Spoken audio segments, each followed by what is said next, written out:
This kid opened his eyes, having no idea where he was. His classmate jabbed him. The teacher saw him sleeping in class. The whole room erupted in laughter. Of course, the class idiot was caught sleeping again. The teacher then stalked over and asked if her class was that boring. But Blair? He couldn't believe his eyes. Who is this woman? Boring. These curves are anything but boring. Just look at that geometry. They're perfect spheres. The teacher did not appreciate that look. She yanked him by the ear, pointed to the blackboard, and forced him to solve the problem. The kid's mind was still foggy thanks to that perfect geometry. He had to use his special technique to calm down and get the blood flowing from down there back to his brain. Blair finally saw the problem. Sum all the numbers from 1 to 100. Professor Brittany yelled at him to hurry up. If he was sleeping, he must know everything about the lesson. Cue more laughter. Blair was known for being the dimmest bulb in the box, but once he calmed down, Blair's entire demeanor changed. He got so confident it actually stunned the teacher. When he wrote the answer on the board, the professor couldn't believe it. Blair didn't gloat. He just said he needed to go to the bathroom to take care of something. The classmates were speechless. Could that answer actually be right? The teacher of the perfect curves was floored. How did he do that calculation in his head? Outside the classroom, we find out the truth. Blair has no clue what's happening. This body, it's not his. His real name is Chen Luo, a world-famous math professor, a genius who became the youngest ever master. He doesn't know how he died, much less how he wound up in the body of this mediocre student. Besides, it seems like they don't even use basic math formulas here. Is this even his world? If not, he might just be the most brilliant person alive right now. Determined to find out if he's going to be this world's Isaac Newton, our protagonist doesn't notice a girl in the hallway. The two collide. Bam! Like a bowling ball hitting a pin. Blair's head hurts, but he feels something very soft in his hand that, honestly, made it all worthwhile. He scrambles back when he realizes the situation and offers the girl a hand. She is furious. "Blair, you again!" Blair, confused, just asks, "Do we know each other?" The girl turns beet red, trying to cover her treasure while screaming, "You did the same thing on the first day of school, always touching me and trying to look up my skirt." He's just as arrogant and pretentious as ever. She hurled so many insults about this Blair kid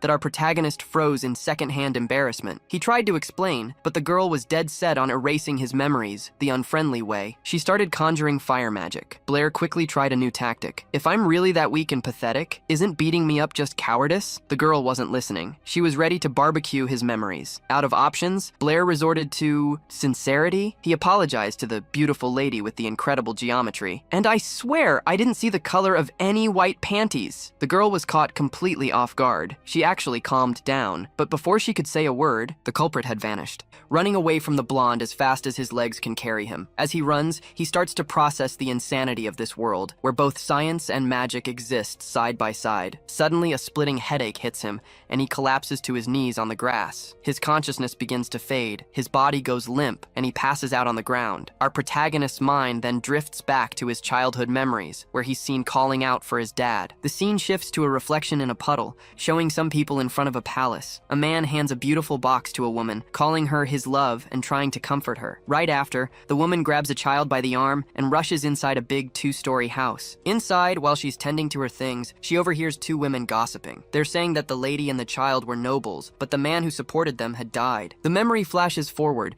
and now we see a child running happily to tell his mom he got accepted into the Shandanasa Academy. That child was Blair. His mother, worried, warns him about the dangers he's going to face at the academy. Looking at her son, she's reminded of her late husband and realizes how similar the two of them look. After that, the memories jump to his life at the academy, where our protagonist was constantly disrespected by his professors. He sets his mind on paying off his family's debt. After all, he's from a noble family that went bankrupt, so he has to work twice as hard. The problem is, the dude was born without any magic powers. He can't even make a simple little fireball. Because of that, his life at the academy was hell. Everyone made fun of his failures, which put our boy in a major slump. Then, out of nowhere, he wakes up and comes face to face with a girl with blue hair. She's calling out to him, all worried, asking if he's okay. Blair is totally confused, wondering who this girl is and how she found him there. The girl holds out her hand to help and tells him he needs to get to his magic theory class. Our boy gets up, leaning on her for support, and thanks her, kind of surprised. No one ever cares about him. When they get to the classroom, the magic theory lesson is already underway, with the professor talking about the 4 basic elements. While listening to the explanation, the protagonist starts to figure out how things work in this world. You're either born a mage or you're a commoner. Meanwhile, the professor, a guy with graying hair, continues his lecture. He says that mages use spells, gestures, and spiritual power to control the elements. But to do that, a person has to be born with the gift. Time passes, and the class is finally wrapping up. The students all leave the classroom happily, celebrating the end of class. After the lecture, the professor notices someone stayed behind to ask a question. He looks over and sees it's Blair and asks, without much surprise, replies what he wants to know. Blair asks the professor if it's possible to learn magic without being born with a talent for it. The professor shuts him down right away, saying it's impossible to control the elements without the natural gift. Right then and there, the classmates still in the room start laughing at him, since everyone knows the protagonist has zero power. Then, a guy named Toby comes over and tries to cheer him up. He says that even if Blair doesn't graduate, there will always be a place for him on Toby's father's lands. Hearing the name,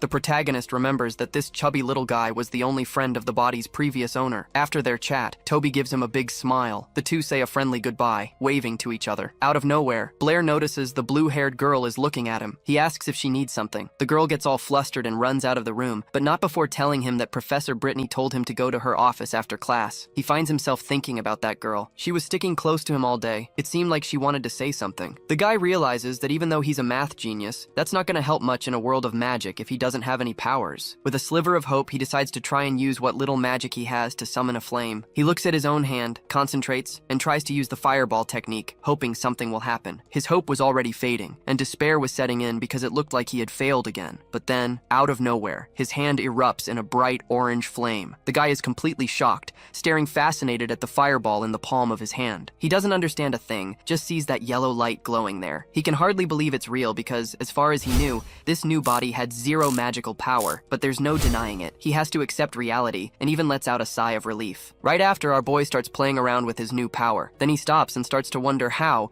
out of nowhere, this ability appeared. He figures this happened because the worlds crossed over somehow. And out of nowhere, he remembers he needed to talk to the teacher. He goes to her office, knocks on the door, and hears a voice from inside telling him to come in. Apologizing for bothering her, our boy enters the math teacher's office. But when he looks inside, his eyes go wide, and he turns bright red. He finds the teacher, who's pretty hot, in a really weird pose and just stands there staring. But she doesn't even seem to notice his reaction and greets him cheerfully. At this point, the protagonist is still frozen, just staring at her. The teacher, totally chill, tells him not to mind the scene because she always does her calculations in that position. Blair, still a little flustered, asks why she called for him. The blonde then asks him to sit in the chair next to her desk. She backs away for a moment, then comes back and puts a pen and paper in front of him. The boy looks down at the paper and sees it's a new math problem he has to solve. As he's getting ready to start, the teacher says she's gonna step out of the office for a second. But without missing a beat, he spits out the answer right then and there. The teacher looks at him in shock, asking what he just said. He repeats the same number, confirming that it's the right answer. Suddenly, the blonde rushes over to him,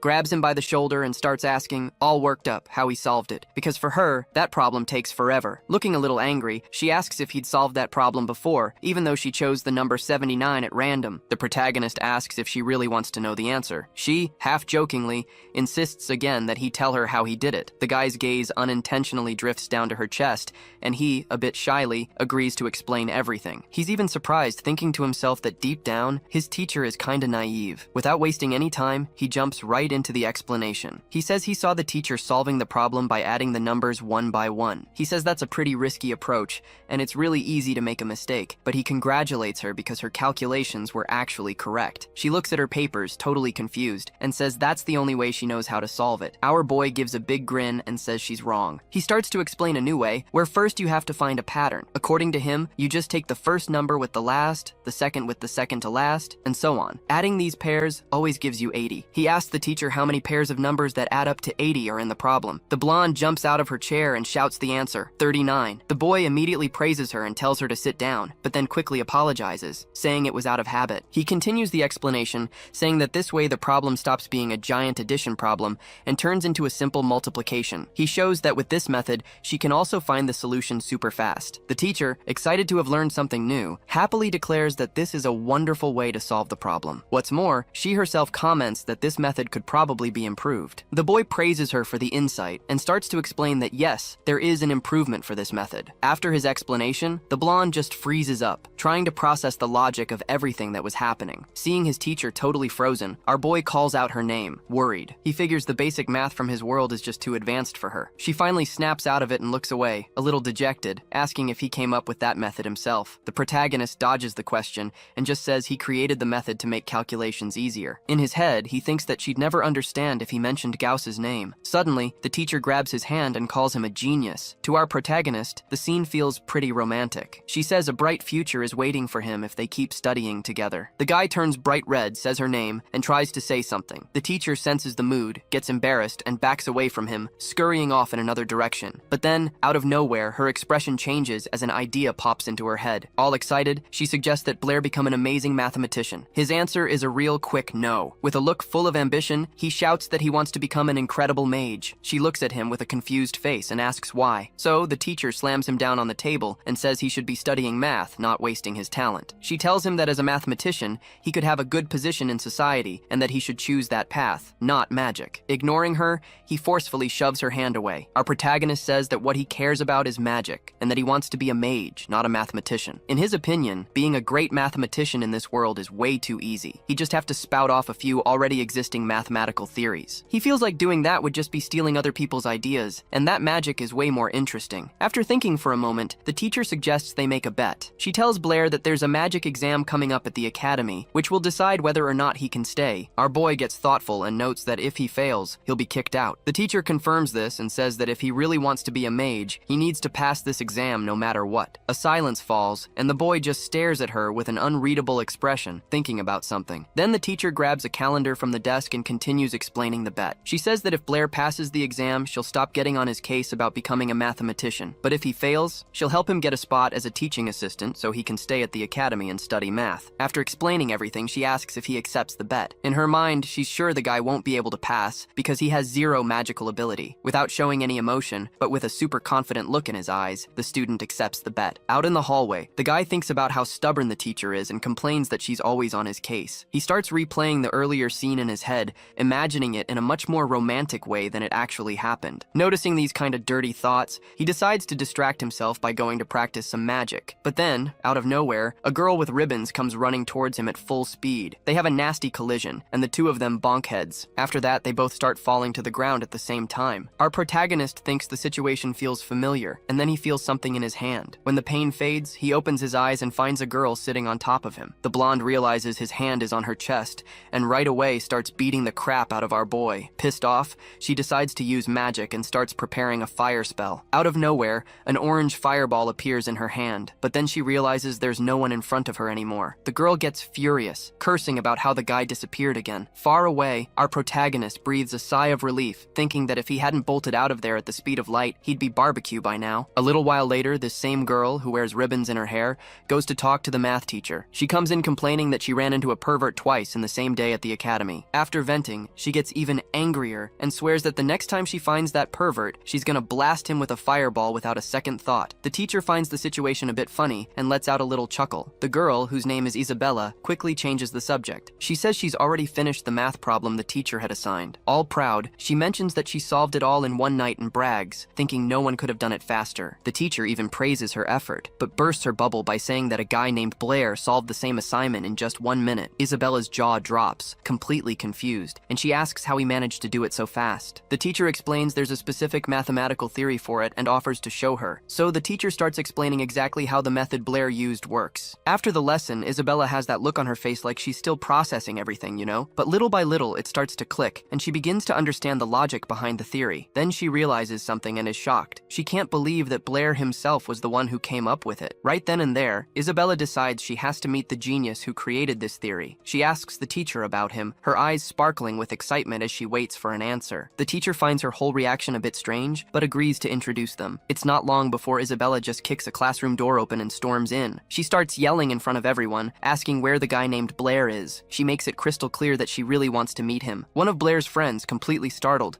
is just about to open his mouth to answer, but out of nowhere, he gets a hard pinch on the thigh to shut him up. And who was it that pinched him? None other than Blair himself, who was hiding under the table. The chubby friend gets the hint right away and makes up a story for Isabella, telling her that Blair had just left for work. She gives the guy a confused, "Are you serious?" kind of look, and asks a rhetorical question. Seeing it's no use, she gives up on waiting and asks the guys to let Blair know when he gets back. His friend gives her a little wave, super relieved, and promises he'll pass on the message. As soon as Isabella leaves, the classroom door slams shut. Only then does Blair decide to crawl out from under the table, making sure the blonde girl was really gone. After that whole scene, a super awkward silence falls over the room, and the entire class just stares at Blair with a "what the hell was that" look on their faces. Not understanding why he's suddenly the center of attention, he asks his friend why everyone is staring at him. In response, his friend, who has a bandage on his face, just grabs his shoulder tightly. His friend, with a desperate look on his face, asks Blair to spill what went down between him and this Isabella girl. Blair is totally lost, completely confused by the guy's reaction. Seeing this, his friend gives him an "are you insane" look. look and asks if the protagonist has any idea who this girl even is. Our boy gets a little wary and carefully asks who the girl that just walked into the room is. His friend starts to explain that she has a lot of connections that could stir up some serious trouble, but Blair just brushes it off, replying that inside the academy, nobody can touch him. Then his friend, looking like he's already seeing this go south, asks for the academy's name. Blair answers nonchalantly. The next question is about the campus location, and our boy, totally chill, says it's on Baker Avenue. And that's when the bomb drops. His friend tells him that campus is in the city of Yabo, and the mayor there is none other than Isabella's father. That's when it finally clicks for Blair. He understands the deep crap he's in and starts freaking out, wondering what to do. He realizes he's screwed and asks his friend if he can just apologize to the girl. But out of nowhere, a shout from the back of the room calls out Isabella's name, and the two of them whip around, startled. It's a blonde guy with his crew glaring at our boy. He says that a nobody like Blair won't even last 2 days there. This blonde guy's name is Badr, a dude who always bullied our protagonist in the past. Blair's friend tries to defend him,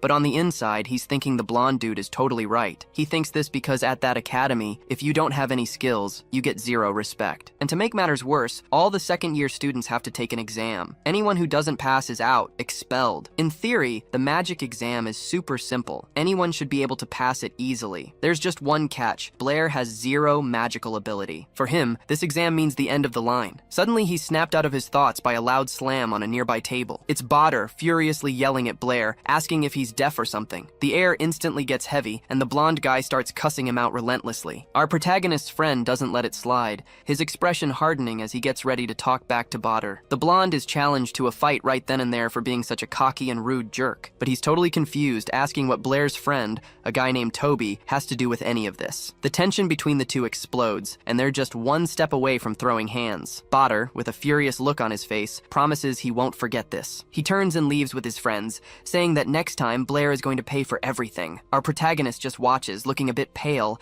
as the bullies leave the room. He's even surprised to see that Toby, his chubby friend, defended him like that, proving he's a true friend. Straight up, Blair asks Toby to help him out with Isabella if any trouble starts. Toby agrees, but warns him that by that point, he'll have already beaten Blair up himself. After that, Blair just stares at his friend with a "what?" look on his face, totally confused. A few days later, the magic exam finally begins. The professor announces the rules and warns that anyone who fails is out of the academy. The task is simple. Students have to stand behind a line and hit a target with a fireball. The exam kicks off with Badr, who struts in all cocky, making it clear he's the best one there. He whips up a fireball in no time and nails the target dead on. The instructor praises the guy and tells him he passed the exam. The test keeps rolling, with everyone taking their turn. Suddenly, in the middle of the crowd, the blonde bully spots our protagonist and his friend and lets out a smug laugh. He walks over to Blair and tells him, with a smirk, to enjoy his last few minutes at the academy. Pissed off by the taunt, Blair's chubby friend tells the blonde kid to shut up. And what a coincidence,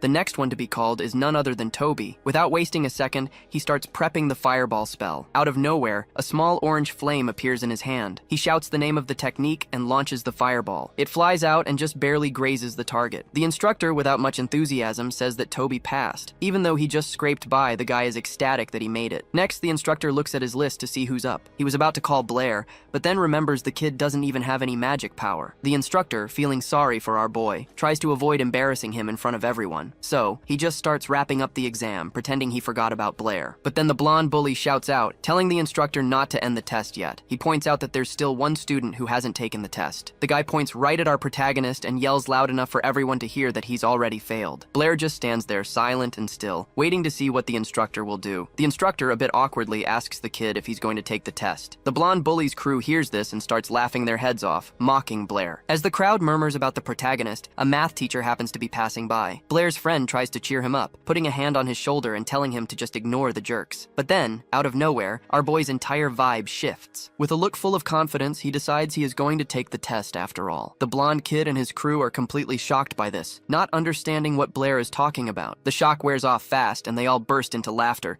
clowning on our protagonist and already counting on his failure. All the noise catches the attention of the math teacher, who gets curious and moves in for a closer look. The magic instructor, annoyed by the commotion, tells everyone to settle down. Blair is asked one last time if he's sure he wants to do the test. Our boy, with a determined look, tells Professor Antonio that he's ready. The instructors, still trying to be gentle, tell him not to feel bad if he ends up failing. The protagonist gets in position in front of the target and focuses. He takes a deep breath, thinking about the best way to put on a show for this crowd. He's incredibly confident and knows he doesn't need any incantations or hand gestures to do what he wants. Just to put on a show, he decides to go through the motions anyway. He yells out the name of the fire spell, and everyone looks over at the target, holding their breath. Our MC pretends like he's straining super hard to summon the magic. The crowd around him even covers their faces from the smoke coming off him, trying not to get burned. When everyone opens their eyes, they look at Blair's hands and see no sign of magic at all. The blonde kid and his buddies see this and start laughing their heads off, thinking our boy totally screwed up. But out of nowhere, a flicker of fire appears in his hand, and fiery circles spread out around him. A massive fireball forms and shoots straight toward the target. When the spell hits the target, there's a gigantic explosion of flames. Absolutely everyone there, students and teachers included, just stares in awe, their jaws on the floor. After the fireball, the target is nothing but a pile of smoldering rubble. The magic professor, in total disbelief, says that Blair has passed the exam. The blonde's face completely changes, and he blurts out that it's impossible, because not even he could get a result like that. Only Tobe is genuinely happy for his friend, asking him why he'd been hiding all that talent. Suddenly,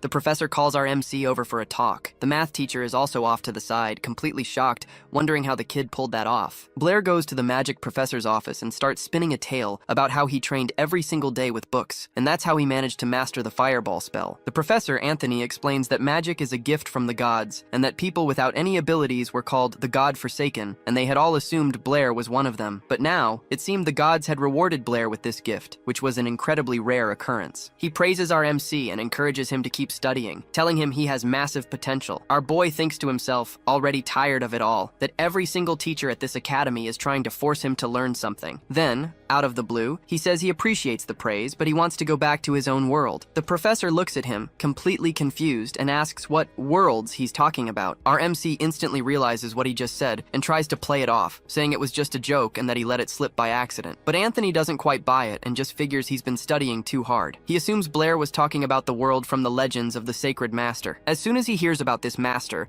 our boy gets super interested in what the professor is saying. According to legend, there was a sacred master who could control space and travel to other worlds, but everyone thinks it's just a myth. Our MC looks at the professor expectantly and starts asking more about these legends. He suddenly grabs the old man by the shoulders and declares that he needs to become a sacred master. Some time passes, and Blair starts to seriously study the history of this world. He stays up late in the library, burning through all his energy as he plows through a ton of books. From the information in the books, he discovers that there are different power levels for mages in this world. In total, there are 7 different tiers. The sacred masters were only ever mentioned in myths and legends. Their magical abilities were only described in ancient texts. A lot of old books say the holy masters had space magic and could just rip open space to travel between worlds. People these days think that's just a legend and that other worlds don't exist, but our protagonist is still holding out hope that this is his ticket home. The problem is, Professor Antonio doesn't believe in any of that, so he's not going to get much info out of him. Just then, the library administrator walks up to Blair and asks how he's doing with his studies. Blair gets a little nervous as the administrator tells him to stop just reading and help out a bit with the library work. Left with no choice,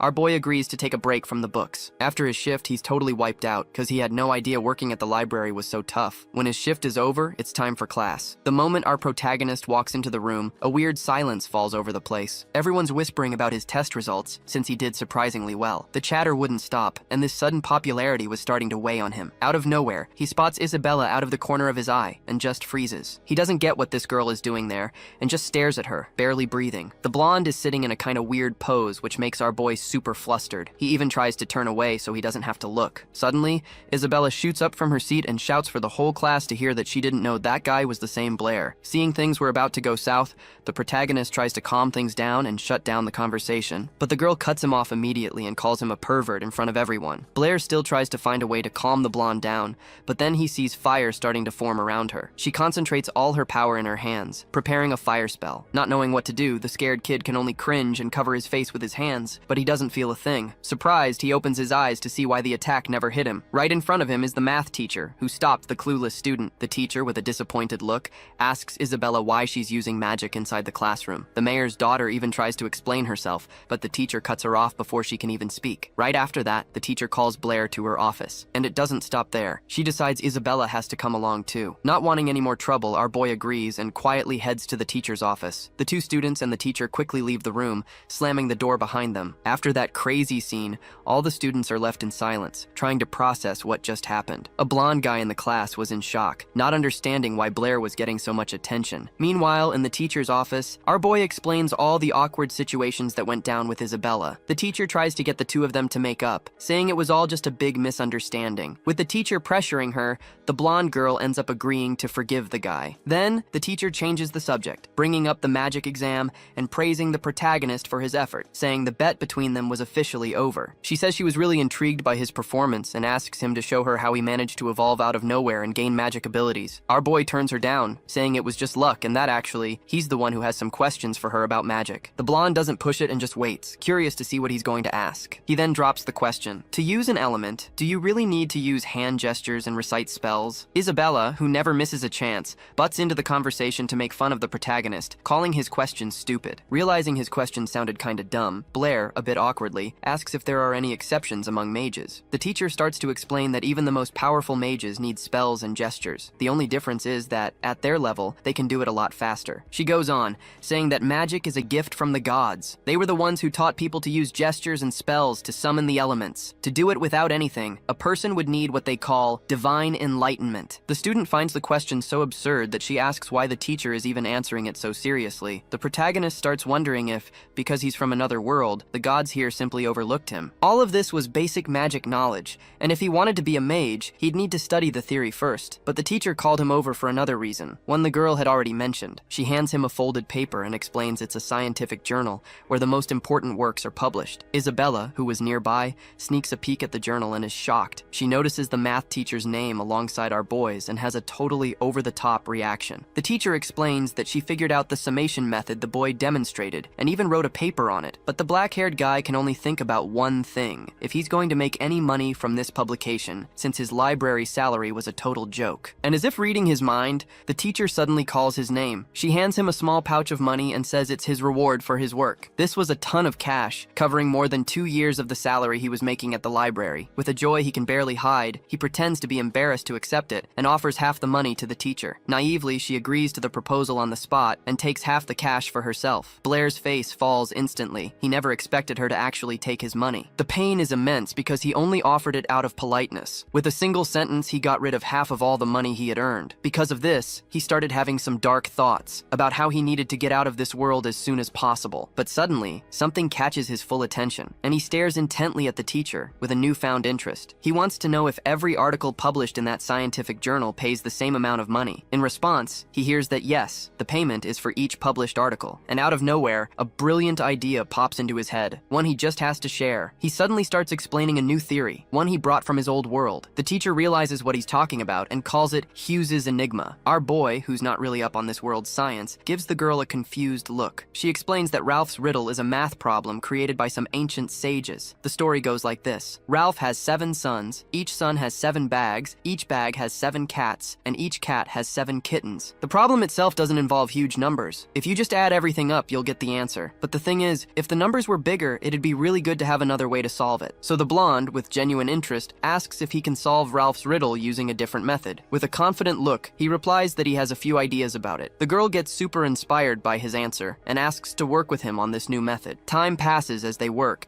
and after a few hours, the student, who'd been in the office the whole time, ends up falling asleep in her chair. Suddenly, she's woken up by a scream right next to her. The one screaming is the professor. She's jumping for joy, saying our boy finally solved the problem. Isabella, surprised, asks the protagonist if he came up with the idea all by himself. He, in turn, gives her a sly look and asks if she really wants to know the answer. The blonde is incredibly curious, and she insists on knowing. In response, he says he doesn't have any special skills. He just studies like crazy. The girl, jaw-dropped, asks if he's telling the truth. A while later, she's still thinking about what he said. Out of nowhere, something unexpected happens right in front of her, leaving her shocked. She spots the protagonist in the third-year building and wonders what he's doing there since he's a second year. She promises herself that she'll catch him in the act this time, but before she knows it, she's lost sight of him again. By this point, the protagonist is already near a high stone wall behind the third-year building. This was the place Toby had told him about, hoping his friend wouldn't do anything stupid. With a light jump, our boy hops over the wall and suddenly remembers his magic teacher. He'd told him that if he wanted to learn about magic, he should go to the Magic Association in the city of Yabo. Behind the wall lies something surprising, and the protagonist freezes for a moment. He takes it all in, appreciating the city's unique architecture. The area feels peaceful and quiet, but the main street is bustling with activity. Merchants on every street are calling out to potential customers, hoping to sell their goods. The black-haired guy casually strolls through the city, taking in all of its beauty. His attention is drawn to an imposing castle with beautiful white walls,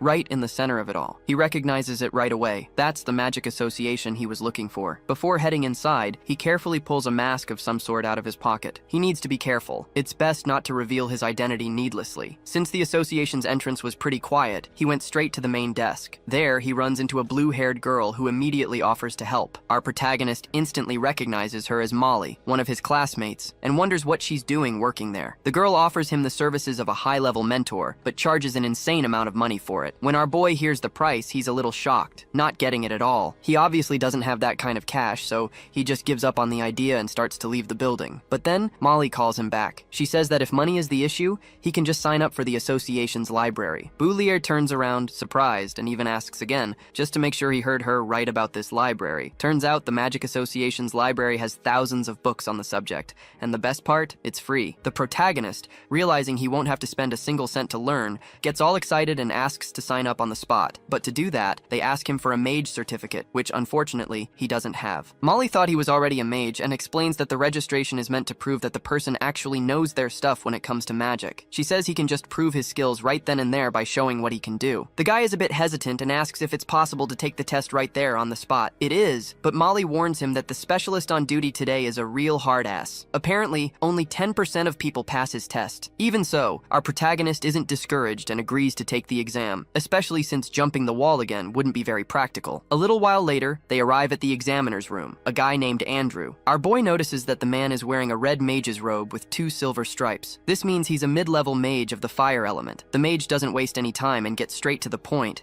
asking who the boy is and why he's wearing that mask. The guy introduces himself as Chen Luo from the previous world and explains that the mask is to hide a burn he got while training. The old man sitting next to him makes a snarky comment, saying his fireballs must be pretty special for him to have managed to burn his own face. Andrew, with a bit of interest, finds the boy's name odd and thinks that, given his age, he could only be a low-level mage at best. Molly suggests they go to the exam room to test the guy's skills, but she gets a blunt no, which leaves her looking surprised. The examiner says they don't need a room, and that the test can be done right there, inviting our boy to show him what he's got. Boulier looked at the mage, surprised, wondering if he was serious about him having to use magic right there. He's confused by the lack of space in the room. The old man looks at him mockingly, and says that Andrew won't get hurt by the pathetic little fireball the boy will probably create. Our boy, for his part, doesn't even bother to argue and just accepts the conditions. He stops right in front of the examiner and begins to concentrate all his magical power into his hand. The mage isn't too fond of the way the spell is being cast, but to everyone's surprise, a massive amount of power starts to gather in the protagonist's hand. Suddenly, everyone realizes the fireball is going to be massive, and Andrew screams for him to stop, but it's already too late to cancel the spell, and the guy decides to use his skills to the fullest. The entire room is lit up by the brilliant flash of a massive fireball. A bright light takes over everything, and the fireball heads right for the examiner. The guy wasn't expecting that kind of power and tries to take cover behind the door. Then, out of nowhere, a massive explosion goes off inside that little room. After the explosion, there's just silence, dust, and smoke everywhere. The girl who was watching breathes in all that soot and starts coughing non-stop. She tries to pull herself together to see what went down at the end of the test. Through the black smoke,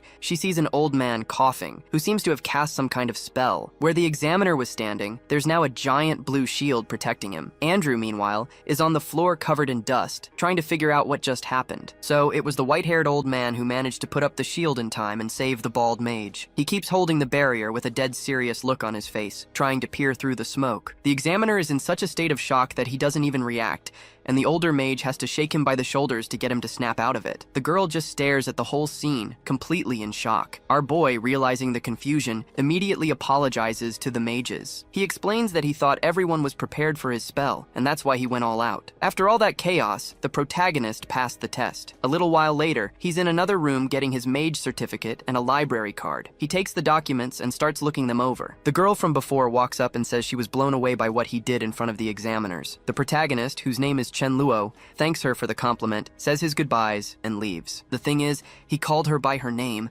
and she's left standing there, confused, trying to remember where they know each other from and how he knew her name. Arriving at the library, Chen Luo is impressed by the sheer number of books. He doesn't waste any time grabbing a book and sitting down at an empty table to read. Our boy is surprised because the books actually contain a lot of really important information. He's mainly interested in the ones that talk about magical and spiritual power. Basically, a mage's strength is defined by their level of spiritual power. The more spiritual power you have, the stronger your magic. And that's not all. High-level mages can even control the elements of weaker mages. But the explanation about the 4 magical elements in the books is kinda all over the place, because the knowledge in this world is pretty basic. The mages here think that these 4 elements are the foundation of everything, not just magic, but the entire world. To them, all other elements are just a combination of these 4 primary ones. From the perspective of modern science, this idea is super outdated. Any student knows that matter is made up of various elements from the periodic table, not just 4. But since magic and magical elements are real in this world, the protagonist can't find a scientific explanation for it. Then, out of nowhere, an idea hits him. What if it's possible to interact with the magical elements in a different way? Lost in these thoughts, he suddenly leaps out of his chair,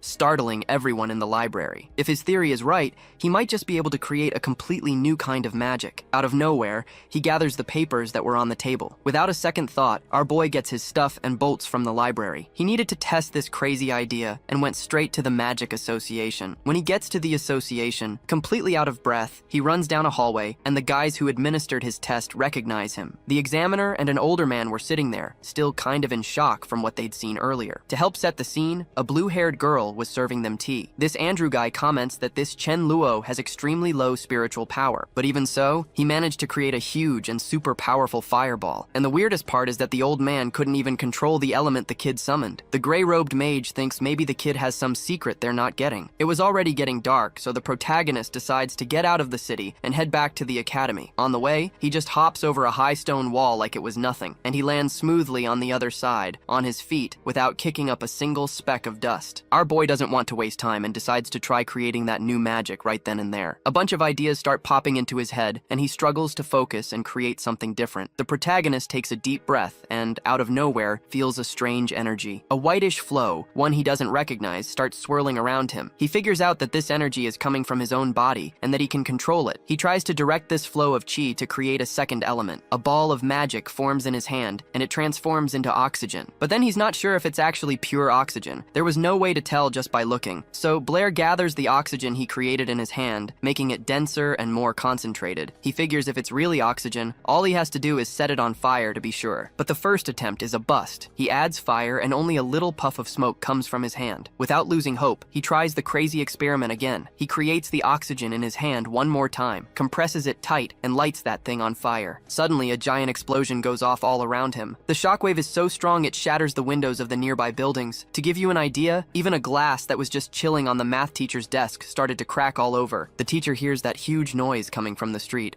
and drops what she's doing to see what happened. Through the window, now completely cracked by the shockwave, she sees the explosion that went off near the building. In the middle of a patch of grass, a ton of sparks and clouds of smoke are rising up. Our boy is right in the middle of the whole mess, trying to breathe in the thick smoke that's formed around him. The wind starts whipping everything through the air in a weird way. Then the protagonist thinks he got really lucky for reacting so fast. Out of nowhere, our boy's face is covered in sweat, and he's got a look of genuine fear. He looks to the side, trying to figure out just how much damage the explosion caused. Apparently, that oxygen was way more powerful than our protagonist had imagined. Suddenly, he hears a voice yelling from a distance, asking what happened. Our boy turns around and sees some guy running towards him. He didn't expect it to be that loud. The protagonist decides it's best to bail before he gets into trouble, so he bolts into the woods to hide. Despite the chaos, it seems Blair managed to create something worthwhile. A while later, we see him in the classroom, thinking about everything that went down. He's exhausted from pulling an all-nighter studying, so he decides to take a quick nap right there at his desk. But peace is not an option for him. And out of nowhere, someone starts slapping him hard on the back. It was Toby, who frantically starts telling him about the drama from last night. To avoid suspicion, our black-haired boy says he slept like a rock. The word is there was an explosion near the third-year building that shattered all the windows. Everyone thinks some super powerful mage did it, but nobody knows why. Our protagonist comments that he's never seen a mage like that,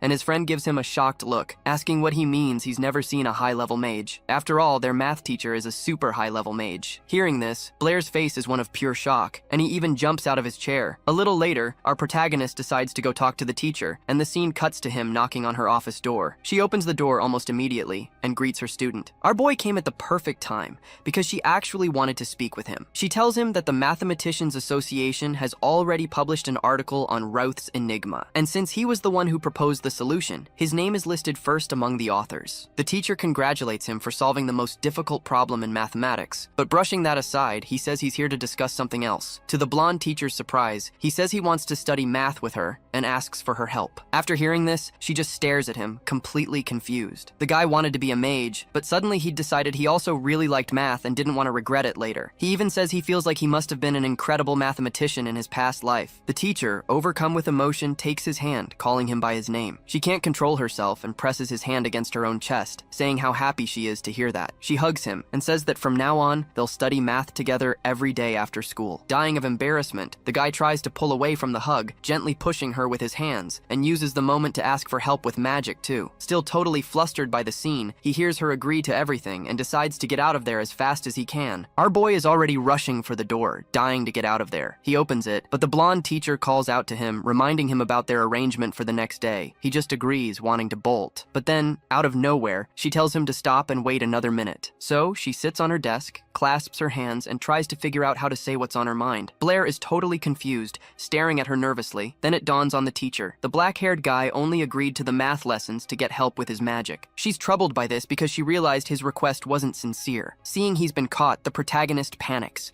trying to come up with a quick excuse, and suddenly, he gets a brilliant idea to get himself out of this. He blurts out that since they're going to be spending so much time together, it'll be easier for him to ask about magic. But before he can even finish his sentence, the teacher's hand comes down hard on his shoulder. She grips him tightly, and the boy gets super confused, scared of what she's going to say now. But the teacher says he has a talent for math, and that he can use it as a tool. Apparently, our boy's answer was enough for her. She tells him to go get some rest and not to forget to come back after school. Blair thinks to himself that this girl is both smart and a little silly at the same time. Time passes, and the next evening, Blair shows up for his lesson. He opens the teacher's classroom door without even knocking and just walks right in. Suddenly, he sees two girls up at the front sitting at the desk and chatting. One of them, Isabella, clearly isn't happy to see him there, probably because she wanted to talk to the teacher alone. Without missing a beat, she straight up asks what he's doing there. The teacher then apologizes to Isabella and explains that she forgot to tell her, but from now on, Blair would be having lessons with her too. The teacher asks Isabella to look after the new guy, but from the look on her face, she's not a fan of that idea at all. The blonde then calls the protagonist over to sit next to the other student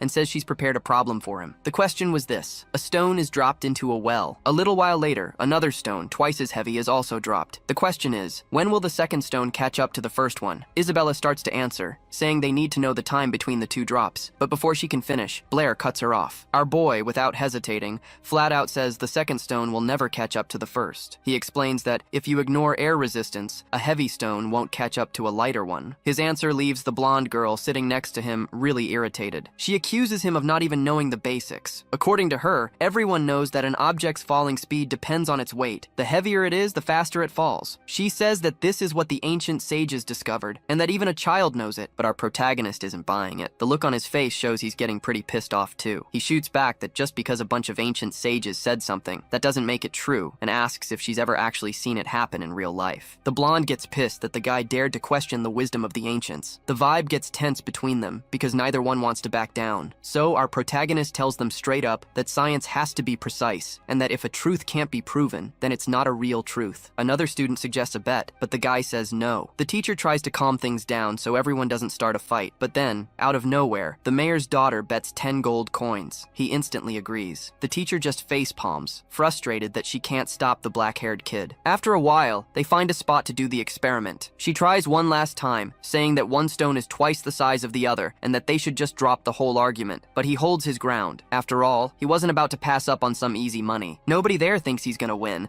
because everyone believes in the ancient sages. The blonde even comments that being confident is one thing, but being this cocky is another. Right after that, some white platforms of wind appear in the air. The teacher steps on them and starts to float. A bluish wind propels her upwards, higher and higher and faster and faster. Our boy, who had never seen flight magic before, is just gawking at the scene. He and Isabella are down below, just watching the teacher go all the way up to the top of the clock tower. Up there, she raises both hands, each one holding a stone, a bigger one and a smaller one. The mayor's daughter is already calling it a win, saying he's definitely going to lose. To make sure the test is fair, the teacher lines up both stones at the exact same height, and then she lets go. The stones go into freefall, and for a second, it looks like they're at different heights. They get closer and closer to the ground, picking up speed. But suddenly, both stones hit the grass at the exact same time. The blonde's jaw drops, unable to believe what she's seeing. The guy, on the other hand, just gives a little smirk because he already knew the outcome. The teacher, from way up there, also has a look on her face like she has no idea what just happened. She uses the spell again and slowly descends to the ground to get a closer look. The two stones are still there, sitting on the grass, while the trio just stands there thinking about what just happened. Isabella finally seems seems to get it, and her face is just pure confusion. The two girls can't believe how that was possible. To them, the ancient sages couldn't have lied. The teacher is left wondering how in the world her student knew that the law of falling bodies was wrong. He then explains that he read about it in a book, but when he went to test it with 2 stones, he saw that reality was different from what was written. Turns out, a truth that adults had taught for over 1,000 years could be debunked simply by dropping 2 stones from up high. It's pretty crazy to think that so many scholars never even bothered to check if the truths they knew were actually real. The blonde grabs him by the shoulders and says this law was super important for their world, and that pretty soon a new law will show up in the books with Blair's name on it. The guy isn't too happy about all this fame he's getting, especially since he wasn't the only one who did the experiment. The professor tries to smooth things over,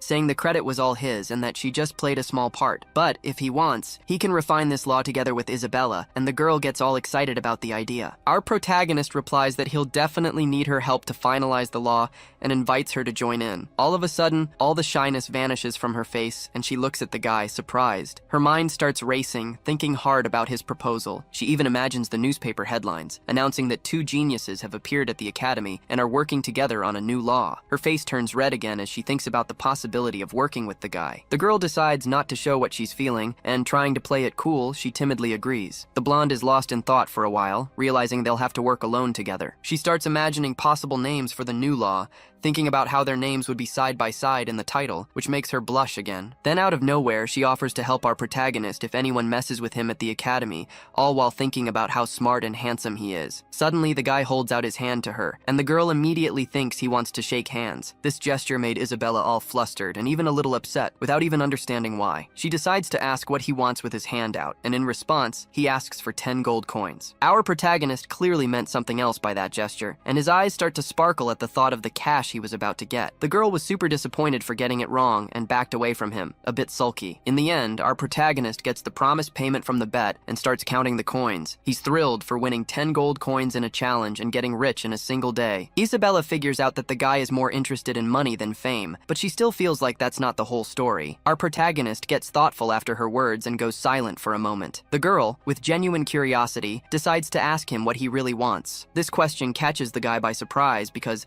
until now he hadn't really stopped to think about it. He considers everything he's done in this world, and suddenly, something clicks. Memories of his past life flash through his mind, of how he used to grind as a teacher. He remembered his students, his job, and his friends, who he left behind in a world that's long gone. After diving into these memories, he finally finds an answer to give the girl. But what he wants, apparently, isn't something he can just go around telling people. So he just denies that he's only in it for the money to live a better life. With a fake smile on his face, he says goodbye to Isabella and the professor. Without getting the answer she was hoping for, the blonde thoughtfully watches the guy as he walks away. She realizes that he's carrying some thoughts he can't share with anyone. A day passes, and Blair is already sitting in the classroom, thinking that sleeping at his desk is way more comfortable than in his tiny room. But looking at the situation, he comes to the conclusion that at least now he has money. He knows he can't just stand around, so he's got to keep moving. Just then, a blonde guy named Badr slams his hand on his desk and calls out to Blair. Grudgingly, Badr tells him that some guy named Feige is looking for him. Blair is completely confused and asks who that is, because he's never heard the name in his life. Badr doesn't like that answer, gets pissed, and grabs our boy by the hoodie. But out of nowhere, a voice tells the guy to let Blair go immediately. And nearby, another blonde guy appears, all dressed up and adjusting his tie. Turns out this was the Feige guy, the big shot who was looking for our protagonist, and he didn't come alone either. He had 2 very serious-looking guys with him, staring at Blair like they were trying to burn a hole through him with their eyes. This Feige guy looks at Blair with contempt. Our boy, on the other hand, is just curious, since he's never seen the guy before. The blonde in the blue shirt then turns to our protagonist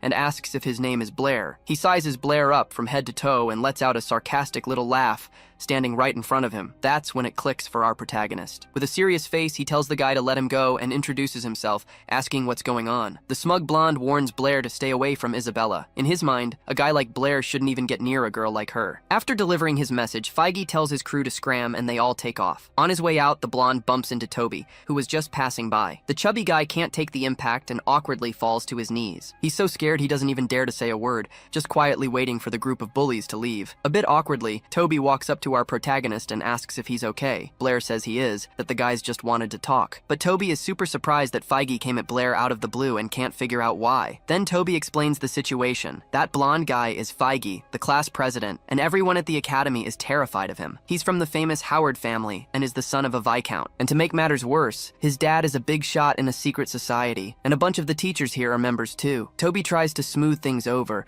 saying he understands Blair being charmed by Isabella's beauty, but he warns his friend not to ignore Feige's warning. At this, our boy gets all flustered and embarrassed, because that wasn't what he was thinking at all. Time passes, and soon it's noon as classes come to an end. Blair is already sitting with Isabella, but he's totally zoned out, thinking about how to properly use his new oxygen technique. The big advantage is that he won't need magic or hand signs, but the problem is, he still doesn't know how to use two elements at once. He's snapped out of his thoughts by Isabella, who tells him to stop slacking off. She tells him to solve the problem the math teacher assigned. Our protagonist, yawning with boredom, simply hands her a piece of paper. When Isabella looks at the sheet, she sees a bunch of formulas and realizes he'd already solved everything a long time ago. She's left speechless, since she only managed to solve half the problem in the same amount of time. Our protagonist then says you can't just solve everything the same way. According to him, the secret is to find different ways of thinking. Ignoring his smug attitude, she looks down at the paper, a bit embarrassed. Taking advantage of the silence, our boy remembers he wanted to ask her something. He's curious how she can summon 2 fireballs at once, and she replies that she can actually summon a whole bunch of them. This information leaves the protagonist shocked, and he just stares at her, confused. The blonde realizes the black-haired guy can only make 1 fireball at a time, and starts making fun of him. He explains that he's read a ton of books about magic, but never found anything about summoning multiple spells at once. The girl, in turn, says the books only teach the basics and don't cover these more advanced techniques. To learn that stuff, you'd have to hire a really expensive magic consultant. But, she adds, if someone called her sister, she'd help them learn herself. Without skipping a beat, and with a completely straight face, our protagonist calls her sister right on the spot. The girl wasn't expecting such a quick, direct response and is completely caught off guard. The deadpan expression on his face when he said the magic word left her all flustered. But since a promise is a promise, she agrees to teach the guy. After this, they leave the academy and find a more secluded spot to train. The girl focuses and casts the spell. Suddenly, a bunch of yellow fireballs appear, floating all around her. Our boy is completely amazed by the sight, since he can barely even create 2. What really catches his eye is how stable her spells are. The girl explains that the main secret to summoning multiple fireballs is the distribution of spiritual power. Most people believe that spiritual power can only be focused on a single point, but once someone masters this technique, they can distribute their power to different points. Each of these portions of power is capable of summoning a spell, and that's how you summon multiple fireballs. The protagonist then asks if it would be possible to summon different spells using each portion of power, and she excitedly confirms. As they're talking, a golden-haired guy watches them from a distance. His name is Badr, and he thinks the two of them have a thing going on. Next to him, someone else is gripping a part of the wall with so much rage that it starts to crack. The boss, who was nearby, also saw the scene and looks on nervously. He vows to himself that the protagonist will pay dearly for this. At that very moment, our boy is training hard, trying to split his spiritual power into 9 parts. The blonde explains that he needs to follow her instructions and split his spiritual power step by step. With a smile, she tells him not to feel bad if he can't get it,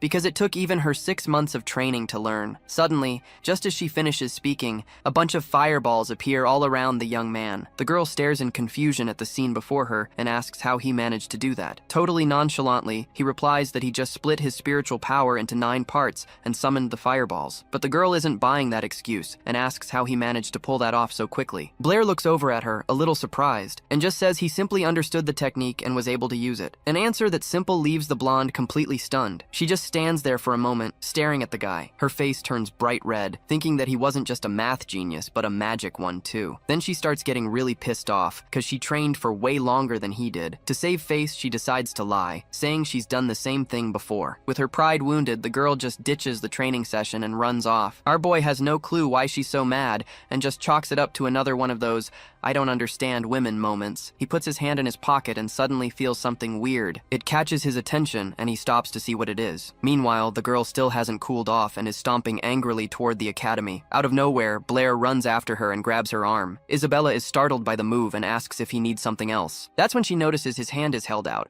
offering her something. It was a bracelet of sorts with a really pretty golden cat charm on a red string. The protagonist offers her the gift, calling her by name, and tells her to take it. He says the only reason he learned the magic was thanks to her help, and he appreciates it. She stares at the bracelet, breathless, wondering what to do. Her face flushes red again, and she bites her lip, completely flustered, as she stares at the protagonist. Surprised, she says he actually has some sense, and that maybe maybe he isn't so stupid after all. The blonde then snatches the gift out of his hand with a quick move. Trying not to show how she really feels, she runs off in a fluster, yelling that the gift is ugly. Except since she was running with her eyes closed, her legs get all tangled up and she takes a super goofy fall onto the grass. Without even asking for help, she scrambles back up, laughing nervously, totally mortified. Then she turns to see his reaction. Blair is surprised and a little thrown off by her stare, not sure what to do. But before he can say a word, the girl scrambles up and takes off again, shouting a few insults over her shoulder. She vows that she won't give up so easily, but all Blair can do is let out an exhausted sigh. After that whole scene,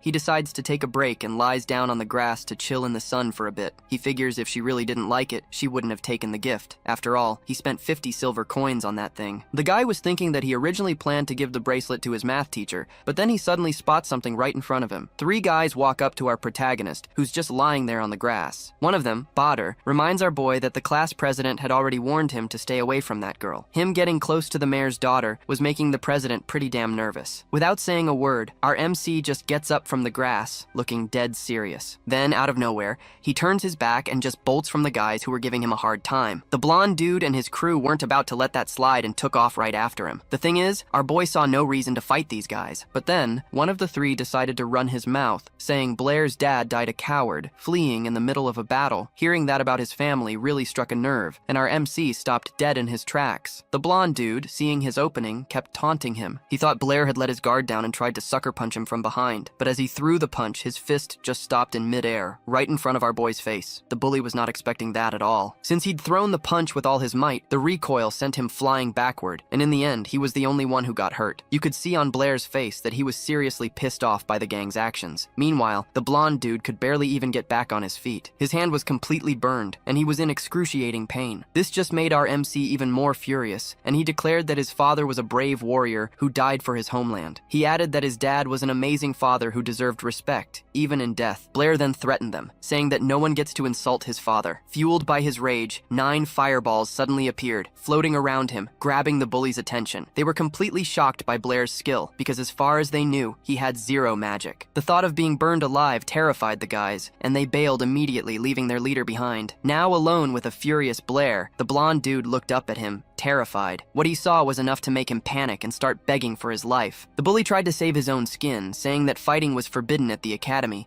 but all he got back was a look of pure contempt. At that, the panic in his eyes faded, replaced by sheer desperation. He just stood there, frozen, staring at Blair with no idea what to do. Our boy, having no intention of stopping, raised his hand to unleash the fireballs. The magic converged and began to move toward the guy, but all of a sudden our MC sensed a presence behind him. Meanwhile, Badr squeezed his eyes shut, threw his arms up to shield himself, and screamed for help. When he didn't feel any pain, he thought it was weird and decided to open his eyes. In front of him, the 9 fireballs were gone, and instead, there was a guy collapsed at his feet. Completely confused, he tried to process the scene, looking at Blair just lying there peacefully in front of him. The blonde dude was still in shock, but he nervously poked Blair to check if he was still alive. Seeing an opportunity, Badr decided to make a run for it before our MC woke up, but he was stopped dead in his tracks by a commanding voice. Standing in front of him was a math teacher, who was already tending to Blair. The blonde dude tried to make excuses, claiming it wasn't his fault, and all this time, our MC was still just lying on the grass, faking being unconscious. The blonde guy keeps trying to explain himself, but the crowd isn't buying it. The professor lays on even more pressure,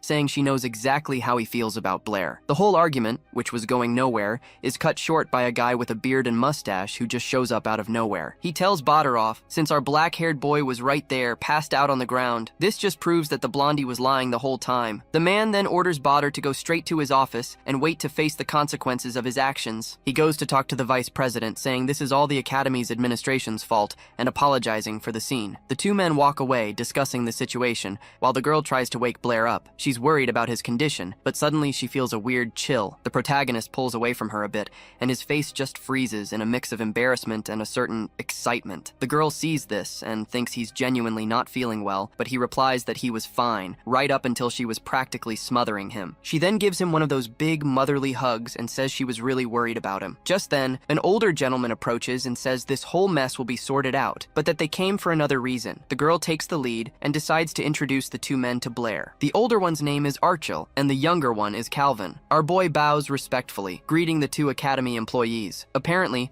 our black-haired guy is already getting famous, and they already know him as the young man who helped Professor Brittany solve the Ruvos enigma. But the professor cuts the the old man off, correcting him that it was Blair himself who solved everything on his own, and she just wrote up the report. Thanks to solving this enigma, Blair and the professor have been nominated for the Edwin Award, which is a huge source of pride for the city. And if they want, these men will do everything in their power to help the two of them win. But the girl is more concerned about whether our boy can get the award too. The old man sighs, as if he was expecting that question, and looks at her. He explains that Blair is still way too young, and nobody in the world of mathematics pulls off a feat like that at his age. If the professor says he was the one who solved the Ruvos enigma, simply no one will believe her. The girl is about to start arguing, but the protagonist calls her name and takes her hand. She looks at him, her face sad and a little disappointed. Breaking the tension, Archil suggests they discuss this more calmly and decide on everything later. She agrees, and the two men slowly walk away. Time passes, and night begins to fall at the academy, bathing the building in a beautiful orange light. The professor and Blair walk down the hall in silence, each lost in their own thoughts. Suddenly, she tells our boy that even though the standard solution to the enigma was no big deal,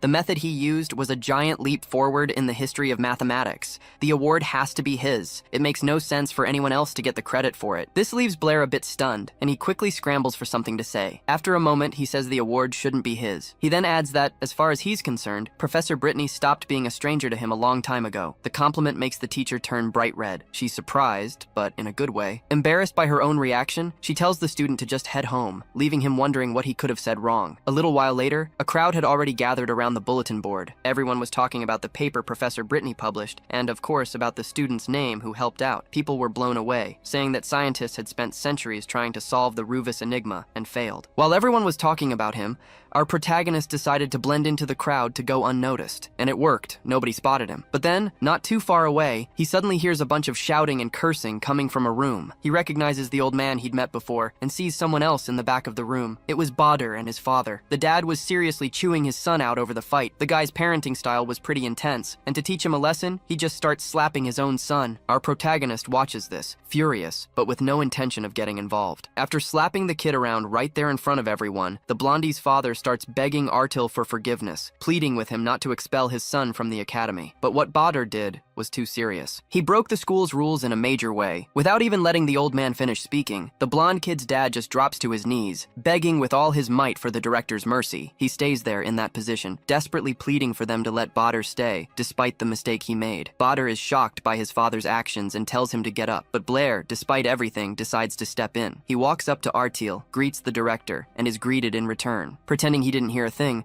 our boy asks the director what happened with Badr. Instantly, the blonde kid's face fills with rage when he sees the black-haired guy decided to get involved. Artil explains that the student started trouble, broke a major rule, and the academy had already decided to expel him. Swallowing his pride, Badr's father, still on his knees, grabs Blair's sleeve, thinking he can help. He says he'll teach his son a lesson and begs for forgiveness, explaining how hard it was to get his boy into this academy. If he got expelled, his life would be over. After all this drama, the black-haired guy just sighs, getting ready to speak. He turns to Artil and calmly asks him not to punish the blonde kid so severely. The bully, hearing this from the very person he'd been provoking, is just completely shocked. After hearing the request, the director says the academy can suspend the expulsion for a while. Badr and his father are totally surprised and relieved, but Artil warns that if Badr pulls anything like this again, there won't be a second chance. In response, the blonde kid's father forces his son's head down, making him bow in respect. Then, he orders Badr to thank Blair and Artil. Too scared to disobey his dad, the blonde kid bows and thanks the principal and Blair. The old man accepts the apology and tells them both to get to class. They get to the auditorium door, and our boy is just about to open it. But then the blonde kid stops him, asking why he decided to defend him. With his hand on the doorknob, our protagonist stops and thinks for a bit. He explains that he only did it because he didn't want Badr to disappoint his own father. The kid stares at the floor, thinking about what Blair said. After that, he turns around and gives him a genuine thank you. He also tells him to watch out for FaZe, because that guy isn't gonna let this go. He adds that FaZe's uncle is the academy's vice principal. Later, after class, Blair heads to the library like always, thinking about the complicated day he's had. Out of nowhere, the librarian shows up at the door with a really serious look on his face,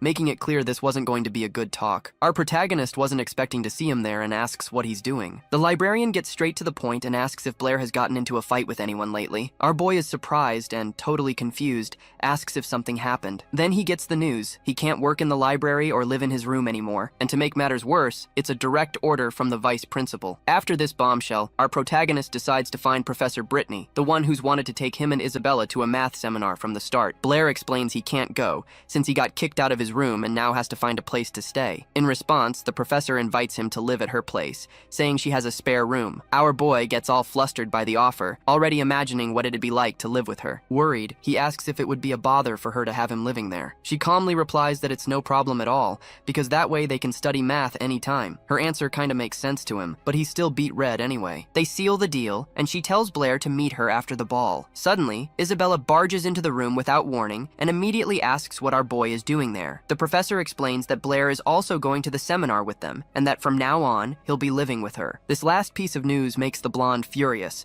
and she immediately starts complaining. Not understanding her student's reaction, the professor says that Blair isn't a bad person and there's nothing to worry about. Meanwhile, our protagonist just stands there, wondering why he's getting yelled at again. To cut the tension, the professor practically kicks the girl out of the room, telling her and Blair to go get ready for the seminar. Then the professor asks if he has clothes for the event, explaining that it needs to be something formal. Not knowing what to wear, he asks if a magic tunic would work. The professor says that if he has one, that's perfect. Some time passes, night falls, and the ball begins. Everyone starts trickling in, and there's our boy on the red carpet, flanked by two girls in gorgeous dresses. When they get to the place, Isabella announces that they've arrived. It's the Howard family mansion, the same place the Magic Society holds its events. And this Magic Society is a super important organization in the kingdom, which is why they always use the Howard mansion for everything. Turns out, this mansion is their class representative's house. Up ahead, three guys are standing around, having a pretty heated discussion. Just then, their teacher, Brittany, walks up to one of them, Vice President Calvin. Calvin notices the teacher and Blair's group and gives everyone a really cheerful greeting. Our boy right away greets the guy back. Isabella, who's standing beside him,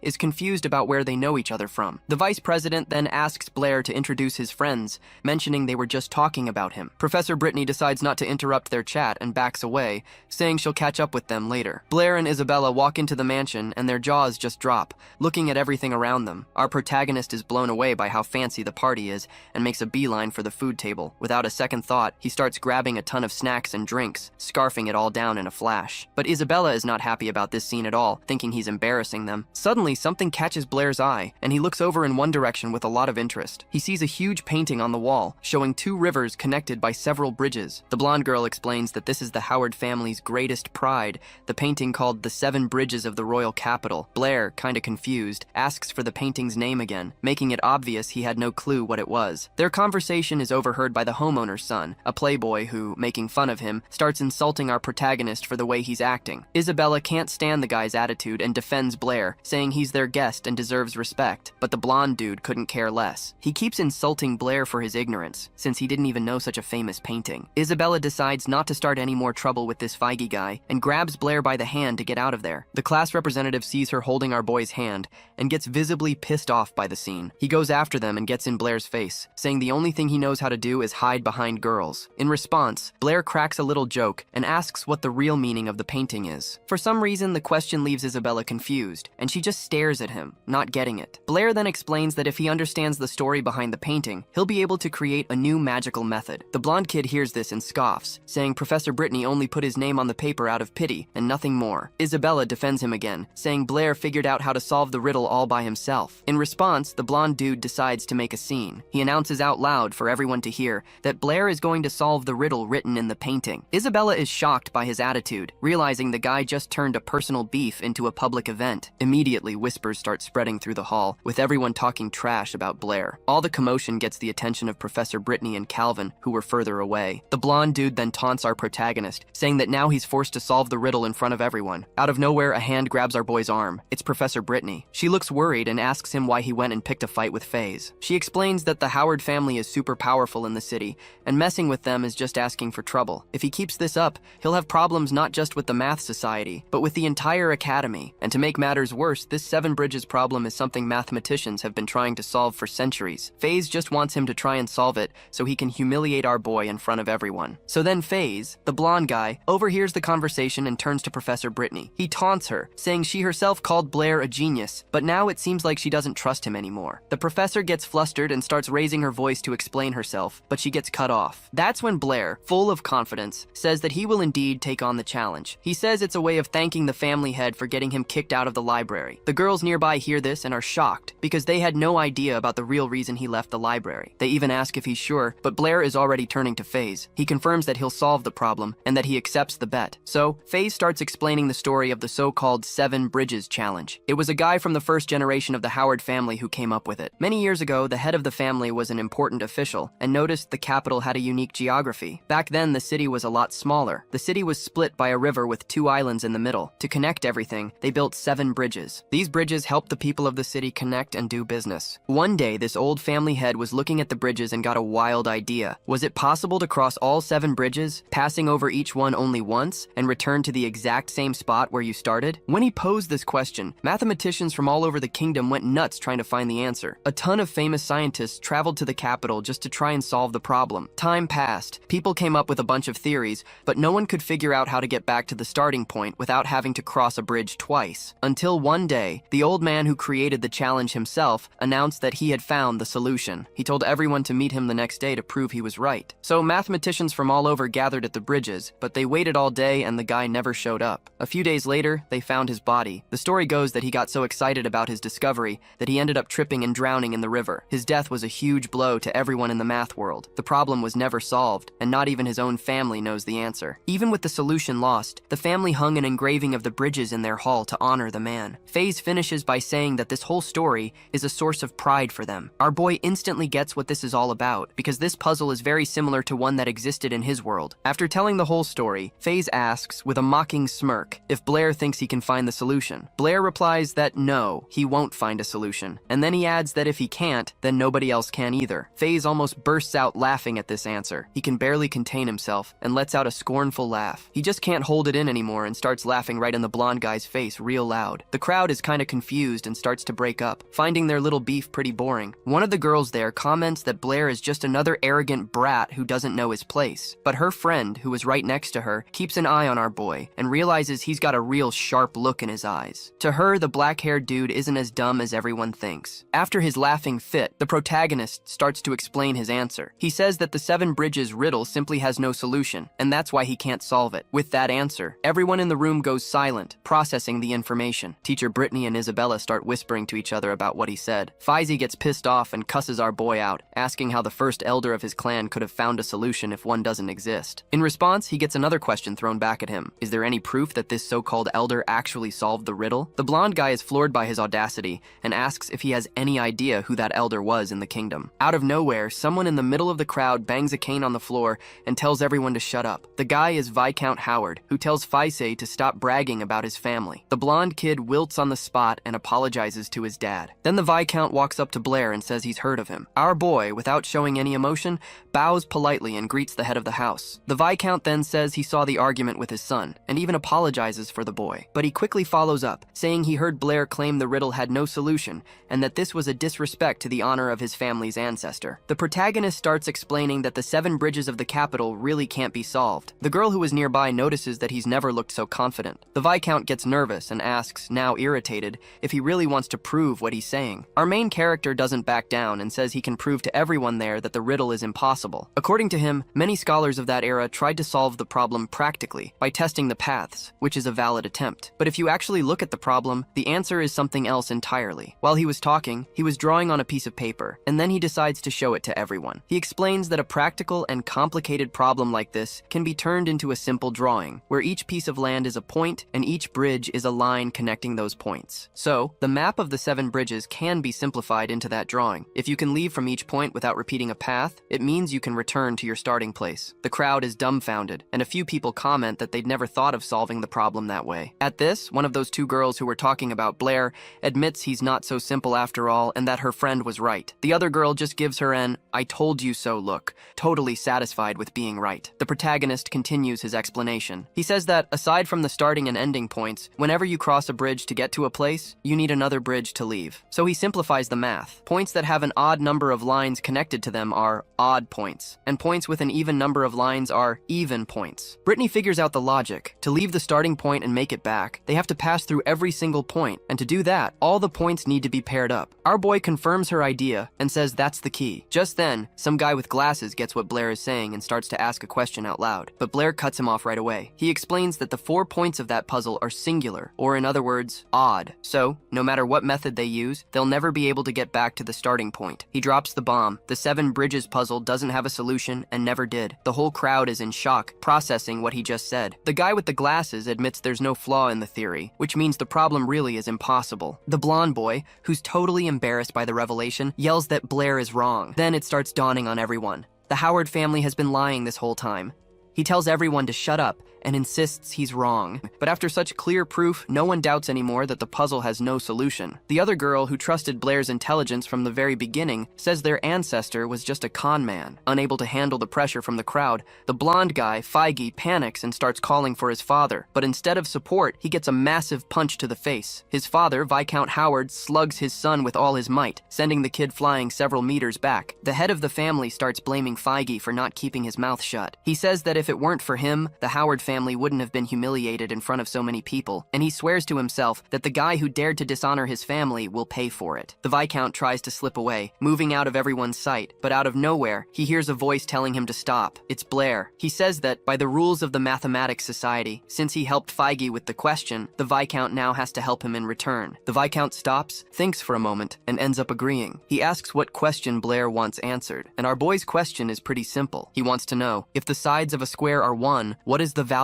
of the diagonal? The head of the house looks at him, completely stunned, not knowing what to think. Brittany chimes in and asks if Blair knows that it was the Howard family who created the Howard theorem. According to their theory, if the sides of a square are equal to 1, then the square of the diagonal's length will be equal to 2. That's correct. But Blair points out that's not what he asked. His question was about the value of the diagonal itself, not the value the Viscount gave. The head of the house turns pale at this detail and starts to panic. The crowd listening in also starts to wonder what the value of the damn diagonal is. They're all waiting for the Viscount to explain. After thinking for a long time, the man breaks into a cold sweat and gets nervous, because he simply doesn't know the answer. Our protagonist then realizes that, just as he suspected, the Viscount knew about the existence of this number the whole time. In Blair's old world, scientists were respected, but nobody really cared about them. In this world, though, science isn't as advanced, but scientists are treated like celebrities. The guys who make big discoveries get famous worldwide and earn the respect of even royalty and nobles. So, the scientists teamed up, gained economic and political power, and became a massive force. The Howard family is kind of like the head honchos of the math community, so what they say goes. And in this mathematical society, there are all sorts of people: scientists, politicians, and even folks from the church. They believe that everything in the world can be explained with numbers. Basically, their whole idea is pretty similar to the Pythagorean school, the one founded by a super famous scientist from ancient Greece. The Pythagorean school had a ton of followers, but they had one flaw that made it all come crashing down. The problem was, they thought everything could be represented by whole numbers or fractions. They believed that with those numbers, you could explain anything in the universe. But then, one of Pythagoras' students, a guy named Hippasus, discovered a massive hole in that way of thinking. He proved it was impossible to calculate the diagonal of a square using only fractions. This discovery shattered the very foundation of everything they believed in. The group got so desperate that, instead of solving the problem, they decided to just get rid of the guy who found it. They took poor Hippasus, tied a rock to him, and threw the guy into the sea. But it was no use, because the truth always comes out. More and more people started talking about Hippasus's problem, and in the end, the Pythagorean school was finished. These numbers that couldn't be written as fractions were called irrational numbers, and from there, the knowledge of numbers just exploded, creating a whole new field in mathematics. From the Viscount's face, Blair realizes he's known about irrational numbers for a long time, and our boy gets curious about how this world dealt with the whole thing. The question put the Viscount in a tight spot, and he started to break out in a cold sweat. The audience got super curious, and people started trying to calculate that diagonal right then and there. Brittany gets intrigued too, and asks what the problem is with this number, since it can't be expressed. Our protagonist explains that it's a completely new type of number, and that there are plenty of others like it. He says someone had already found a number like this before, but the discovery was hushed up because of Feige. At that moment, the Viscount realizes the mess he's gotten himself into, and it was all his own son's fault. He heads toward the boy and shoots him a death glare, but the blondie wasn't in the mood to get beaten up again, so he starts desperately looking for a way out. Feige then decides it's all Blair's fault for dishonoring the Howard family. With hatred in his eyes, he charges at our boy to give him a beating. The blonde lunges forward, blind with rage, his fists ready for a fight. Blair, seeing the trouble coming, braces himself to defend. But out of nowhere, just as Feige's punch is in midair, a hand shoots out and grabs his wrist tight, stopping the attack. The one who stopped the blondie was that girl who'd been keeping an eye on Blair. Feige looks at the red-haired girl, completely confused, and screams at her to let him go. The girl, unfazed by by the blonde's freakout, politely apologizes and says she has to stop him. Feige tries to break free, but it's no use, because for some reason this girl is crazy strong. Out of nowhere, he hears his father's voice calling him, and the boy just freezes in fear. The Viscount is not happy at all with his son's behavior, which has stained the family name. Expecting a serious scolding, the blonde guy tries to explain himself, but his mind goes completely blank. Then the head of the house raises his voice, getting ready to say something to everyone there. He apologizes to the crowd for the trouble his son caused, saying it's all his fault. And as for the number Blair mentioned, he tells everyone not to worry, because their math community will figure out a way to find an explanation. He politely thanks Blair and says he has to leave. But all that politeness was just an act, and he gives a mocking look, wishing our boy a good night on his property. Blair, savoring his small victory, also wishes the Viscount all the best. As he went to handle his business, the Viscount thought he never imagined he'd go through such an embarrassment. Our protagonist then genuinely thanks the woman who defended him from the blonde guy. She's surprised that he's forgotten her, his own lover, and asks how he could be so forgetful. Suddenly, Isabella smacks the back of Blair's head with all her might, catching him completely by surprise. Annoyed, she asks why he was hitting on other women. This little playful spat makes the redhead girl burst out laughing. She apologizes for interrupting the couple's flirting. The two, surprised, look at the woman, who says it was just a joke, but that she's a little jealous of their relationship. Isabella gets super flustered by the comment and says the woman got it all wrong. The blonde then asks what Alice, the redhead girl, is doing there. Alice explains that she always goes to these events, but she didn't expect to see the mayor's daughter there. Then Brittany chimes in and explains that Alice's family is well known in the city's math community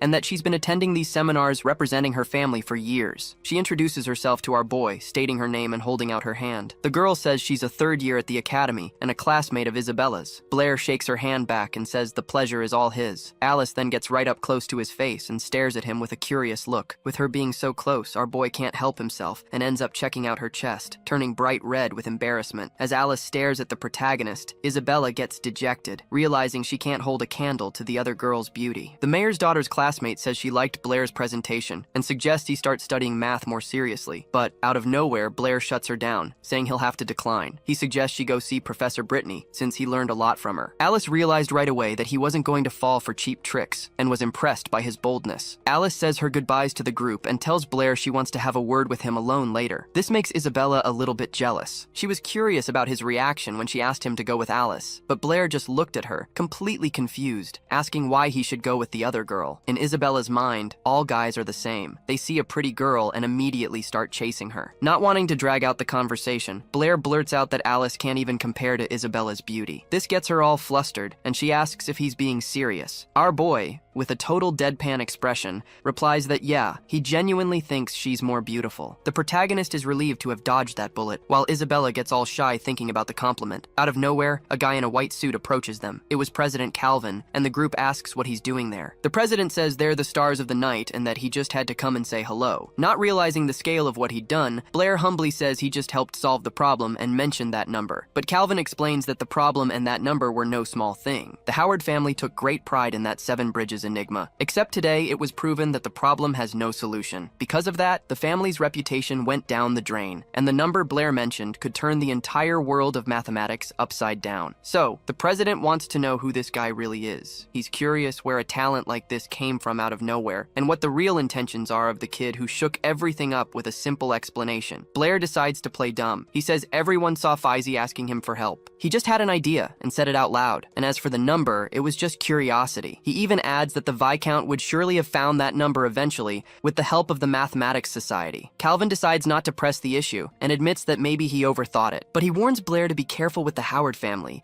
because picking a fight with them is not a good idea. Meanwhile, somewhere else, the Howard family's father is in his office with his son, who's sprawled on the floor. The kid got a nasty beating for embarrassing the family, and his face is covered in marks. Next to the big boss is a shadowy figure who advises that it's time to act. The Viscount is just waiting for Blair to leave the mansion to take care of him and make it all look like an accident. The shadowy figure hears the order and bows in obedience. Suddenly, the Viscount hears a voice behind him, saying he's going to kill someone again. When he turns around, he sees a white-haired guy wearing the same kind of white suit. The father turns his head with a nasty look on his face. He didn't like the tone of the man, named Abel, one bit. And the figure in black is shocked because she had killed that very man with her own hands. The man says it's normal for them to be surprised, since the Viscount himself ordered him killed last time. In disbelief, the father jumps out of his chair and yells, asking how he isn't dead and if that Blair guy works for him. Wanting to end this right then and there, the old man pulls a gun out of nowhere. He points the gun at Abel and tells him to start talking now. At that moment, his blonde brother finally realizes what's going on and takes in the whole scene. Abel, dressed in a white suit, says his father is asking way too many questions and he doesn't even know where to begin the story, but after giving it some thought, he agrees to tell him a part of it. He says that Blair has nothing to do with him, but that he, Abel, had one hell of a reason to come back. Cool as a cucumber, even with a gun pointed right at him, he announces that he's going to change the Howard family completely. The head of the family looks at the kid, totally confused, and asks how he plans on doing that. Instead of an answer, he just gets another question thrown back at him. Abel wants to know what, in his father's opinion, is the foundation of their family. The Viscount, without missing a beat, replies that their foundation is their reputation. But Abel immediately shuts that down. He claims their family was actually built on lies. The man starts getting pissed off and demands to know what he means by that. Abel then drops the truth bomb. His father always knew the Seven Bridges problem had no solution, but to protect the family's glory and their name in the mathematics society, he chose to hide the truth. For years, whenever someone got close to finding out, his father would find a way to get rid of them. That even included him. Not even his own son was an exception for the old man. The Viscount tells the boy to shut his mouth, tired of hearing truths he didn't want to face. He's ready to kill his son all over again, under the excuse that he's doing it for the good of the family. But Abel isn't afraid of him and says it's already too late, because the truth can't be hidden forever. And as of today, that guy named Blair has already exposed everything to every mathematician in the entire city. His dad might be able to take care of a few of them, but he's not going to be able to kill all the witnesses. Out of nowhere, our white-haired boy grabs the barrel of the gun and pulls it against his own shoulder. He says that if he doesn't kill every single witness, by tomorrow the entire state will know the truth. Abel then asks if his father really thinks he'll be able to keep the family together when everything comes crashing down. With nothing left to say, the Viscount drops the gun, and Abel picks it up. His father, completely defeated, asks what he's supposed to do, and his son suggests that he become the new head and change the family. It's the only way the Howard name will continue to exist. According to him, his father knows damn well that no one but him can save the family. The Viscount, with the pressure mounting, desperately starts to consider the proposal, and those words finally get through to him. Several days pass. Then, our boy wakes up at his teacher Brittany's place. He's really enjoying the room, mostly because it has an actual bed and doesn't have that horrible smell from the closet where he used to sleep. He decides to go say good morning to her, but then, out of nowhere, he stops in his tracks, his jaw wide open. In Brittany's room, he sees a giant pile of papers, all scribbled on. Right away, our protagonist puts two and two together. She must have spent the whole night looking for that number he mentioned at the ball. After the seminar, word about the theory of the so-called unsolvable problem spread across the entire country. With that, the Howard family's reputation started to go down the drain, and that mysterious number that nobody could find now even had a nickname, the Devil's Number. Basically, every mathematician in the country was trying to solve this mystery, but no matter how hard they racked their brains, nothing worked. The truth is, in this world, math is still pretty basic. It hasn't reached the level of explaining things in physics. In fact, physics hasn't even been discovered yet. Even so, scientists are super respected there and are always pulling all-nighters. Our boy is sure that sooner or later, they'll find the answer. They might make a ton of mistakes along the way, but in the end,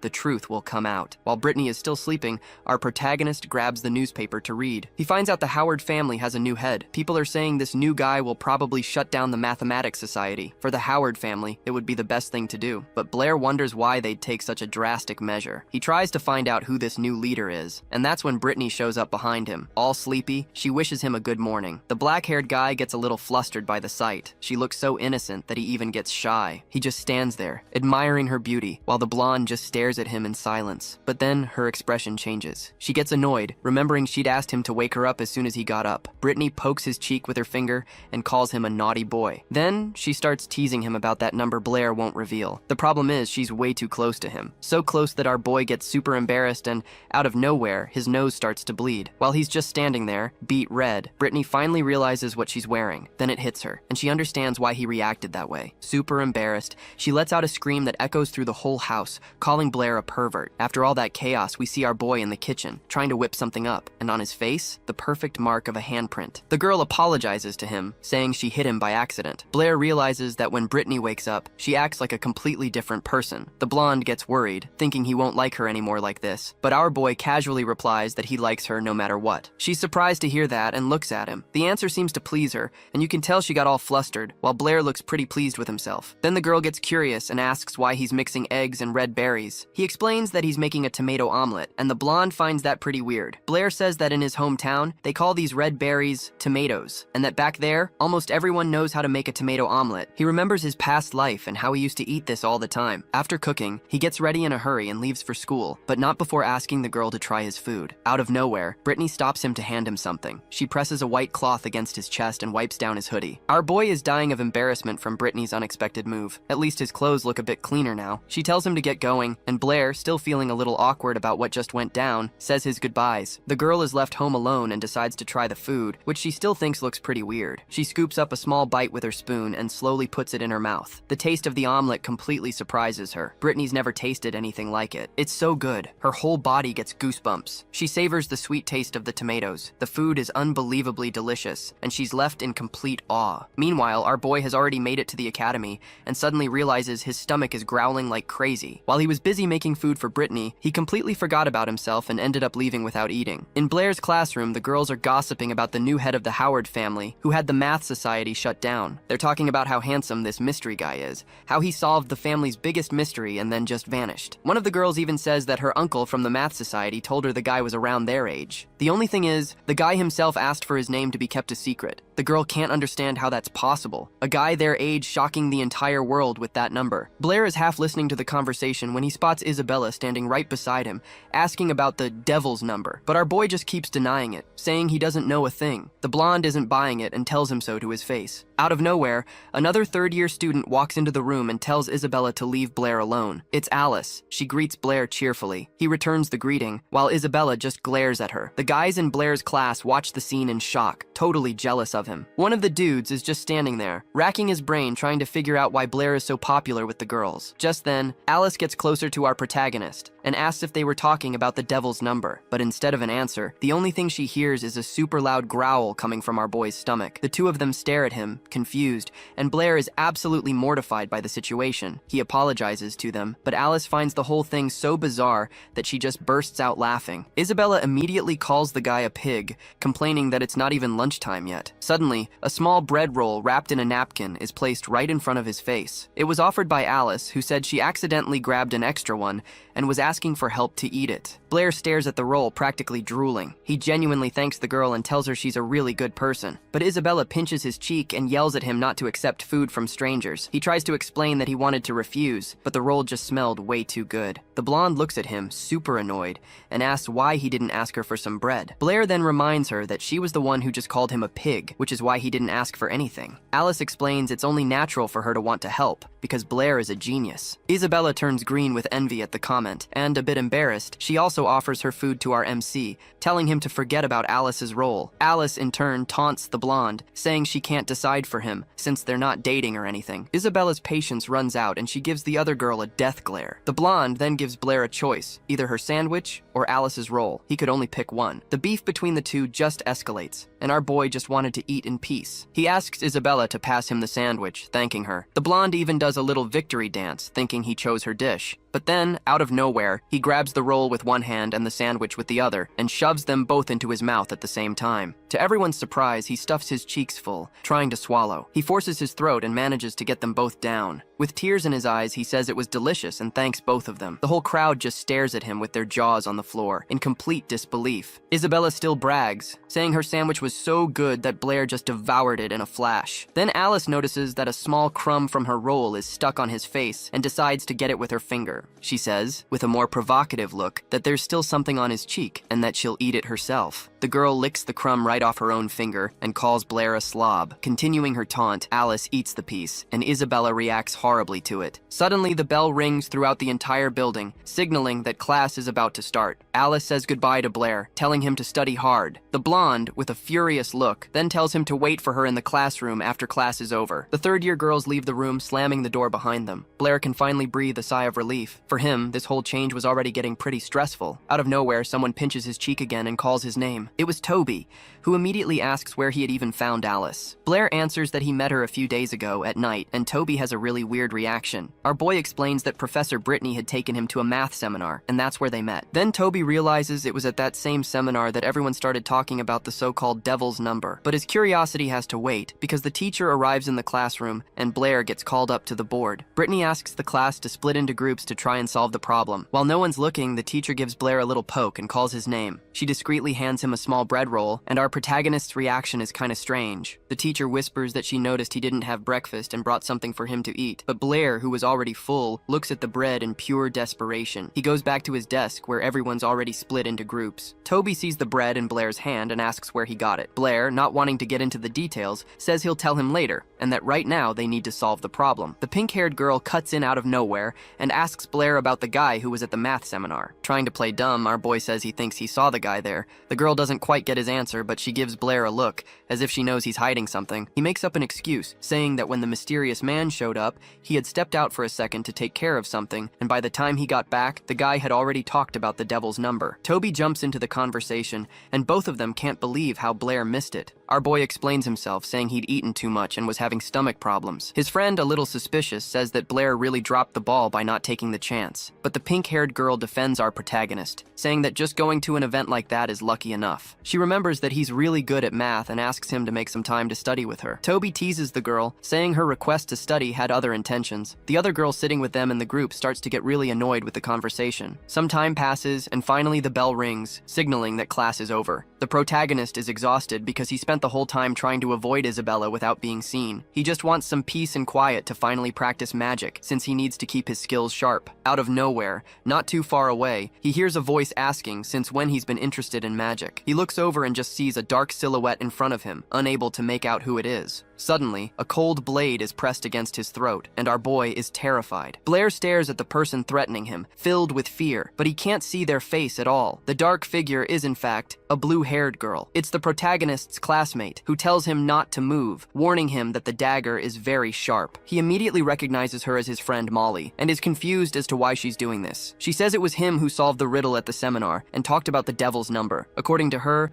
the Blair she knew never had this kind of talent, and she demands he tell her why he's impersonating her friend. Our boy, without showing any fear, replies that he is Blair, and decides to keep the whole body-swapping story to himself for now. Molly moves the dagger away from his neck and starts pinching and yanking at his cheeks, convinced he's wearing a mask. She pulls hard, annoyed, trying to rip off whatever disguise he's got on. But then, out of nowhere, it hits her that it's not a mask, it's his actual skin, and there's no point in forcing it. Getting fed up with her whole intimidation routine, Blair kicks her in the leg, knocking her off balance. Unable to stay on her feet, she goes tumbling backward. But our protagonist is quick on his feet and manages to grab her by the arms, breaking her fall before she can get hurt. All flustered, Molly yells for him to let her go. He says he will, but only on the condition that she never points a knife at his neck again. He glares at her, waiting for an answer, and the girl stares back, terrified. The guy tells her she's already seen for herself that he's not wearing a mask. He's the real Blair. Molly can't handle the pressure, and with her face beet red, she again begs him to let her go. Then she asks him where he got these new skills and why his way of speaking has changed so much. Our protagonist decides to tell her a half-truth. He says he is Blair, but at the same time, he isn't, because one day he just woke up like this. He explains that he comes from a world with no magic, but where science is incredibly advanced. The people there don't even know how to use magic. To them, it's just the stuff of fiction. In that world, science is so advanced, it even surpasses magic. People can do things that not even the mages here could pull off. With all that technology, they've already explored the universe and even traveled to other planets. He tells her that, in this other world, he was just a math teacher. That's why he has knowledge that nobody here could even imagine exists. Molly is just floored, asking if it's true that you can cross the skies and if other planets really exist. The guy confirms that yes, they do. He continues, saying that there are countless other planets out in space. And at the end of the day,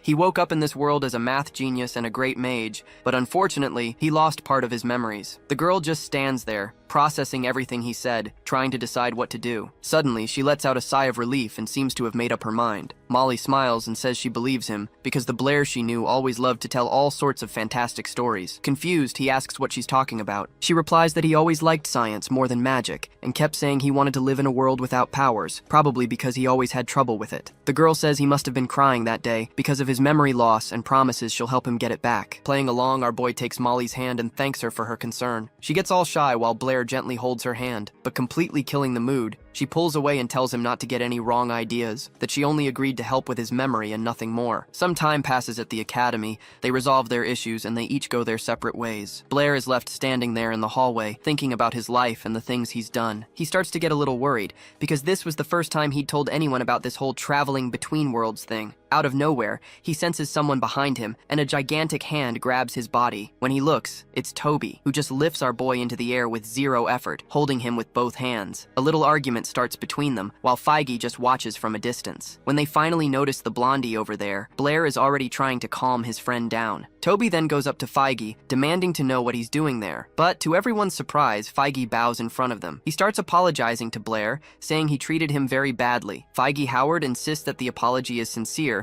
and asks for forgiveness again. Blair, who wasn't expecting this at all from the arrogant blonde, just stands there looking at him, completely shocked. The vibe gets weird, and the crowd around them starts to notice their boss's bizarre behavior. But instead of saying anything, our protagonist just stares at Feige with a "what the hell" look on his face. The crowd that had already gathered had no idea what was going on. Why on earth would Feige Howard be apologizing to Blair? Out of nowhere, Feige takes out a fancy-looking paper and hands it to our boy. It was an invitation from his older brother, FaZe, who is now the new head of the Howard family. Turns out there was a conference happening that night with all the mathematicians in the kingdom. FaZe wanted to discuss the Howard family's reputation. Feige, looking like he was being forced to do this, asks Blair to please attend. Toby, sensing a trap, warns Blair that this could be a setup. Our protagonist stands there thinking, deciding whether or not to go to this conference. Time passes, and night falls. The sun has set, and the Howard mansion starts to fill up with important and scholarly people. And of course, Blair couldn't resist his curiosity and showed up too, to see what the deal was with this conference. Suddenly, someone pulls his ear, and he thinks that this scene feels awfully familiar. It was Isabella, super pissed because Blair had ditched her earlier. And right behind them, Professor Brittany shows up, who was also there. She greets them both and says she was also looking for him at the academy. Our protagonist is surprised to learn that the professor was called to the conference. According to her, news of the event had spread throughout the entire kingdom. Basically, almost all the mathematicians in the city were there. Some even came from far away. But here's the kicker. No one else got a formal invitation. Apparently, Blair was the only one to receive an official invitation to the so-called conference. Out of nowhere, someone touches Blair's ear again, and he gets all flustered. It's Alice asking what's up with his ear. Then the whole group surrounds our protagonist and starts talking loudly. It's total chaos. Our boy already knows where this is going. The two girls are going to spend the whole night arguing. Before things could get any worse, Brittany tells everyone to head inside the mansion. And there goes Blair,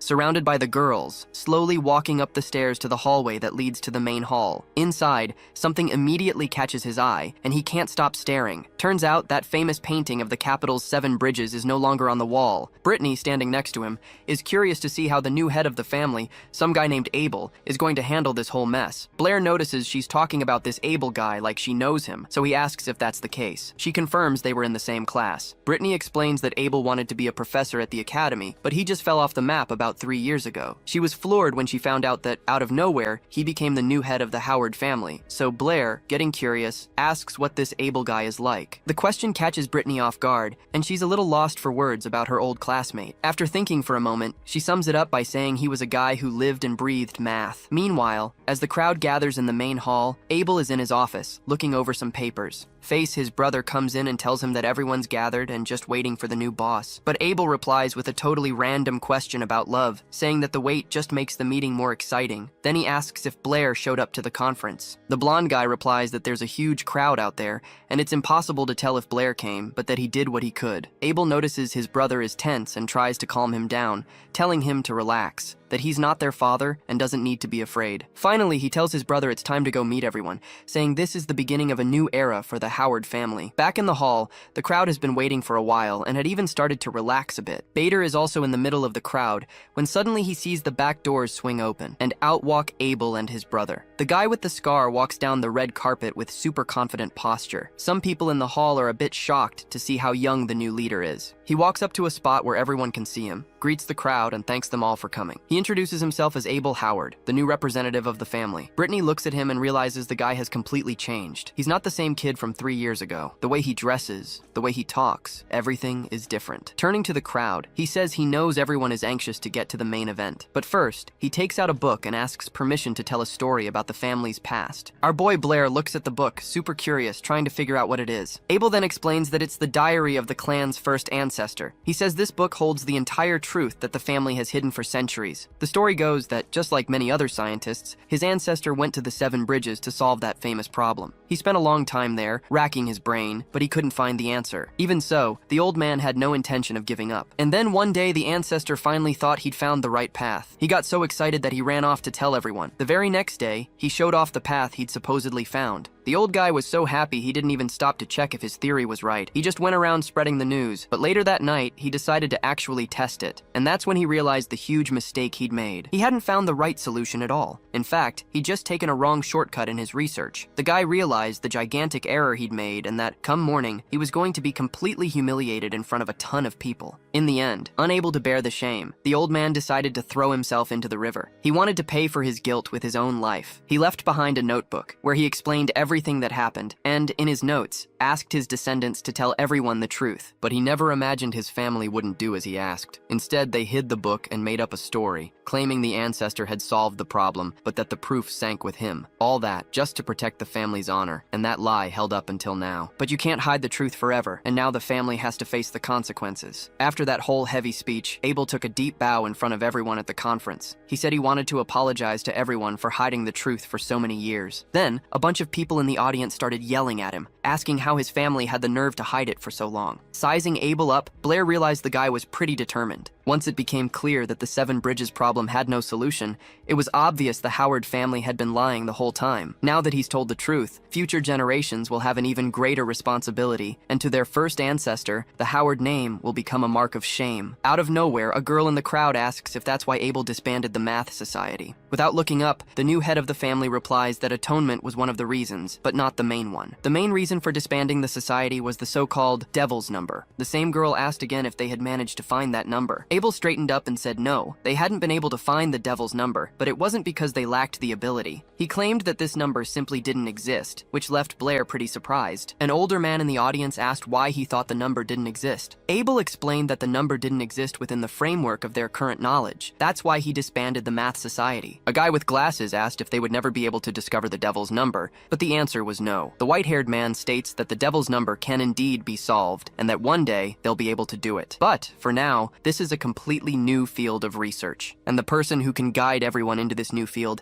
is none other than Mr. Blair from Shounen Academy, the guy who invented the Devil's Number. The crowd started whispering, because almost no one there knew our MC. Abel, understanding the situation, said that probably few people knew Blair because he's a very modest guy. So, when he introduced this number, he asked them not to release his name. But now, to overcome this obstacle and enter this new field, he asked for Mr. Blair's help. At that moment, Professor Brittany suddenly turned to ask our boy what they should do. But then, suddenly she and everyone else realized that the guy had simply vanished, without a trace. Yep, he just took off. The blonde guy walks up to his brother and whispers that Blair's not there. Abel comments that he thought his curiosity would get the better of him, but I guess he was wrong. He says that sooner or later the kid will show up, and then they'll be able to ask him everything in person. Some time passes after the conference. The next day, the gossip is already running wild among the second-year class. The rumor is that the person who invented the so-called Devil's Number was Blair. Abel managed to pin all the blame on him. With that, nobody cares about the Howard family's problems anymore. In our boy's classroom, he's the only topic of conversation. Out of nowhere, Toby walks up, pokes Blair, and calls his name. But before he can even hear what his friend wants, Blair cuts him off. He says he didn't see anything at the conference, that he got out of there just in time, and asks not to be bothered. But Toby ignores him and tells him to look where he's pointing. The protagonist turns around and comes face to face with the person standing right in front of him. It's the history teacher, a guy named Hank, and he's planted right in front of Blair's desk. The teacher says he knows the kid's a math genius, but he's never passed his class. Blair tries to defend himself, saying that his history knowledge is just all jumbled up in his head. But the teacher wasn't having any excuses and slammed his fist on the desk. He says that even if Blair is famous now,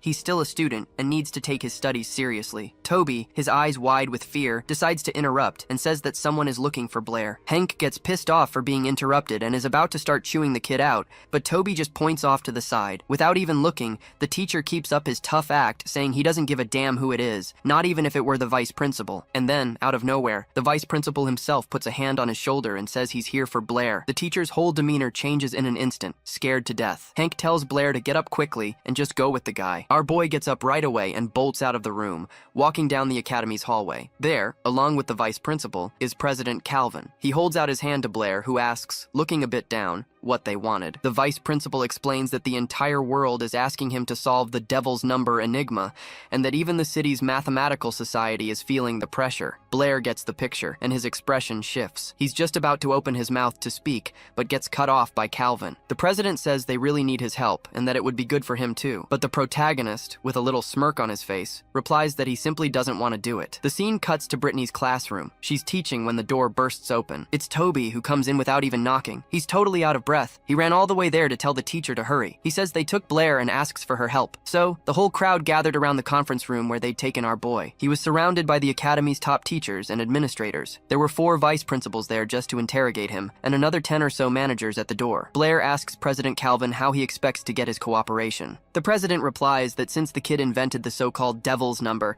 he can't just let down the entire mathematical community. Then Blair, changing the subject, asks Calvin point blank if he always calls the truth something diabolical. That response really pissed off some of the people in the room. Calvin cuts to the chase and asks if it's true that the devil's number can't be expressed as an integer. The protagonist confirms it and says that it's not just his number, but that a square can't be expressed by the number 2 or by 3 either. He explains that this value can't be represented by an integer and that there are many numbers just like it. And the most important part is, this can be proven mathematically. Calvin, with a shocked look on his face, asks the kid if they've been wrong for hundreds of years. But Blair explains that this is a normal thing in mathematics because it's a science where they make and correct mistakes all the time. So Calvin asks if he can help the mathematical community by teaching them the method to prove and formulate a number like that. The protagonist apologizes and says he can't help them with that. From his words, he can now understand what has everyone so scared. They're scared that the truth they've believed in for centuries might be wrong. According to our boy, fear is the most common human emotion, and there's no reason to be ashamed of it. In his homeland,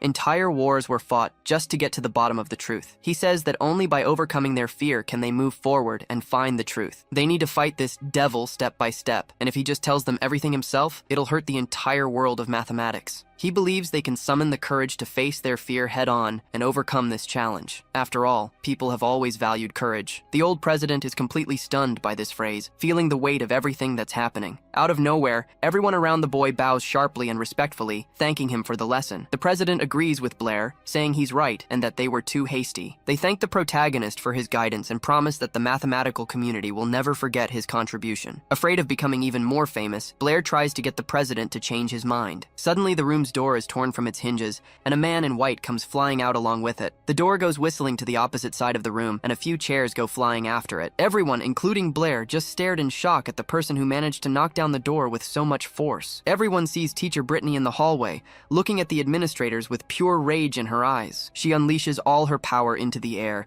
getting ready to tear apart anyone who wants to hurt her student. Her face was frozen in an expression of incredible fury, and she slowly asked the people around why they took her, Blair. Our boy, on the other hand, just started waving and smiling at his teacher, calling out to her. He says that everything's fine, and that the guys just wanted to talk to him. Realizing what she'd done, Brittany was instantly mortified and dispelled all the magic she had prepared. She apologizes to the president and the others and starts making up some excuses. But the guy didn't even care. He said it was their fault for going too far and not telling her about their chat with the student. A while later, it was already noon, and the whole situation with Blair finally got sorted out. He and the teacher walked down the hall in silence, each lost in their own thoughts. Breaking the ice, she tries to explain herself, saying she was scared those people would do something to him. But the protagonist tells her to relax, because with so many students at the academy, no one would do anything to him. Out of nowhere, she says she has a question for him. He, all cool about it, tells her to ask away. Then she asks why and how he made such a big fuss about the devil's number. He explains that, as is customary in the math community, he just asked them a counter question, but the girl didn't buy that answer. With a totally embarrassed look on her face, she gets real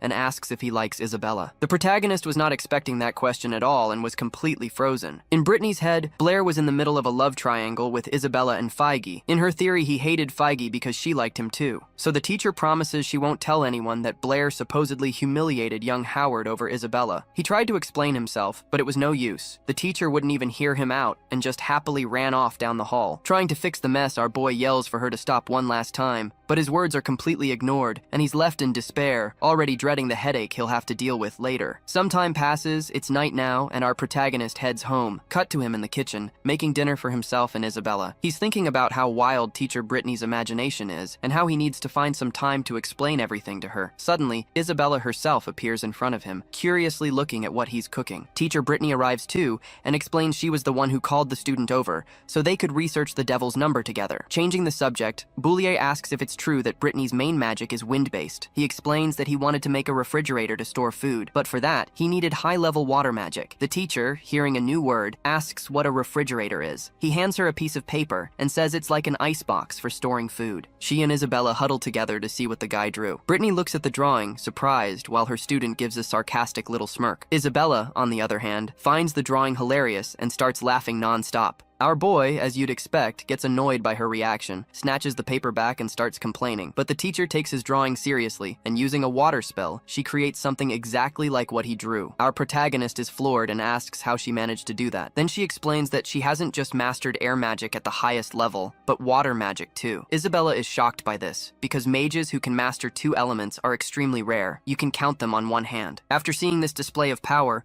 our boy gets curious and asks why the teacher is still at the academy. The question makes her a bit flustered, and she just stands there, lost in thought. While she's over there spacing out, her eyes drift to the pot of food. To avoid answering, she quickly changes the subject and announces that dinner's ready. Turns out the protagonist had prepared a full meal for the 3 of them and set everything up nicely on the table. Isabella is a bit confused, since she's never seen that kind of dish in her life. The protagonist then explains that they're all recipes from his homeland, which is why they're not familiar with them. Isabella even doubts he can cook that well, but she's dying to try it. A little while later, it's a whole different scene. The plates are clean, with only a few crumbs left. Isabella is licking her lips, savoring the aftertaste from everything she ate. She absolutely loved the food our boy made, and even has a dreamy look on her face. The protagonist is surprised by her reaction, because Isabella almost never shows what she's really feeling. He takes the chance to tease her, reminding her that she'd said she'd rather starve to death than eat his food. Out of nowhere, the blonde turns bright red with embarrassment, grabs his ear, and starts complaining that the food was too good. Seeing the whole scene unfold, the teacher starts to laugh, enjoying the moment. Her laughter catches their attention, and they both ask what's so funny. That's when the teacher blurts out that she thinks they make a great couple and are a perfect match. This comment makes both students turn beet red with embarrassment, looking at the teacher, not knowing where to hide. To break the awkwardness, Isabella lets go of the protagonist's ear and says she's not attracted to perverts. The jab doesn't go unnoticed, and he claps back that he's not into arrogant girls like her either. To break the ice, the teacher changes the subject. She reminds Isabella that she's moving up to the beginner level of magic and asks which element she wants to train. The girl replies that she wants to practice the wind element, just like her teacher. But the master explains that although wind is powerful, it doesn't help much in combat at the lower levels. She says the most important thing for Isabella right now is to learn how to defend herself. And for that, she suggests the earth element. But Isabella wants nothing to do with it, because she thinks earth mages' attacks are super ugly. Hearing this, our protagonist sarcastically thinks, wow, what a great reason. But then, out of nowhere, she grabs his ear again, hard. He jumps and immediately starts yelling at her, asking how she knew what he was thinking. She simply replies that she didn't need to know, because it was written all over his face. Then the teacher asks Blair which element he wants to study. Our boy strikes a thinking pose, finger on his chin, and after a moment, he says that ever since he was a kid, he decided he liked all the elements. Isabella immediately shoots him down, telling him to keep dreaming, because in her opinion, there's no way in hell he has the talent to master all 4 elements. But as she looks at Blair, Professor Brittany notices something different, and suddenly, even gets goosebumps. She says that he not only can, but he will achieve the impossible and master all the elements. Isabella thinks that's the biggest load of crap, but the teacher explains why. She says that when Blair uses magic, a dense and chaotic aura forms around him, so he might actually have the knack for controlling all 4 elements. To change the subject, she says they'll talk about it later, and that now they're going to start the real magic lesson. The whole group starts cheering. After all, their teacher is a super high-level mage, but she warns them that to be great mages, they can't rely on magic alone. She explains that even with the gift of magic, casting spells and making gestures takes too much time. To compensate, mages need to train in martial arts to defend themselves when there's no time to conjure anything. While the teacher is giving this whole lecture, our boy is more interested in how practical it would be to use water magic to wash the dishes. The teacher emphasizes that often, hand-to-hand combat is more useful than magic. That's why, before teaching them spells, she wants to show them some martial arts. That's when it hits Blair. His teacher is a fighter too. Right away, Isabella volunteers to fight the guy, saying she's already trained in martial arts at home. Brittany just warns him to be careful not to get hurt. Isabella promises promises she won't go full force and immediately taunts Blair, saying that if she's not good at math or magic, at least she'll be better than him when it comes to a fight. So the two of them get changed and head to an empty room to fight. To try and scare him a little, Isabella tells him he's gonna leave this room crying from the beating he's about to get. With that said, she charges forward, rushing in to land the first attack. Her movements are crazy fast. In a matter of seconds, she's right in front of our boy and throws a powerful punch straight at his face. Their fight drags on. It's gotten dark outside and the sky is full of stars, but the fierce battle between Blair and Isabella is still raging inside the house. But it turns out Blair was on his guard. He times it perfectly, and instead of taking the hit, he snatches her hand right out of the air. The blonde is completely stunned, not knowing what to do. Our boy seizes the opportunity, pulls her in, throws her to the ground, and immediately pins her, twisting her left arm behind her back. Pinned down, the girl starts getting all dramatic, pretending she's lost and asking him to let her go in a tearful voice. Blair falls for it. He eases up a bit and, relieved, tells her he'll let go. He barely even gets a word out before he's interrupted by a foot flying straight at his face. The blonde had used the fake tears as a trick to break free and counterattack, but he was expecting something like that. Blair makes a quick move, causing the girl to lose her balance and fall again. This time, she can't recover in time and goes down hard. She panics, because a fall from that height and at that speed was gonna hurt, big time. But then, out of nowhere, her fall stops. When she opens her eyes, there's Blair holding her tight just inches from the floor. He looks down at her and apologizes, which leaves the girl totally flustered. The teacher, Brittany, is just standing there with her jaw on the floor. How on earth did this guy manage to beat the mayor's daughter, a girl who's been training since she was a kid? Blair explains that he's never taken any formal martial arts classes, but back where he's from, he was really into it and practiced something called sanda. The teacher comments that she's never heard of it and that his homeland is pretty mysterious. Meanwhile, Isabella, still in his arms, starts pinching our boy's cheek, basically saying, "Put me down already." Not wanting to admit defeat, she blames it on the floor, saying it was too slippery. After watching the whole thing, Brittany the teacher gets hyped up too and calls Blair over to train with her. He's a little hesitant, explaining that with sanda, it's hard to control your strength and he's afraid he might hurt her, but the teacher tells him to relax and not to worry about that. So, Blair accepts the challenge and faces the teacher with a serious look. He builds up speed and throws a kick straight at Brittany's head. She focuses completely to track the movement and dodges at the last second, using all of her reflexes, except the attack never actually lands. Why? Because mid-swing, our boy got completely distracted by the teacher's boobs. He remembered a piece of advice from his old master, who said that against a true master, you won't even see what hits you. For a long time, Blair thought that was just a bunch of nonsense, but now he was learning firsthand that his master was right. With his guard wide open, Brittany knocked him out without even breaking a sweat. She catches the guy mid-air and gently lays him on the floor. Isabella rushes over, shouting in concern and asking if he's going to be okay. The teacher explains that he just passed out for a second and would be waking up any moment. The blonde replies that for all she cares,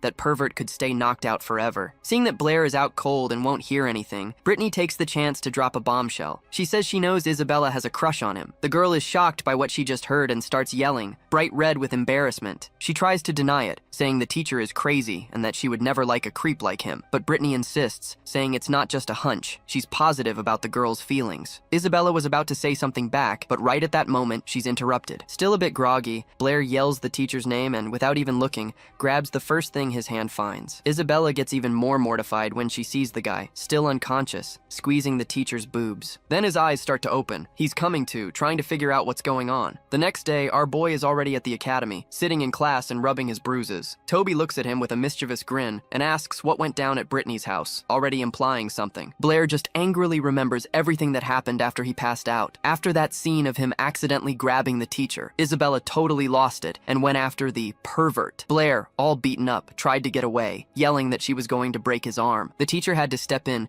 telling Isabella to let the guy go and explaining he didn't do it on purpose since he was unconscious. Thinking about the student, our protagonist is pissed. The girl has zero technique, but she's got absurd strength, enough to break his arm. He never imagined she was so skilled in martial arts. She definitely had a good master and must have trained like crazy. In this world, common folks don't get a chance to learn martial arts from a young age, let alone magic. So, Blair figures she must be from some noble family. Out of nowhere, Toby calls out to him, all excited, saying he's already mastered the spirit summoning technique Blair taught him. Our boy is floored by his friend's talent, who learned such a complex technique so fast. Toby, all pumped up, immediately offers to show him what he can do. He concentrates, gathers the power in his hands, and summons the fire element. The magic starts to form right there, and he yells out the name of the fireball technique, trying to cast the spell. Blair just watches, curious and surprised. He wonders why nothing happened. Where's the so-called fireball? but Toby tells him to look closer. When they both focus on his hands, they see two tiny little fireballs floating between his palms. Blair starts messing with his friend, saying that at this rate, he'll never surpass him in magic. But inwardly, he thinks it doesn't even look like a fireball, it's more like two sparks. Suddenly, something catches his attention. When he turns, he comes face to face with a hand holding a huge cake in front of him. It was Alice. She'd heard that Blair had broken his arm and brought him a snack, figuring he'd come without anything to eat again. She even comments that Toby had probably already scarfed down his own food. The protagonist replies that he feels a little weird accepting her food,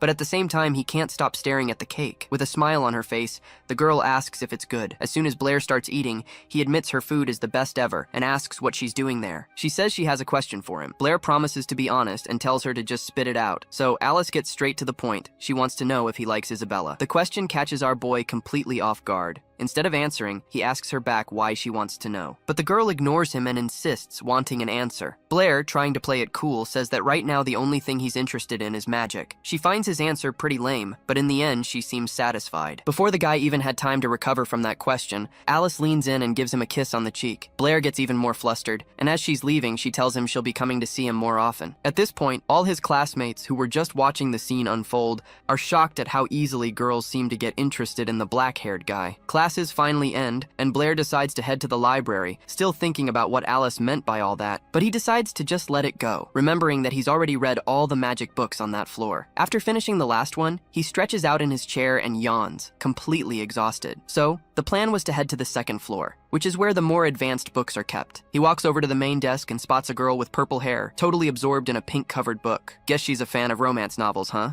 Our boy walks up, says hi, and asks how to get upstairs. The girl glances at his ID badge without much interest and sees he's just a student. Then she immediately shuts him down, saying that to go to the second floor, you need to be at least a beginner-level mage. He explains that he doesn't have enough spiritual power yet and asks if there's any other way. The girl says no, and even takes a jab at him, asking how he'd be able to read the advanced books anyway. Our protagonist gets offended by her snobby attitude and is just about to clap back. But out of nowhere, Molly shows up at the desk. She recognizes our boy and asks if he needs help. The purple-haired girl couldn't care less what was going on. She just turns her back and tells Molly to handle it. So Molly explains that to go up, he needs a mage ID, even if it's the most basic one. She says he could try to get a new certification, but the chances are slim since his spiritual power is so weak. Even so, the guy decides to risk it. He tells her he just discovered a way to improve water element magic. Molly warns him that this is serious. If he fails, he'll be blacklisted and will never be able to use the library again. But Blair seems dead serious. Molly thinks for a moment and decides not to push it, agreeing to his request. She politely asks him to follow her and points to a nearby room. Molly enters the examiner's room and explains Blair's situation. One of the guys is stunned, saying he can't believe a student wants to improve water magic. The other examiner thinks it's a load of crap, just an excuse to fool them, because the water ball technique has been around for centuries and there's nothing left to improve on it. The blue-robed mage sends a warning for the student to think it over, because if he's bluffing, it's game over for him. But Molly stands her ground, saying she trusts the kid and asks them to let him take the test. Seeing how insistent she is, the guys don't argue any further. The man in blue agrees and tells our protagonist to enter. Blair strolls into the pretty beat-up room and adjusts his mask before speaking. The two mages don't even pay him any mind. They're just sitting there, sipping on a red drink and shooting the breeze about life. Our protagonist greets the two of them, introducing himself as Chen Lo and saying he's a magic student. He explains that he's come to show them a way to improve their water ball magic, a method that can seriously boost its power. At this, the red-robed examiner starts staring at the kid, looking all flustered, and it's like his brain just short-circuited. Out of nowhere, the guy in red jumps up from his chair and yells that he recognizes the black-haired kid. He says it was Blair who broke into their office using magic. Turning to the other mage, he says they'd better head to the testing room because last time the kid nearly wrecked the place. The other mage, the one with the mustache, doesn't get this reaction at all and protests, saying he's just a student and poses no threat. The mustached guy then tells the kid to hit him with this so-called improved water ball technique. Blair then starts gathering all his energy around his body. He channels mana through himself, creating both fire and water elements at the same time. And then, a huge flame appears in his left hand,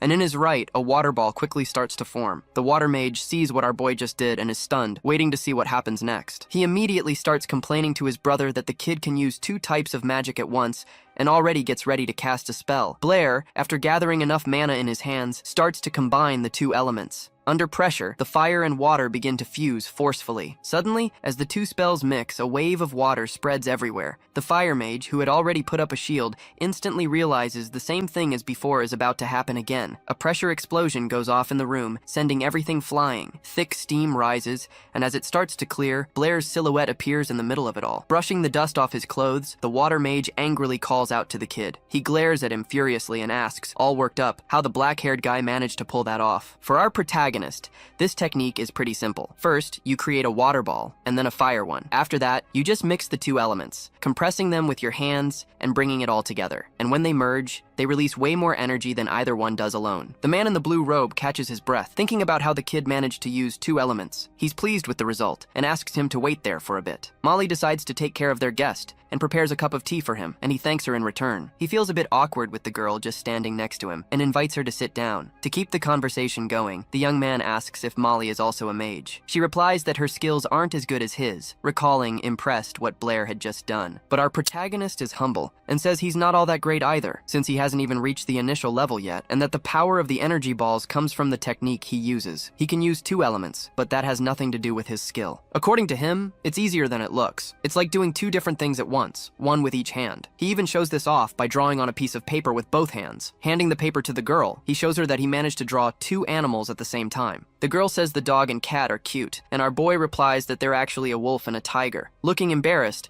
Molly says she can also do two different things at once. Meanwhile, the two mages who tested him show up at the vice president's office to tell him about the student. He doesn't believe a word they're saying and claims that someone at that guy's level just couldn't create two elements at once. The guy in the blue robes, named Brady, insists that he and Andre saw the whole thing with their own eyes. A thought crosses the vice president's mind. Maybe this guy could show a new path for magic. But the question is, how many people could actually use this kind of magic? If the technique can't be widely used, what's the point? On the vice president's orders, all the managers and staff were gathered in one place. A lot of them were annoyed by the sudden order, since some were in the middle of their own business. Out of nowhere, the president shows up with two mages. They explain that one of them has come up with a new technique. But there's a catch. You have to create a ball of water and a ball of fire at the same time. The guy Brady says he gathered everyone to see if this technique is something people could use in their daily lives, and tells everyone to give it a shot. Some of the mages immediately start doubting, wondering if it's even possible. The purple-haired girl looks at our protagonist and wonders if he's the one who created this magic, but she quickly dismisses the idea. After all, he's just a student. Then, all the mages in the room focus and start trying to summon both elements at once. One of them looks like he's about to get it. Fire starts glowing and water begins to form in his hands. But then, out of nowhere, the water goes out of control and the spell breaks. No matter how hard he tries, he just can't summon fire and water at the same time. The whole crowd starts saying it's impossible, that no one's ever been able to do it. This Brady guy tells the vice president that no one there could pull off the trick, so he orders them to take him to our protagonist so he can explain how it works. As they're walking to the room where Blair is, Brady tries to ask the president something, but gets cut off mid-sentence. The old man says he thinks only Chen Lu can use this magic. He says, sounding a bit down, that maybe no one else in the world can do it. It was looking like our boy was going to fail the test, but then suddenly, Molly shows up, and she's managed to do the trick. And there she is, with a perfect ball of water in one hand and a ball of fire burning in the other. The three older mages instantly fall silent, staring at her with their jaws on the floor. Molly notices the three of them and, surprised, greets Vice President Elton. Our protagonist greets him too and takes the chance to say that Molly is super smart and has already gotten the hang of the technique, asking if he passes the test now. The old man explains that, according to the rules, they need at least 3 people who know how to use the new magic. They gathered everyone from the Magic Society, and no one, besides Molly, was able to summon both elements. Molly asks, sounding a little sad, if it's true that he's not going to pass the test, but the president replies that he's decided to make an exception for Chen Luo because his method could completely change the future of magic. And that's not all. He even invites our protagonist to become an honorary member of the Magic Society. Our boy replies that it's a huge honor, but he has one condition. The president lets him speak, and Blair starts to explain. The condition is for Molly to be promoted to assistant manager. Molly is completely shocked and looks at them wide-eyed, not understanding a thing. A little while later, the purple-haired girl storms into the secretary's room, furious that Molly became an assistant. She starts to really hate the blue-haired girl because she thinks the position should have been hers. She demands one of the secretaries tell her where Molly and the student are. Losing her patience, she shoves the other girl hard and calls her an idiot. But then, out of nowhere, she remembers that the protagonist had asked about the library's second floor. Meanwhile, Blair is over in the president's office, filling out some paperwork. He signs a document to patent his new technique. The old guy confirms it. The copyright for the improved water ball technique is now officially his. Our boy is blown away to find out this world has copyrights. The president of the Magic Society explains how it's gonna work. They'll promote his new technique, and anyone who wants to learn it has to pay. The money is split 50-50, one part for the protagonist as the rights holder, and the other for the society. And if someone tries to learn it on the sly without paying,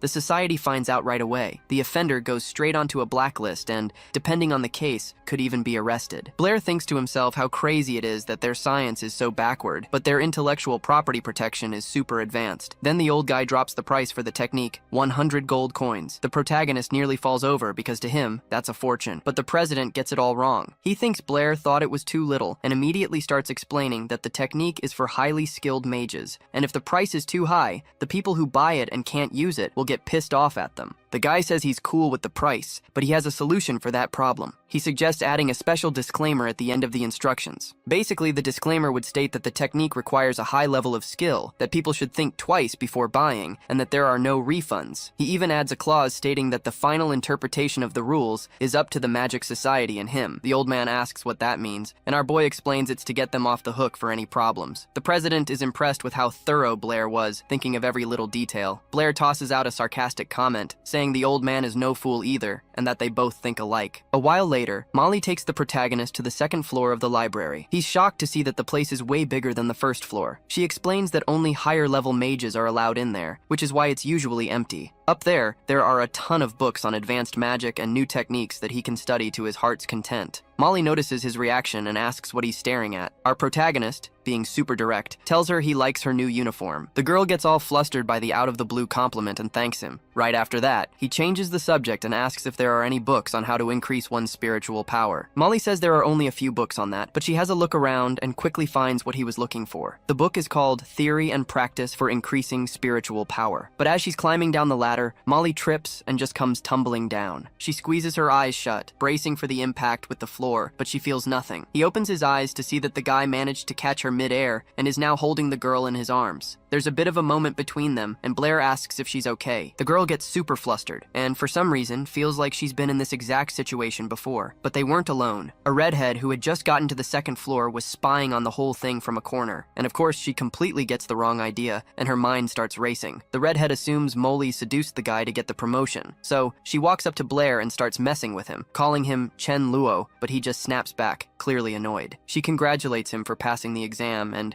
in this super seductive voice tells him she knew he'd make it all along. The girl strikes a super provocative pose and offers to help, saying she'll do anything for him, but Blair, completely unfazed, just tells her to get out of the library. Her plan totally backfires. She's in shock, realizing a cheap trick like that wasn't going to work on him. Blair realizes he was a bit harsh, so he apologizes. But right after, he takes a jab at her, telling her to leave because he's about to read some books that are way too complicated for her to understand. The redhead apologizes for being rude to him earlier and tells him not to believe anything Molly says, claiming that Molly is always talking trash about people. Our boy realizes Molly hasn't said a word about her, and since she's the one bringing it up, she's probably the real gossip. To shut her down for good, he threatens to call President Elton if she doesn't scram. The girl gets the hint and quickly makes her exit. Finally, with some peace and quiet, Blair can get to his reading. Anyone who messes with magic knows that spiritual power depends on your natural talent. The more talented you are, the faster you level up. Right now, mages know two ways to boost this power, either by meditating or by constantly using magic. But the author of the book Blair's reading discovered a new method. When a mage learns a new technique, it completely drains their spiritual power. However, after they rest up,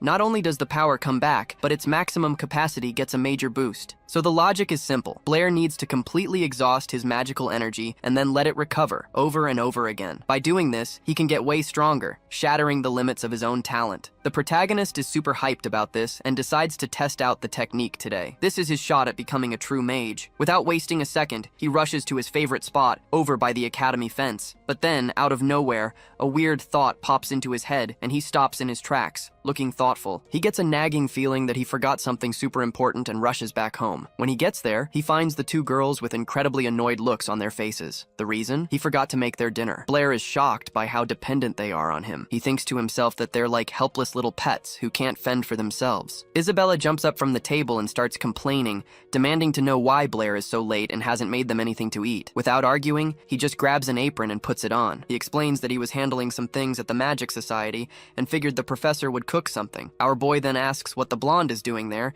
and she, looking super excited, hurries to share the news. She drops the bombshell. Starting today, she's going to be living at the professor's house too. Blair is completely blindsided. The news is so shocking he drops the frying pan on the floor. His awful reaction annoys the girl, who can't understand why he isn't thrilled to be living with someone as awesome as her. So, Brittany, the teacher, explains that Isabella is moving in with them so it's easier to study magic and math together. Our MC doesn't buy that story at all and turns to the stove, grumbling nervously. The blonde, Isabella, notices he's talking to himself and immediately starts threatening him. Blair decides to ignore the chaos for a moment. He figures that one way or another, he needs to get his magic experiments done today. Finally, dinner is ready and everyone sits down to eat. Isabella is the first one to finish her plate. She lets out a sigh, tired but happy, and our guy immediately kills the mood, telling her to go do the dishes afterward. After dinner, the crew goes to wash up. Then, Blair just walks into the bathroom out of nowhere to tell Isabella she forgot to tie up her hair again. The problem is he walked in right as the two of them were changing and ended up seeing the girls naked. Our boy turns bright red with embarrassment, and the only response he gets is a slipper flying straight at his face. Some time passes, night falls, and everyone gets ready for bed. Blair is sitting at the desk in his room, reading something and thinking about how he has to babysit these girls like they're kids. But suddenly, he gets tired of just sitting there, jumps out of his chair, and slaps the desk. He was planning to learn a new technique instead of just dealing with house chores, and the time was now. Looking at the book, he decides to learn the Firebird technique, which is described right there in detail. Out of nowhere, there's a knock on the door, and the protagonist, already annoyed, asks who it is. It was Isabella, who decided to come to his room before bed to ask something. Our guy holds back his irritation and tells her to come in. She says she was worried she'd thrown the slipper at his face in the heat of the moment and wanted to know how he was feeling. But Blair figures out this is just an excuse and she wants to talk about something else. So he just asks her straight up what she really wants. The girl, embarrassed, says she couldn't sleep and asks him what he's going to do with his life. The protagonist looks surprised, not understanding the question. She explains that she only has 1 year of school left, and he has 2, and she's curious about his plans after graduation. He answers that he hadn't even thought about it, and that he'll probably just stay at the academy, working as a teaching assistant. Unable to control her emotions, the girl runs over to him and grabs his arm with both hands. The blonde, in an almost begging voice, asks if he doesn't want to go to the capital after graduating from the Magic Institute. Her eyes are sparkling, and she says her father would help our guy get in, and then they could study together. The girl thinks that, in that case, he would cook for her every day, and that she feels really good around him. The protagonist gets flustered with the girl so close, and says that more studying would be a waste of time. Right now, he just wants to stay at the academy and study magic. Isabella gets worried and asks if he'll really be able to learn magic properly just at the academy. The boy explains that they have Professor Brittany there, and that her talent and knowledge are more than enough to teach him. The girl gets all embarrassed hearing the teacher's name because she immediately sees her as a rival. That's when her tone changes, saying that actually, the protagonist just wants to stay there to be close to Brittany, not her. She doesn't even wait for an answer and starts putting pressure on our guy, and at that exact moment, the teacher walks in to see what's going on. Brittany enters the room and asks why they aren't in bed yet. Suddenly, it looks like she really wakes up, her eyes go wide, and she sees the girl and our guy sitting there in that very weird position. Night passed and morning arrived. Brittany made breakfast for everyone, and they all sat down to eat peacefully. Our guy thinks back to the night before, when he tried to exhaust his powers by learning new magic. In the morning, he felt his power had grown, which means the method actually works. Suddenly, his thoughts are interrupted by the teacher. She starts saying it's way too early for them to be doing that thing she saw in the guy's room. But our protagonist rushes to explain himself, saying they were just discussing plans for after graduation, and she got it all wrong. Brittany didn't argue and apologized for the mistake, but right then, Isabella slams her cup down hard on the table. Isabella gets super pissed about this whole conversation, and everyone can see she's scowling. Changing the subject, she says irritably that she has a class and has to go. The teacher, not wanting to make things worse, just nods in agreement. Then, as Isabella gets up from the table, she walks past our boy and, on purpose, elbows him in the face. Brittany is completely confused and asks if Blair got into a fight with the blonde yesterday, but he says no. After that, the teacher changes the subject and asks if he has some free time that morning. She asks him to take an article article about the devil's number over to the Mathematics Society. Blair agrees, and on the way, he's thinking about what a math genius Brittany is, because he only gave her a little help, and she already did all the research on her own. Finally, he arrives at a rundown brick building and starts to wonder if this is even the right place, since it looks totally abandoned. Inside, things aren't any better. The place is a total mess, with people everywhere and piles of paper scattered on the floor. There's a guy with a mustache at the counter who tells him that if he brought a manuscript, he should leave it on the shelf, and if he's there to collect a reward, he needs to talk to the manager. Blair says he's there to drop off a manuscript, and the man, looking at him, has a really weird reaction. The guy recognizes our boy and stands there, hesitating for a moment, trying to remember Blair's name. He finally gets it and shouts his name for everyone to hear. Our protagonist is shocked that he's become famous, and a nearby secretary says she saw him at the seminar. Out of nowhere, a bunch of people start asking him for autographs and bombarding him with questions. Not expecting this reaction, our boy tries to make a quick getaway and says he just came to drop off an article from his teacher. As he's on his way out, the secretary tells him he can come back to get his reward anytime. Hearing the word reward, Blair whips around instantly, all excited, and asks what reward she's talking about. The guy with the mustache even apologizes because he thought Blair was only there for the cash. Trying to keep his cool, Blair asks again what reward they had for him. The man with the mustache is shocked that Blair has no clue. He explains that the Mathematics Society gives a cash reward to anyone who can solve super difficult math problems, and the more complicated the problem, the more money the person gets. Our boy gets all excited about the idea of making some money and says he wants to take a look at these problems. The guy invites him to follow, showing him the mysteries that no one has ever solved. They approach a wall that looks like a bulletin board, plastered with papers displaying various figures and equations, like wanted posters. The guy says these problems were already there even before he joined the society, and that he doesn't expect to live long enough to see anyone solve them. Blair decides to take this seriously, and asks the crowd to leave him alone so he can think about a solution. He then strikes a pose, leaning against the brick wall and pretending to gather mana around him. A guy from the society, all surprised, asks Andre's representative what's going on with Blair. The other guy explains that they can't distract him, because inspiration can strike a genius like him at any moment. While the guy's just standing there, anxiously waiting for a miracle, the dude next to him tells him to look ahead. Pointing at the wall, he says it looks like Blair has already bounced. The man starts to panic, looking around all confused and wondering where the genius he'd put so much faith in went. Meanwhile, the black-haired man had already taken off, thinking happily that he could rake in about 500 gold coins just by solving those problems, which were so easy a kid could do them. He was broke and couldn't buy new techniques, and he had no idea there was so much gold just sitting there at the Mathematical Society's building. The truth is, he couldn't care less about advancing mathematics in this world. He just wants the cash. Our protagonist runs off, dancing through the street, even scaring some kids along the way. He figures the best plan is to solve everything in secret and then just show up to collect the reward. A day goes by, and everything is super peaceful over at the Mathematical Society. The brown-haired guy even asks Andre why this Blair dude is considered a genius if he just ran off the day before. Andre figures that maybe not even a genius like Blair could solve those problems, since they'd been sitting there for years. Out of nowhere, the door bursts open, and a giant stack of papers is thrown onto their table. It was our boy, who decided to turn everything in at once. He says he's short on time and demands the reward right away. The man, with a look of complete confusion, asks which of the problems was solved in those papers, and the protagonist replies that the solutions to all of them are right there. At that moment, the man with the mustache goes into shock, staring at the black-haired guy in disbelief. The protagonist, disguised as Chen Luo, confirms that he solved all 23 problems from the Yabo City Mathematical Society. Vice President Andre and his colleagues spent the entire day checking the guy's work. Suddenly, someone shouts that the man with the mustache had finished verifying everything and that all the solutions were correct. The folks at the Mathematical Society are absolutely stunned, their jaws on the floor, realizing that a miracle had happened and that this guy had actually solved all of their pending problems. Meanwhile, the black-haired man was already sick of all the praise and just plopped himself down on a pile of books, taking a nap out of sheer boredom. The people around him were starting to lose their minds, with some even suggesting they call him the god of mathematics. Finally, Andre approaches him and, with tears in his eyes, starts to wake Blair up. He wakes up and asks if they've finished checking his solutions. Upon confirmation, everyone around him bows in respect, and Andre asks for the guy's name. In response, he introduces himself as Chen Luo. They finally decide to pay the reward,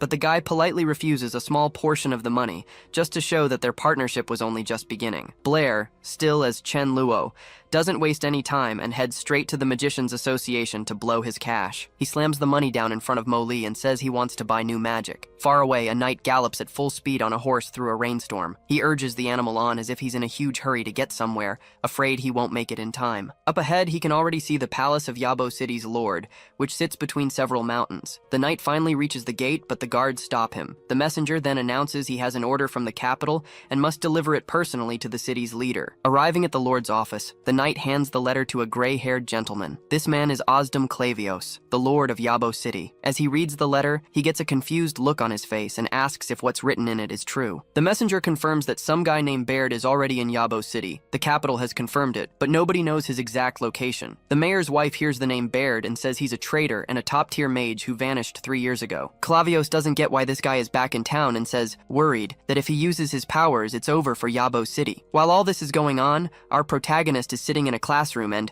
out of nowhere, drops his pen on the floor. He let it go out of sheer weakness, since he'd used up all his energy the day before learning the new magic he bought. The 500 gold coins weren't enough, and he's already thinking of a way to get more money. Toby, just to mess with him, comments that Blair always seems tired ever since he moved in with Brittany. Meanwhile, most of the girls in the class are all huddled around one of them, who drew a picture of the so-called math god. On the paper, you can see Blair, disguised as Chen Luo, striking a very manly pose. Annoyed by the scene, Toby calls the girls foolish and starts grumbling. Seeing this, the protagonist asks what god they're talking about. Toby explains that recently, a guy named Chen Luo showed up and solved 23 of the hardest problems from the Mathematics Society. He's all anyone in the entire kingdom of Lonen is talking about. Blair is secretly pleased with this popularity, but at the same time, he's annoyed that his fake name has basically been turned into a deity. Toby remarks that a guy that good at math must be some old man, not a young guy. Then he changes the subject and asks Blair who he's going to team up with for the magic training after class. Our protagonist is surprised and asks why Toby isn't going with him. His friend explains that he's not participating because his level is still too low for it. He also warns him that the second and third year students will be there too, and Blair has a strange reaction to this information. Finally, night arrives and it's time for the training to begin. The instructors explain that the goal is to develop the students' magical abilities by giving them a chance to put what they've learned into practice. But they make it very clear that even though practice is important, safety comes first. That's why most of the dangers in the mountains have already been eliminated, but the students need to be careful and not stray too far from the designated area. Now, they need to split up into teams of 3 or 4. The task is to spend a night in the mountains and return by noon the next day. As soon as the explanation is over, Isabella and Alice head right over to Blair. Isabella asks who he plans on teaming up with, so he doesn't have to choose between them and make things awkward. He suggests they all stick together. Alice laughs, finding it cute, and says he has a big heart for wanting to stay with all his friends. She likes the idea. Isabella, on the other hand, gets pretty annoyed because she won't get to be alone with Blair. Seeing the look on her face, the other girl asks if she's down to join the team. Without much of a choice, the blonde ends up agreeing. Our boy is relieved that the situation didn't turn into a fight. Suddenly, the scene cuts to a distant place behind a mountain. A gray-haired man appears, looking out at the horizon. He turns and informs a certain Mr. Baird that the sun has set. Baird is quiet for a moment,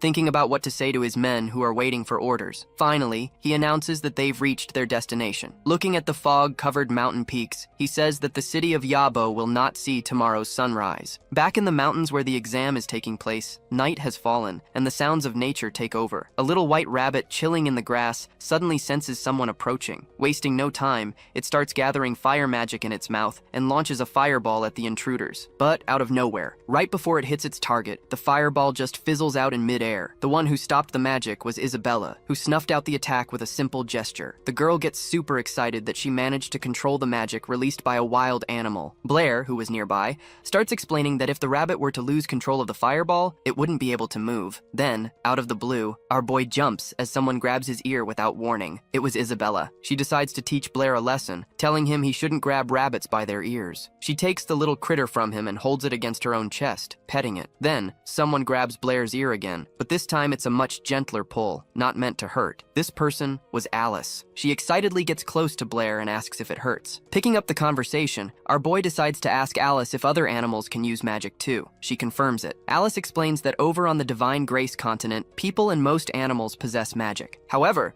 they usually only control control a single element and can't do anything too complex. For example, the rabbits only control fire and, at best, can conjure up some pretty weak little water bubbles. She also mentions that nobody knows the answer to that question Blair asked Professor Anthony. Elsewhere, a man is out in the middle of the forest, near a boulder, just lost in thought. Turns out this man is Professor Anthony, and a shadowy figure is approaching him. Akel walks up to the professor and asks why he isn't patrolling the mountains. Anthony replies that he's still thinking about the question Blair asked. The vice president gets curious and asks what the question was. He explains that our protagonist found out that rabbits can spit fireballs from their mouths and wanted to know why humans couldn't do the same without using spells and gestures. Akel pauses and starts mulling it over too, getting all worried and racking his brain about it. Now both of them are just standing in the middle of the forest, completely overthinking the whole thing. The gray-haired man, Akel, snaps out of his thoughts and tells Anthony he needs to get going and protect the students. The professor, however, is still totally fixated on the puzzle, pointing out that Akel didn't answer the question. But the vice president gets annoyed, raises his voice, and just orders Anthony to go protect the students already. Meanwhile, Blair's group has decided to take a break and rest by the fire. Isabella, holding her shirt in a pretty suggestive way,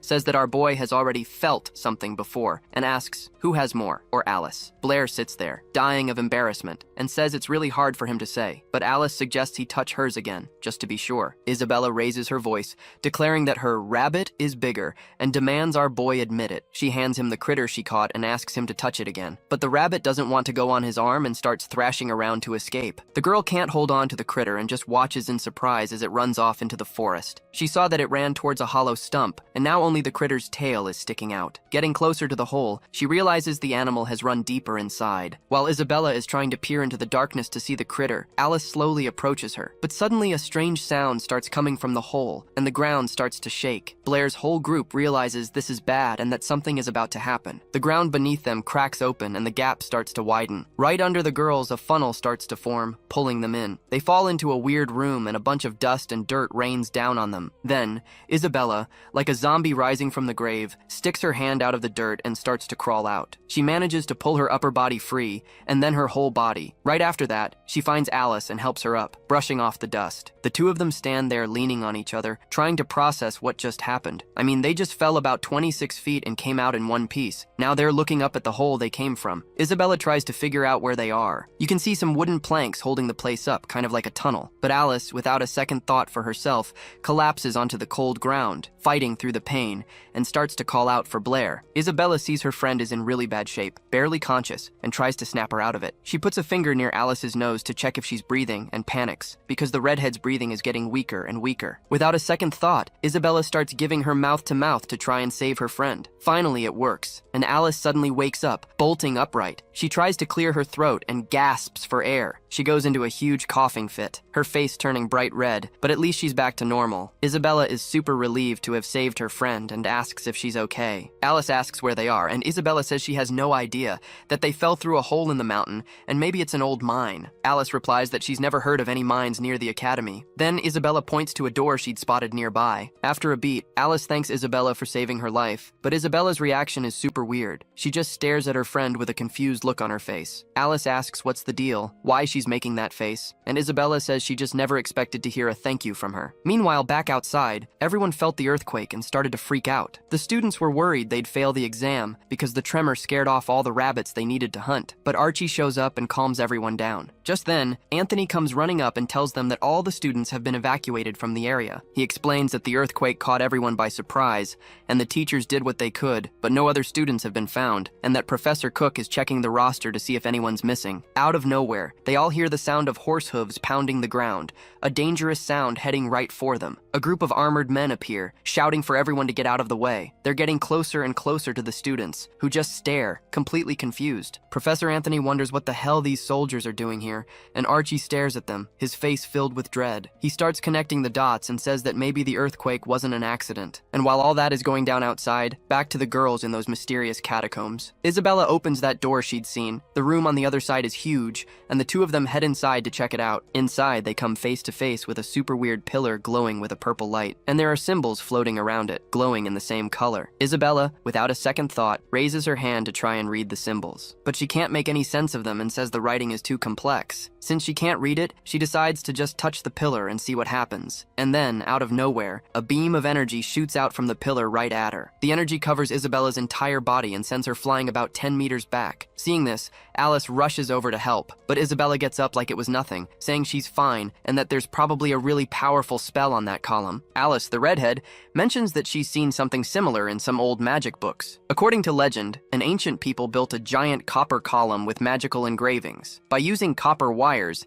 they could create a really strong magic field. Isabella gets curious and asks what the field is for, but Alice doesn't know. She guesses that maybe it's for healing or making things grow faster. And then, out of nowhere, a volley of metal arrows starts flying right at them. The arrows come from above, picking up speed as they rain down on the girls, but the attack isn't very accurate. The arrows, which got coated in ice on the way down, land just a few meters away from them. They look up to see where the attack came from. Up on the stairs, leaning against the wall, is a blonde guy holding a giant arrow. He says the girls are pretty skilled. The guy is just standing there by the railing, a mysterious look in his eyes, still holding the arrow. Alice decides to speak up and asks who the man in armor is. He replies that he should be the one asking that, and then, bold as hell, he tells them they're about to die. Hearing this, the girls look at each other, trying to figure out a way to escape. Without wasting a second, they both start preparing a fire spell to attack the guy. But he just smirks, watching the two of them try to pull something. He just stands there, completely still, watching a giant fireball fly right at him. Suddenly, the fireball slams into an ice shield that appeared in an instant. The attack did nothing. The guy, without even trying, easily blocked their magic. The girls' jaws drop, seeing how easily he stopped their attack. So the guy decides to close the distance and leaps right over their heads. He lands, sending Isabella flying with a powerful kick, and turns his attention to Alice. While one is down trying to recover, the other braces herself for a fight, but she doesn't even have time to react. The guy slams his spear into the wall right next to Alice's head, just as a show of force. She freezes, not knowing what to do, and the white-haired man gives her a smug grin. The giant metal spear is just inches from her head, and she stares at the weapon, panicked. Then, he grabs Alice by the neck with his left hand and starts to squeeze. He squeezes hard, making her cough and gasp for air. The white-haired man lifts her off the ground with a single hand, continuing to choke her while she struggles to say something, but he isn't listening. With a grim expression, he apologizes for something. He says that he needs to kill them, just as Alice is on the verge of passing out. At that moment, the man draws the sword from his belt. The guy lunges at the girl, aiming the sword right for her head. The blade hits its mark, and a spray of blood splatters on the ground. Except, he didn't hit his intended target. The sword is now embedded in our protagonist's shoulder. The attacker panics because he never expected him to show up there. Alice looks on, terrified at Blair, and sees the blood pouring from his shoulder. At that moment, Isabella finally comes to and calls out Blair's name, overjoyed that he's come to save her. She screams for him to be careful, right as the attacker is startled by a fire that erupts out of nowhere. The flames spread and lash out at the blonde man like a wild beast. The fire begins to burn his body, and the guy is shocked that Blair managed to use magic without even chanting a spell. Then a massive fire explosion goes off with the man right at its center. When the dust and smoke start to clear, we see Blair's group, safe and sound. Alice and Isabella have survived the attack, and now our protagonist is there to protect them. The blonde is super worried about his bleeding shoulder,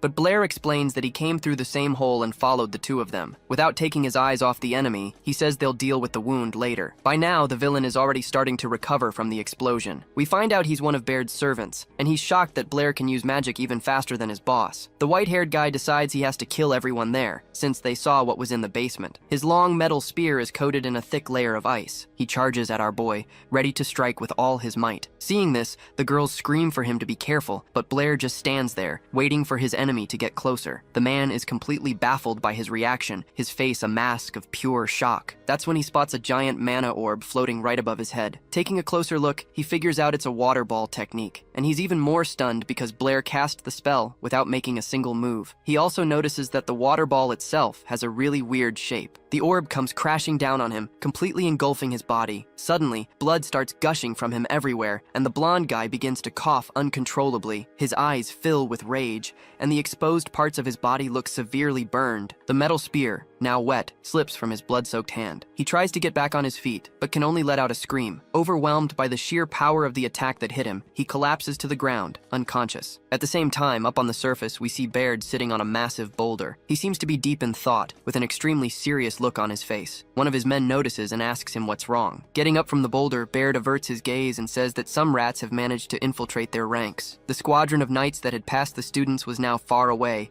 racing toward the forest. Their commander orders everyone to halt their horses, announcing there's an underground passage just up ahead. He commands the men to dismount and prepare to enter. Turns out, the leader of the bandit group is a highly trained warrior named Baird, a top-tier mage, and an extremely dangerous guy. One of his subordinates then taps the captain on the shoulder and points ahead. There, a short distance away, a lone mage with a staff stood in the middle of the road, blocking their path. It was Baird himself. He turns to the knights like they're old friends and simply informs them that the passage is closed. Without a second thought, the knights decide to go all out, launching a full frontal assault. They fall into formation, one behind the other, just waiting for their commander's signal. One of the knights even turns to the guy behind him and tells him to stop following so closely. Full of bravado, they finally charge the mage, and the clearing erupts with their battle cries. The scene cuts to a black-haired knight on the ground, his head covered in blood. He's dropped his sword and is lying in the mud, struggling to breathe amidst his dead companions as a heavy rain falls relentlessly. As he regains consciousness, surrounded by the bodies of men and horses, he clutches his head in agony. This night, Ethan realizes he's the sole survivor of the brutal massacre. Out of nowhere, he hears a voice calling his name,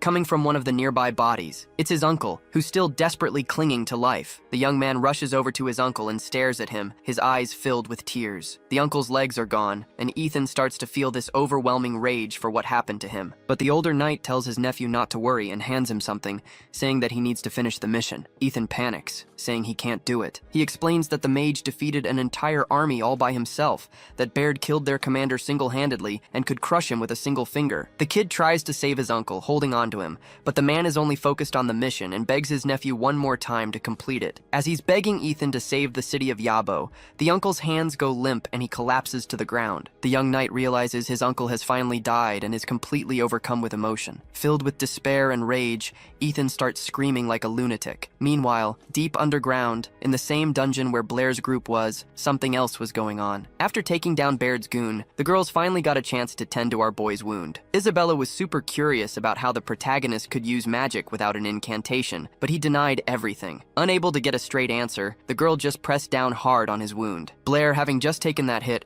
let out a scream of pain and started writhing on the floor. After that, Alice advises Isabella to be gentler, but the blonde replies that he didn't need to be bragging about his skills. Anyway, their focus now was a mysterious pillar in the middle of the room. The redhead says she read in a book that the pillar created some kind of magical formation. They didn't know exactly what it was for, but they were sure the earthquake from before had something to do with it. Alice also comments on the guy who attacked them, and apparently this whole system is more complicated than it seems. Blair says they need to figure out a way to get out of there quick and report everything they've seen. He says he doesn't want to handle this alone, but out of nowhere, a sword is pressed against his throat. The girls look over to see a man standing right behind Blair, and they start to panic. A knight had snuck up on them without anyone noticing, and now the blade of his sword is pressed right against our protagonist's neck. The armored guy then asks the group who they are and what they're doing there. Realizing the knight was distracted for a split second, Blair moves fast. He shoots out a hand, grabs the guy's forearm, and in one swift motion ducks out from under the blade. The knight's face is one of complete surprise at the skill of our black-haired boy. Taking advantage of the guy's hesitation, Blair instantly goes on the offensive. He grabs the knight's arm, twists it behind his back, and puts him in an arm lock. With the guy restrained, he warns the girls that the knight isn't alone. He's got a partner. Isabella just stares at the brown-haired knight,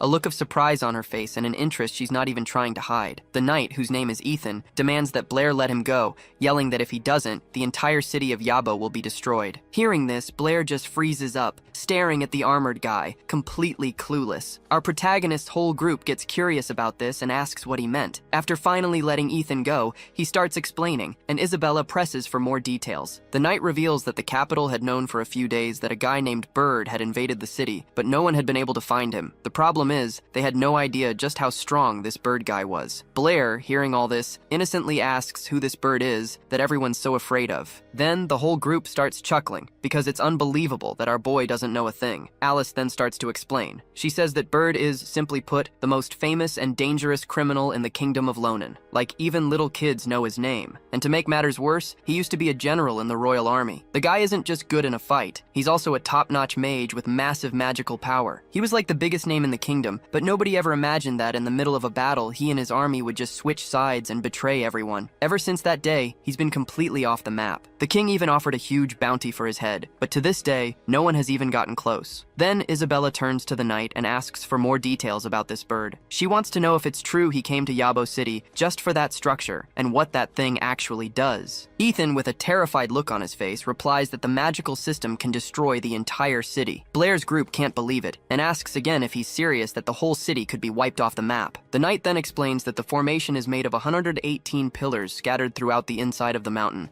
and nobody knows who put them there or why. What they do know is that this structure has been there for over 1,000 years. 10 years ago, the city's leader found out about it and called in a group of mages to investigate the thing. The mages discovered that this formation is way more powerful than modern-day magic. If it's activated at full power, it'll generate so much energy that it's capable of destroying all of Yabo. Since there was no safe way to dismantle the thing, they sealed off the area and made it a top-secret location. The knight has no idea how this bird guy managed to turn it on, but the fact is, the formation is now active. Blair starts wondering how they're going to shut this thing down. That's when Ethan shows them a magic stone in his hand and says that it will help. Our MC's crew just stares at the stone, totally confused. So Ethan explains, the formation has a bunch of pillars, but there's one main one, the one that connects everything. And this stone he's holding was found right next to that master pillar. The mages ran some tests and saw that just bringing the stone close to the pillar drastically reduces the formation's power. And if you touch the stone directly to the pillar, it loses all its power. Blair gets it right away. Their mission is to find that main pillar. Ethan agrees, but warns them that Bird is much stronger than they think. Our protagonist suggests that the knight call in as many soldiers as he can to help with the mission, but he replies that it's already too late to call for reinforcements, and that they need to handle this fast. That's because in 1 hour, the formation will reach its maximum power. He puffs up his chest and says that he's the only one who can find the pillar, and that everyone else needs to hide in a shelter, since they're civilians. But right in the middle of this heroic speech, Blair, holding back a laugh, points at the guy's pants,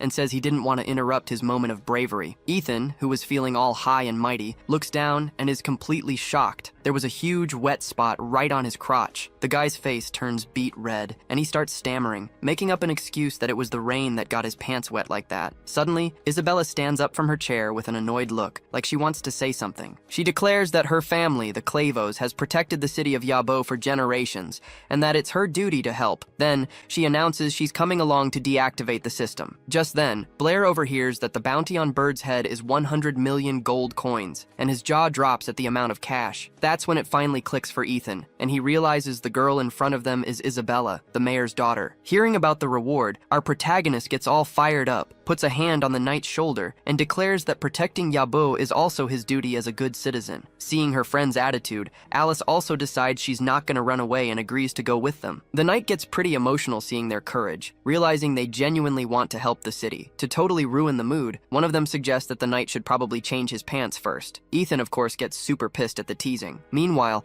a bunch of mages are gathered around a mysterious magical barrier. They're using all sorts of spells to try and punch a hole in it, but nothing's working. The giant dome just tanks all their attacks. One of the mages turns to a guy named Elton and says their magic isn't having any effect on the barrier. Another one named Andre says they should just wait for the president to get back, but the vice president rains on everyone's parade, telling them the president is heading to the capital and won't be back until tomorrow morning. Out of nowhere, the mayor of Yabu shows up in front of them and asks how things are going. Elton explains to him that even with all the mages gathered, they haven't been able to even scratch the barrier. The group's leader explains that the vanguard already managed to get past the barrier and found a plaque with something written on it. Now all they can do is hope for the best. Meanwhile, walking through some underground tunnels with the crew, Ethan suddenly blurts out that this mission of theirs is way too dangerous. But suddenly Blair turns around and smacks him on the back of the head. The knight is not happy about being treated that way, and asks why he hit him right there near the web. Just then, he feels something move on his neck and reaches for it. He looks at his hand and sees a yellow spider with a white head. The guy can't even stand to look at the thing, and just takes off running and screaming like a madman. In his panic, his foot hits a plate on the ground, which sinks under his weight. At the last second, Blair manages to yank Ethan back by his clothes, saving his head from an arrow that whizzes by. Realizing he was almost killed, the knight thanks our protagonist. Our boy then warns the group that the place is full of traps, and asks if they're sure they want to keep going. Ethan, however, is super confident. He says he knows a secret path from Core. According to him,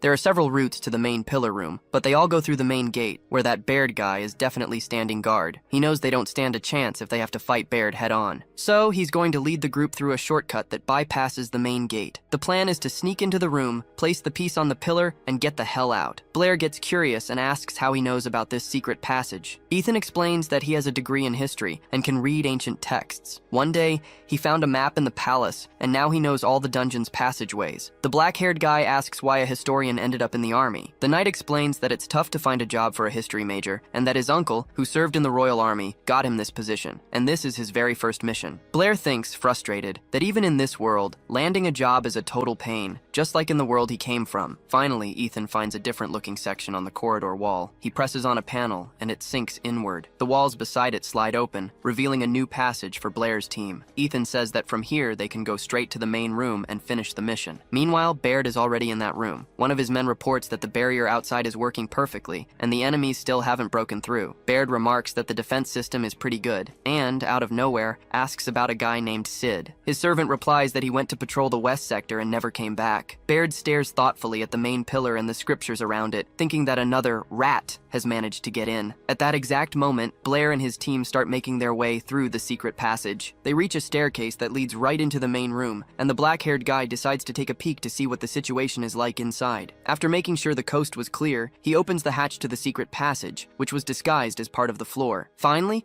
the gang gets out of that tight corridor and their jaws drop at the size of the room. Isabella comments that the place is huge, but there's only an energy orb there, and not the pillar they were looking for. Apparently, the pillar turned into this orb after being activated. Then, Ethan finds a plaque on the floor with instructions on how to raise the pillar again. He starts reading what's written out loud, and something strange begins to happen. Out of the blue, a small pillar appears, completely shrouded in a purple glow. Ethan explains it'll take a few minutes for it to rise completely, while Alice celebrates that they brought the knight along. She's surprised that even though he's such a scaredy cat, he's taking the task seriously. Wanting to show off for the girl, Ethan immediately starts bragging, saying he's a soldier from Yabo City and that the safety of the citizens always comes first. Blair smacks him on the head to get him to stop pretending to be someone he's not. With a serious face, the knight says he's doing this for his uncle. He explains that his father died when he was a kid, and his uncle raised him, becoming a second father, but Baird killed his uncle and the rest of the soldiers. Now all he wants is to protect his uncle's only daughter, who lives in Yabo City. Trying to break the heavy mood, Blair jokes that he thought Ethan was doing all this because he has a thing for his cousin. The guy turns bright red at the suggestion and says he's not good enough for her. Suddenly, the two girls grab the guy in the most painful places, teasing him for getting a little too excited. But then they notice a photo in Ethan's hand with a girl in it. He explains that it's his uncle's daughter named Lena, and that as soon as the mission's over, he's gonna rush off to meet her. Blair, ignoring the photo, suddenly grabs Ethan by the arms and pulls him close, telling him not to say something like that. He warns that if he does, he'll be cursing his own fate. Ethan is confused by the expression, and Blair explains that it's a saying from his homeland. You shouldn't celebrate a victory before the task is done. The girls also comment that they've never heard that word, Nakarkat. Finally, the pillar finishes rising and everyone stops talking. Ethan announces he's going to activate the seal and asks Blair's group to wait. Blair, surprised, asks about the seal again. The knight explains it's a simple spell placed on the fragment to prevent Baird from finding it. He channels some of his power into the stone, and it rises into the air, covered in a purple glow. Ethan holds the fragment in the air and tells everyone to run as soon as the stone connects with the pillar. Suddenly, his face changes to one of total panic. In the spot where he applied the seal, a giant fireball appears out of nowhere. His entire body is engulfed in orange flames, and he desperately tries to protect himself. The magic vanishes after a moment, but by then, the knight had already passed out. The seal he was about to use falls from his hand, landing near his head. Turns out Baird wasn't as dumb as Blair's group thought. He had noticed the rats who attacked him, and even though he was injured, Ethan managed to recover quickly from that magic attack. The girls look at each other and instantly know what they have to do. Seeing Baird and his crew up ahead, they start secretly preparing a spell. As soon as they're done, they launch a fireball at each of the gang's bosses. The white-haired guy doesn't even move to react. The fire magic simply vanishes into thin air before it even gets close to him. The two girls are left with their jaws on the floor because the guy's spiritual power is so absurd that he can nullify their magic without even breaking a sweat. But then, out of nowhere, something makes Baird tense up and focus all his attention. A shower of fireballs comes flying his way, and this time, he can't stop it. The magic hits the mage's body, and the attack came from Blair, who's surprised to see he finally managed to hit the guy. Since the big boss never even gets a scratch, his henchman starts to panic, worried about Baird. Baird, on the other hand, is impressed. He realizes that our boy didn't use any incantations or gestures to attack, and that his spiritual power is really strange. Seeing his chance, Blair tells the girls to grab the fragment and get the hell out of there, while he holds off the mage. So, he unleashes several fireballs at once towards Baird, who's still just standing there. At the last second, the white-haired guy throws up a magic shield. He's shocked that the black-haired protagonist can use magic like that, with no preparation, but the girls can't complete the task. The room is packed with other strong guys besides them and Baird. Still, Isabella isn't planning on giving up. Even after being caught, she tries to sense where the seal is. Seeing this, Blair figures that the only way out of this is to take down the gang leader. Baird, meanwhile, is watching our boy's technique, wondering why he summoned two different elements. Our protagonist has created both water and fire magic and starts to merge them. The two elements fuse right in Baird's face, and a massive explosion engulfs the room. The white-haired guy's crew sees the explosion and gets all worried about their boss. Blair, full of confidence, thinks his attack landed a direct hit on Baird, but before the smoke can even clear, the white-haired guy comes flying out of it, fists ready to go after our protagonist. This catches Blair completely off guard. He never expected the mage to completely block his attack. While wailing on our boy with everything he's got, Baird even schools him, saying that before you attack someone, you need to know their weak points, and that Blair wasn't remotely prepared for a counterattack. After landing several heavy blows to key points, Baird knocks his opponent out. He says the kid's got a lot of talent, but knows nothing about real fighting, and that if this were a war, he would have been dead a long time ago. At that moment, Ethan finally wakes up and yells that Baird is the one who's got it all wrong. The mage, for his part, didn't expect the knight to get back up after taking such a powerful magic attack. Ethan's face is all messed up, but he's filled with courage, ready to die if necessary, and in the middle of all the chaos, he managed to grab the seal that was near Isabella. His body is completely wrecked and he can barely even stand, but out of nowhere he raises his hand holding a stone. Before anyone can stop him, he rears his arm back, ready to chuck the seal straight at the pillar. Trying to stop the guy ASAP, Baird yells at a blonde dude named Oslo to throw his spear. So Blair, seeing what's about to happen, tries to save her new friend, screaming for him to get down. But when Ethan hears his own name and all the commotion around him, he just freezes, lost in an old memory. All of a sudden, he's remembering when he was a kid, standing by his uncle's grave with his other uncle and his cousin. Back then, he was super curious to know if his uncle Jason, who had died, was a hero because he was strong. The other uncle replied that no, Jason wasn't strong in either body or spirit. In fact, he was a coward. The kid was confused why everyone called the guy a hero then. The answer was pretty simple. He sacrificed himself to save other people. Back in the present, the unfolding scene makes Blair and her crew burst into tears. Isabella desperately screams the knight's name. Ethan, not even trying to dodge, takes a spear right to the chest, but he still accomplished his goal. The scene shows that even a regular person can do something incredible and become a legend for it. The stone he threw hits its target dead on and starts getting sucked into the strange pillar. One of Baird's goons asks, already losing hope, if the formation stopped working. The blonde guy who threw the spear, Oslo, just remarks that Ethan didn't even bother to dodge. Meanwhile, Baird walks up to Ethan, who's kneeling on the ground, and puts a finger under his nose to check for breath. After a moment, he calmly announces that the guy's dead. When Blair hears this, she gets furious because Ethan had just become her friend. Baird's crew started asking what they should do, since the whole plan had fallen apart. Baird, meanwhile, was looking kinda tense at a drawing Ethan was carrying, a picture of the girl he was going back to. The squad of knights got worried about their boss, but he simply said that they had lost. He explained that the young soldier didn't run away on purpose and had accepted his own death. He chose to sacrifice himself to shut down the device. Looking a bit down, Baird stated that this time, the loss was theirs, and they had to leave. The blonde guy, surprised, asked why they couldn't just try another plan. Baird explained they didn't understand the method properly and would probably just die for nothing. Instantly, all his henchmen dropped to their knees,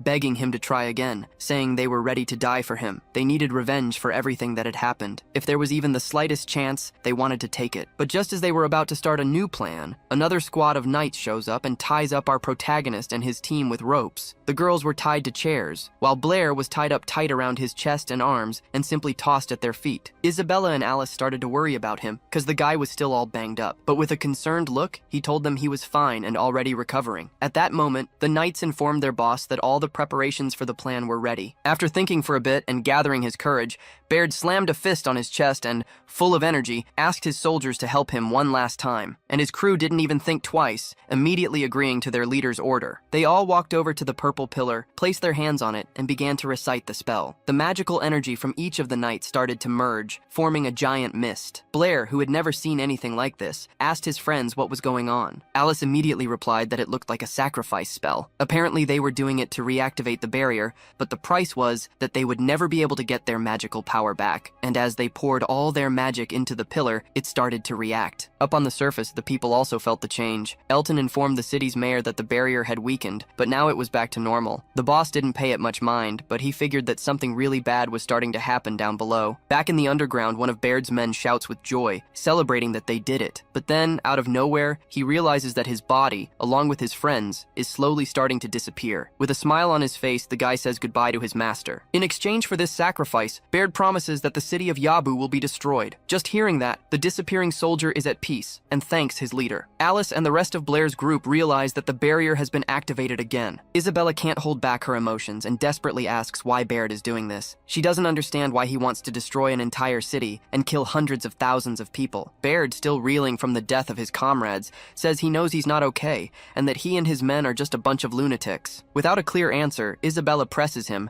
asking again why he was going to destroy the city right now. This time, Baird actually thinks about the question for a bit. Since there was still half an hour before the city went up in smoke, he decides to tell her his story. He starts to remember the past, and we cut to a scene of him and his comrades trapped on top of a tower. One of his friends, Oslo, said they were out of arrows and only had enough food for half a day. Suddenly, the commander said they had to break through the siege no matter what, because they couldn't die there. They needed to deliver intel on the enemy. But Oslo was ashamed, saying the kingdom had already branded them as traitors. They'd fought the enemy for 10 days, but reinforcements never arrived, and the rumor going around was that help was never even sent. To keep the soldiers' morale from dropping, the commander stands up and slams his staff against the bricks. He tells Oslo to shut up, because this whole treason idea was just a trick from the enemy. Oslo was about to protest, but was cut off immediately. Commander Baird decides to put an end to the doubt once and for all and tells him to stop it. He says they're fighting for the safety of their homeland, and that he doesn't care if any of them want to give up. One of the guys sitting next to him yells out that he believes in Baird and will follow him to the end. Oslo does the same, entrusting his life to the commander. The mage managed to boost everyone's morale, and everyone started shouting that they would follow him to the end. Looking triumphant, he tells them not to worry about the kingdom abandoning them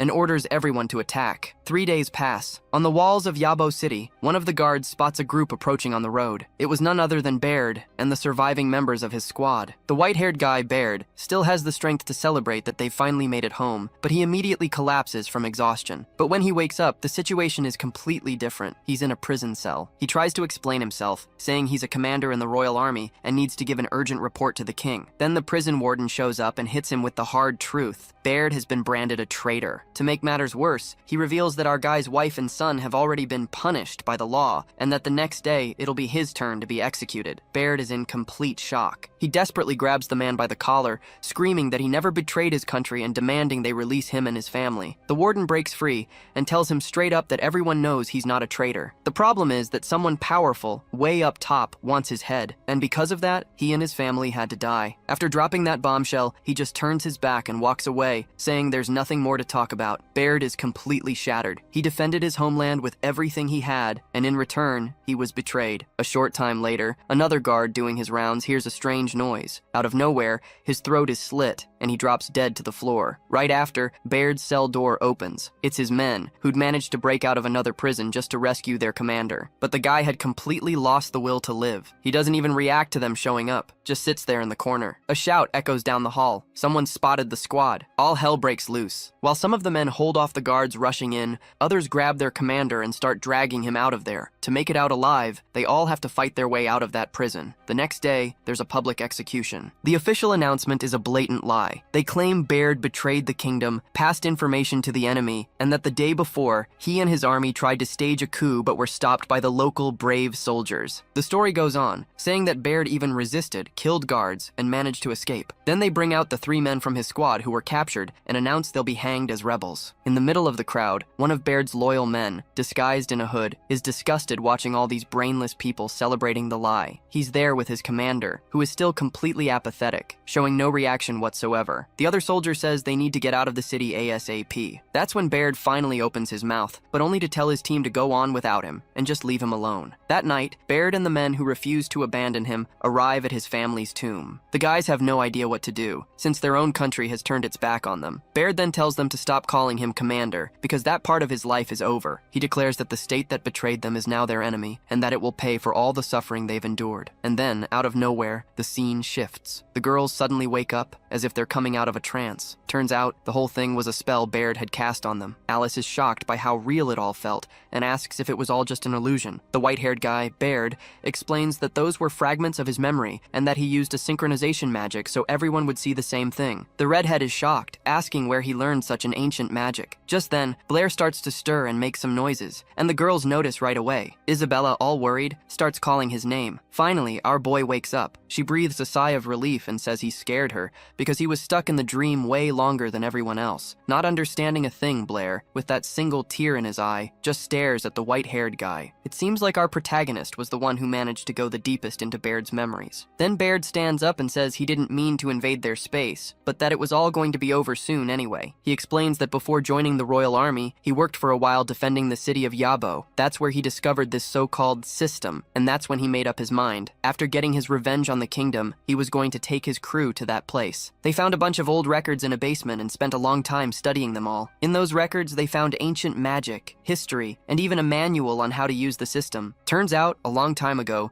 there was a war between their ancestors and the people of Yabo City, and their ancestors lost. That's when they created this magic system. The thing is, the system has never been turned on since it was created. But once activated, it would generate an insane amount of magical energy, so strong it could destroy everything and everyone in the city of Yabo. With his hands shaking, Baird says that in the blink of an eye, everyone would just get wiped off the map, without even having time to understand what happened. Alice tries to stop him, saying she understands where he's coming from, but that he can't get his revenge at the cost of innocent lives. The white-haired guy just smirks and says she doesn't understand a thing, because sometimes he doesn't even understand himself. Then Blair chimes in, saying that all this "please don't do this" talk won't work. After all, Baird doesn't just want revenge on the kingdom, but also on the common people who laughed while his comrades were being executed. Baird confirms that our boy really managed to see deep into his memories. The system is finally at max charge, and Baird decides to put his plan into action. He raises his hand and shoves it into a bizarre pillar of energy. Up on the surface, a freaky energy starts rising from the ground, with a power that makes every living being's chest tighten. Up above, Elton and the mages realize right away that the formation has been activated. Even Professor Brittany, who's just chilling in her office, feels this strange energy. A purple light starts flashing outside her window, and at first she thinks it's an earthquake. But on second thought, from the magical vibrations, she realizes it's not an earthquake. Something really sinister is going down underground. Meanwhile, the students are just standing there, watching a sphere of power that won't stop growing. Thinking this was the end, Isabella tries to apologize for dragging everyone into this mess. She was about to confess her feelings to our boy, but he cuts her off. He suggests they talk about all of this after they get out of there alive. Isabella was speechless, completely stunned by what our boy said. Meanwhile, the mage leans against the structure and shouts a farewell to his old comrades, promising that the entire kingdom would pay for this. With a sinister look, he orders the system to activate, but out of nowhere, Blair's fist flies right into his face. Our protagonist decided to stop Baird by force. The punch was so hard that the mage was sent flying for several meters before crashing to the ground. Blair knew he had to stop that white-haired guy. Back on the surface, almost all the knights and mages suddenly drop to the ground. Andre instantly figures out that the activation of the magic system must have stopped. One of the knights, relieved, says that he thought it was all over for them. As the mayor gets up and stares at the barrier, Elton notices a movement right behind him. It was Brittany, who showed up wanting to know what was going on. They tell her that all the students have already gone home and that she shouldn't be here, but she's not buying it and says that Blair and Isabella haven't come back. She tells them that at least 2 students are still down there. That's when it finally dawns on Elton who the professor was talking about, the daughter of the city's chief. Osden overhears the conversation and realizes his daughter is right in the middle of the chaos. His mind flashes back to when she was little and said she wanted to work in the city's defense. At the time, he was super surprised and asked her why. Her answer was pretty simple. The little girl said she was from the Clavos family and wanted to protect the city and her father. Osden, touched by his daughter's wish, gave her a tight hug and started to laugh. Now he realizes his daughter has grown up and is truly fighting for the city. Back to the fight, Baird, still on the ground, asks how the hell Blair managed to break free from the ropes. Blair tells him straight up that he should ask the soldier they killed. Our boy then remembers Ethan handing him a knife in the hallway, explaining that it was a tradition of the city guard. Blair was surprised and asked what the guard would do without his knife. But Ethan just replied that our protagonist would need it more. Baird laughs and says he'd forgotten about that tradition, calling Ethan a respectable soldier. He then faces Blair and asks if he's really going to fight, even after seeing his memories. The protagonist confirms right away, saying he needs to save his friends and stop that psycho from blowing up the city. Baird says they just think differently and that it's enough talk. He immediately starts preparing a spell and creates a giant fireball. The red-haired girl warns Blair that the mage is incredibly powerful, but our boy isn't fazed and says he's already figured out how to beat Baird. The mage then finishes his spell and unleashes a shower of fire at Blair. The fireballs come at him with full force, ready to incinerate their enemy. But just before the attack hits him, Blair manages to raise a barrier to protect himself. The flames slam into the shield, trying to break through, but it's no use. The fireball fireballs simply extinguish as they pass through the barrier. The girls are stunned because Baird's attack actually went through the shield, but it never managed to touch the protagonist. Turns out, Blair didn't just create the shield, he also removed all the oxygen from inside it to extinguish the flames. Seeing this, Baird panics, thinking this guy can control his element and is way stronger than him. Out of nowhere, he whips his head to the right and sees another fireball heading straight for him. The fire speeds towards the white-haired man, ready to engulf him. At that moment, the voice in Blair's head confirms what he already suspected. The enemy can cast magic without any gestures. Our protagonist takes advantage of this slight distraction to get close to Baird, even taunting him by saying he didn't seem very prepared for a hand-to-hand fight. He lands a solid punch right in the man's face, and the impact is so strong it even knocks a tooth out. Baird is sent flying several feet back and lands flat on his back, dropping his staff. Seeing his chance, Blair rushes to grab his opponent's weapon. Thinking Baird wouldn't have time to react, our boy manages to snatch the staff in midair. Now he's holding the guy's weapon, a massive staff with a blue tip, but suddenly, he senses that there's still some magic left in it. Baird smirks and says the MC is still too predictable because he'd hidden a sword inside his staff. Realizing the trap, Blair scrambles to think of what to do as the enemy charges at him, sword in hand, but he's out of time, and Baird manages to slice his hand right on his old wound. Writhing in pain, Blair falls, clutching his now twice wounded arm. To really rub it in, Baird stomps his foot right on the injury, making our boy thrash in agony. The mage admits he was surprised by the protagonist's skills,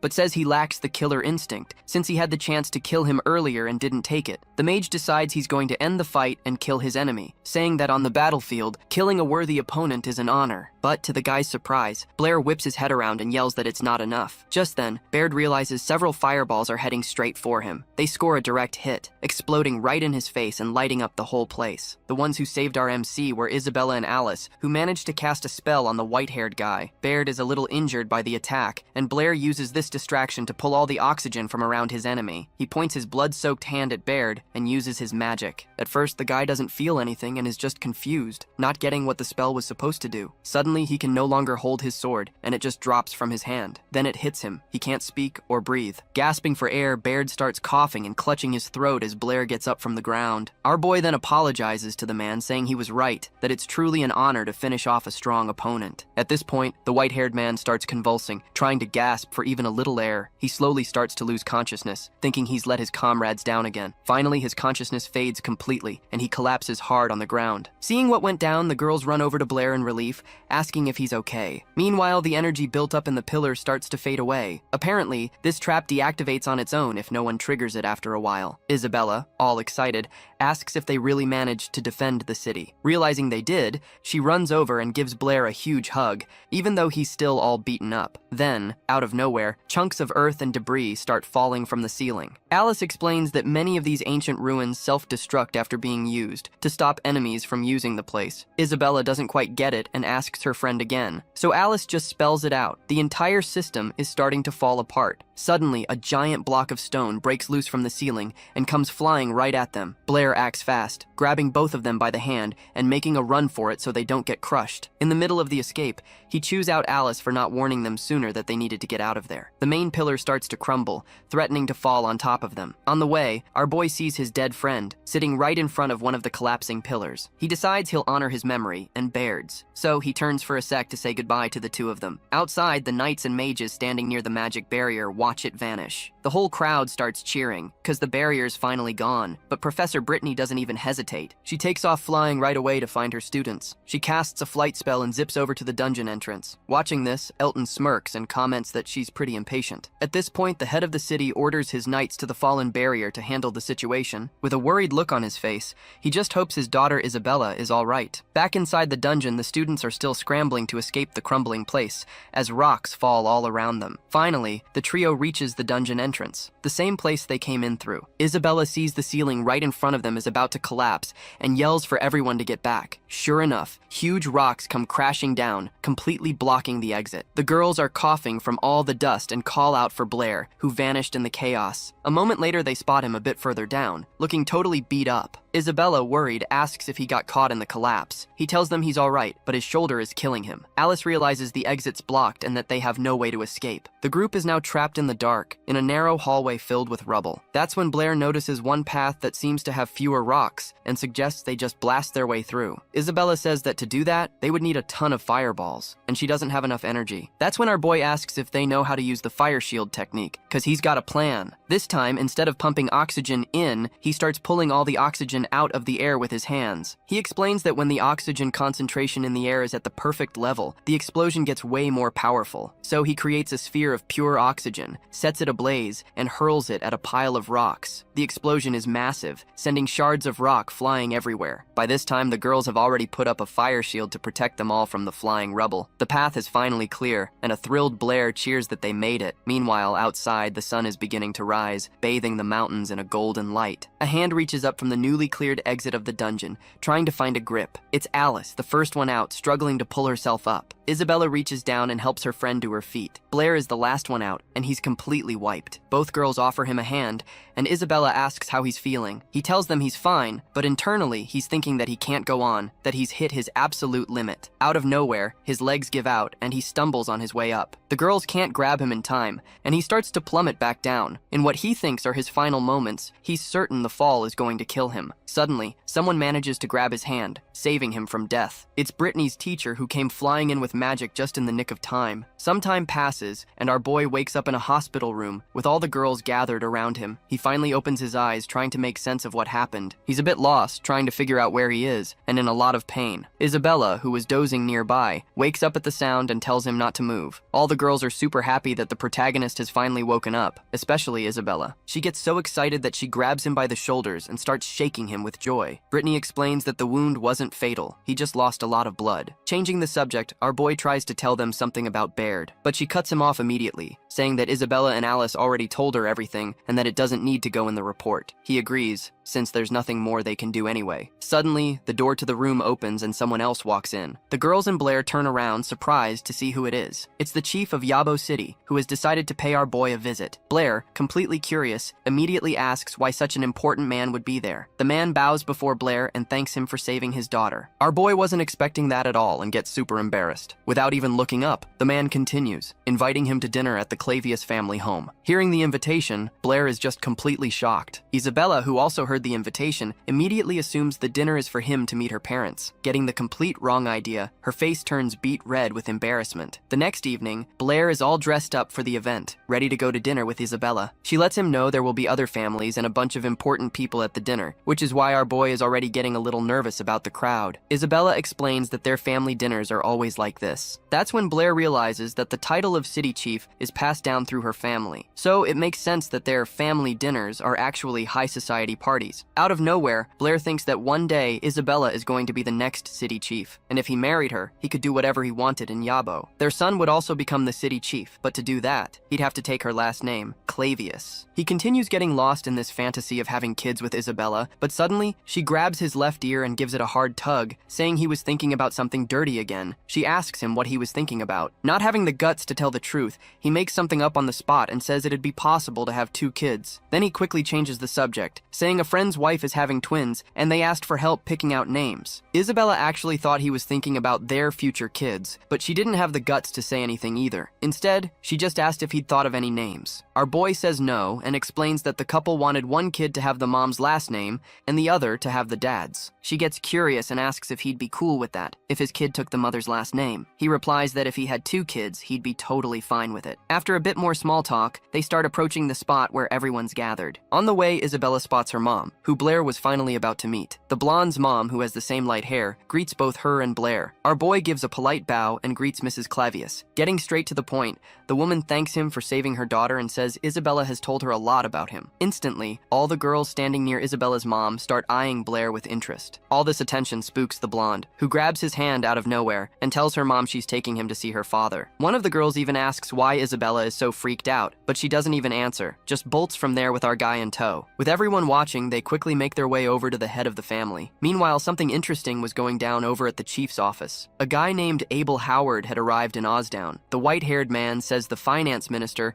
some guy named Walter, is up to something. But the old man just replies that a measly official like him wouldn't be able to challenge their power. Abel retorts that it used to be that way, but in recent years the capital has started to to strip power from the city leaders. Now, the money and the army of each city are no longer controlled by the mayors. The king himself sends his own people to manage everything. And to make matters worse, the finance minister is the queen's younger brother. Every year around this time, auditors from the capital show up. These guys have a ton of power, and if they find even the smallest thing wrong, they can arrest even the head of the city. Abel already knows that this Marcus Walter is going to show up in the city of Iabo. He mentioned that the two of them talked a few days ago, and it's almost certain they're going to pull something against Osdown. The mayor thanked him for the heads up and promised to keep an eye out. After dropping all that intel, Abel says his goodbyes and gets ready to leave. But the mayor gets suspicious and asks why Howard decided to tell him all this. Abel explains it's for his family's safety, since the Howards will need some time to get back on their feet. The city leader instantly gets what he's implying and gives him a suspicious look. Right at that moment, Blair and Isabella arrive at the family office looking for Abel. He sees the black-haired boy and thinks that wherever there's trouble, the protagonist always shows up and mentally wishes him good luck. The students finally make it to Isabella's father's office. After greeting the old man, they take a seat. Isabella, a little surprised,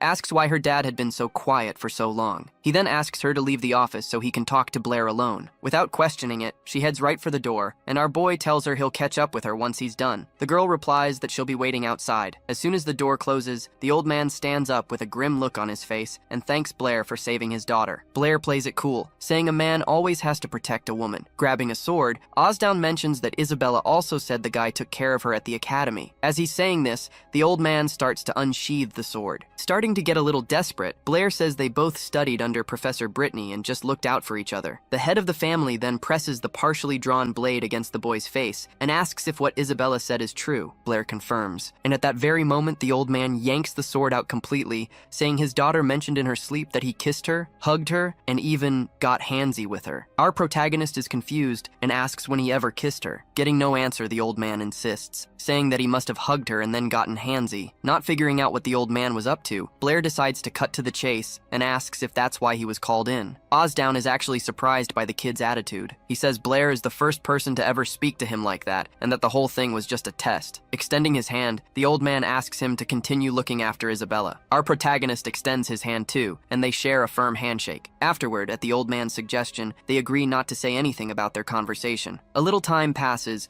and the whole family finally gathers for a meal at a table near the mansion. Isabella, curious, keeps wondering what her dad and Blair talked about so much in the office. While picking out his silverware, our boy seriously said that he couldn't tell her as it was their man's secret. The girl, who can't stand being left out, pouts in anger that he's hiding something from her. She even decided to playfully punch Blair a bit as revenge for not telling her the secret. Out of nowhere, a subordinate calls for old man Osdom. The guy informs him that the finance minister and the tax collector have arrived. The minister, dressed in blue, went straight to the head of the city and asked why he wasn't invited to such a fancy dinner. In response, Osdom said he didn't want to bother him, since it was a family dinner. The minister said it was all good because the tax collector had already told him about the problem. And speak of the devil, the collector walks right up to the table. He says that he suspects the Clavios family of tax fraud and that he wants to launch an investigation. Osdom's expression soured. He politely asked if they could at least finish their dinner first, but the tax collector wasn't having any of it. He said this wasn't up for debate and that he was there representing the capital's interests. All the guests at the dinner started whispering about the situation, everyone clearly worried. Isabella started shaking all over. She placed her hand on Blair's knee, looking for support. You could see on her face and in her posture just how worried she was about her dad. The minister then spoke up. He said it wouldn't be good for Osdom to make a scene in front of so many people, and that it would be better for him to just cooperate with the investigation peacefully. The old man got pissed that they were trying to boss him around and started raising his voice. His wife decided to calm the situation. She announced to everyone that dinner was over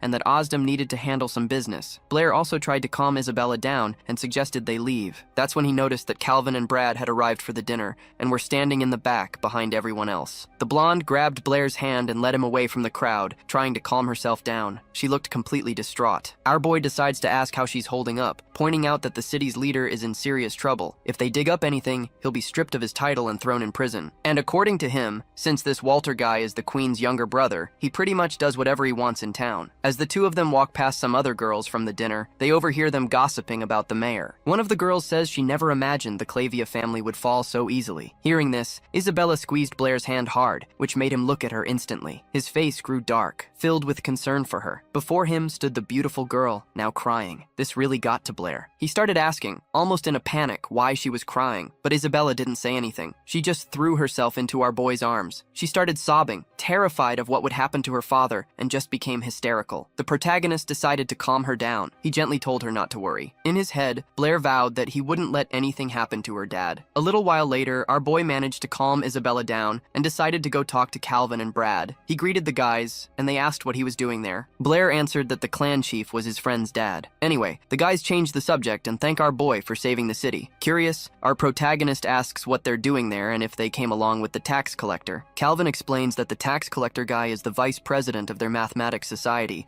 which is why they had to tag along, and Brad's job was to be the collector's bodyguard. Our boy then asks why the collector went after the city chief for money problems, since the finance minister should be the one handling that. Calvin explains that the minister works for the city chief, so at the end of the day, it's all his responsibility. Our protagonist then calls him out on it and asks if Calvin really believes what he's saying. The guy gets a little awkward and replies that they're just scientists. They don't work for the government collecting taxes. He says they can't get involved in this. So, our boy changes the subject again. He asks if they remember that guy who solved all the problems for the Mathematics Society and even created a new technique in the Magic Society. They say they remember him very well. Out of nowhere, it hits Brad, and he says they never told anyone about what went down in the magic community. That's when our protagonist drops the bomb. He is that guy, the one named Chen Luo. The two presidents are in complete shock, unable to believe that such a genius was just a student. They think he's joking and politely ask our boy to stop messing with them. To prove it was really him, the protagonist tells them how much money he made from the riddles and reveals the secret of the new magic technique. It finally clicks for the presidents. They apologize profusely to the guy. Brad immediately starts sucking up, saying that now it makes sense how he managed to defeat Baird. Calvin kneels and says he's willing to do anything, even give his own life if our boy asks. And the only thing he asks for is help with the tax collector. With dead serious expressions,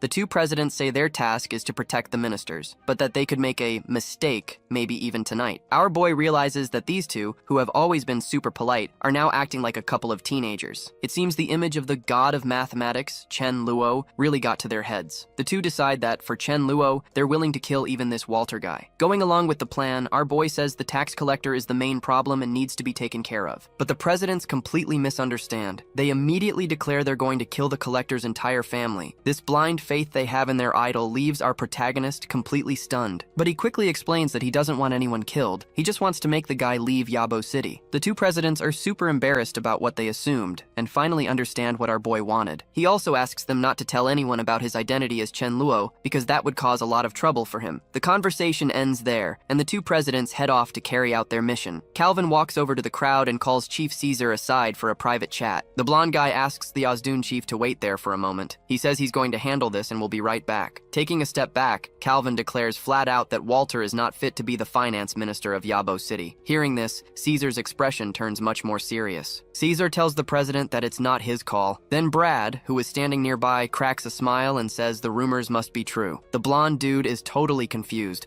looking over at the president to try and figure out what's going on. Out of nowhere, Brad puts a hand on his shoulder and leans in. With a smirk, he asks if Caesar has a thing for this Walter guy. The blonde guy doesn't appreciate the joke, shoves Brad's hand off him and says he's just doing the right thing. But then the president cuts in. He says that actually the decision really isn't up to Caesar. There are some big shots, people high up, who want Walter out of town. And if that doesn't happen, he can't guarantee Caesar's safety. Calvin also throws it in his face that, before being a tax collector, he's the vice president of their math society. All this pressure makes the blonde guy stop and think. He looks over at Walter, who's just chilling, enjoying the party, completely clueless about what's coming. And just like that, Caesar gives the order to the guards. Arrest the guy in the blue suit. The guy starts freaking out, screaming that they're supposed to arrest the head of the Ozdum family, not him. Having no patience for the shouting, Caesar tells the guards to shut him up. Then he walks up to Ozdum and explains they've secured proof that Walter was embezzling money from the king. And with that, he takes his leave. The family head just stands there, shocked by this sudden turn of events. As he watches the chubby minister get dragged away, his wife spots Blair nearby. At that moment,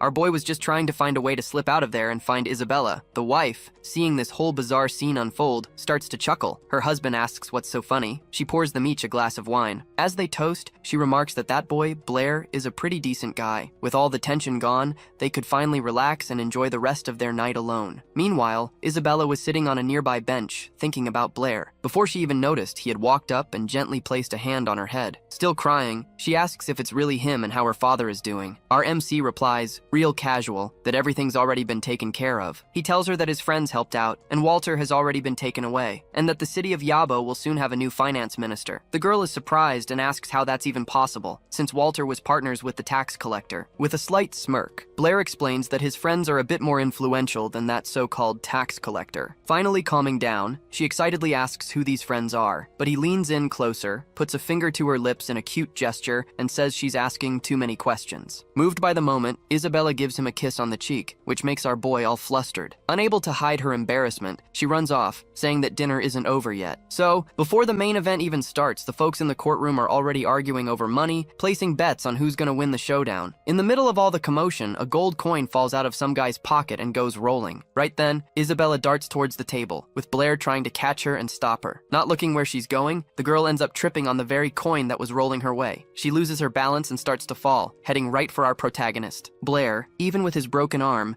dives in to try and catch her. He rushes in, trying to cushion the fall with his own body, but as he reaches out to grab her, his hand unintentionally snags the shawl covering her chest. Right in front of her parents, Blair accidentally leaves a part of the blonde's breasts exposed. Isabella bursts into tears on the spot, and our guy, panicking, tries to calm things down. Covering her chest, she calls him a pervert and says he did it on purpose. The girl starts throwing punches at him, while he tries to explain that he was just trying to keep her from falling. Seeing that her punches aren't getting her anywhere, the blonde decides to escalate things. She closes her eyes and starts conjuring a fireball. In response, our boy just turns to her parents with a look that's practically screaming for help. Suddenly, Isabella realizes that using a spell here is way too much. She stops chanting and just starts cussing the guy out instead. He tries to apologize again, claiming he didn't see anything. He plays dumb, which only makes the girl even more embarrassed. Ozdem's wife, watching this whole scene unfold, just chuckles and makes a comment about how young people are. The family head takes advantage of the silence to call Blair for a private talk. Meanwhile, the mom explains to her daughter that the young man has already helped their family a lot, and that, by the looks of it, he's into Isabella. But she plays hard to get, replying that she never asked for any help. Finally,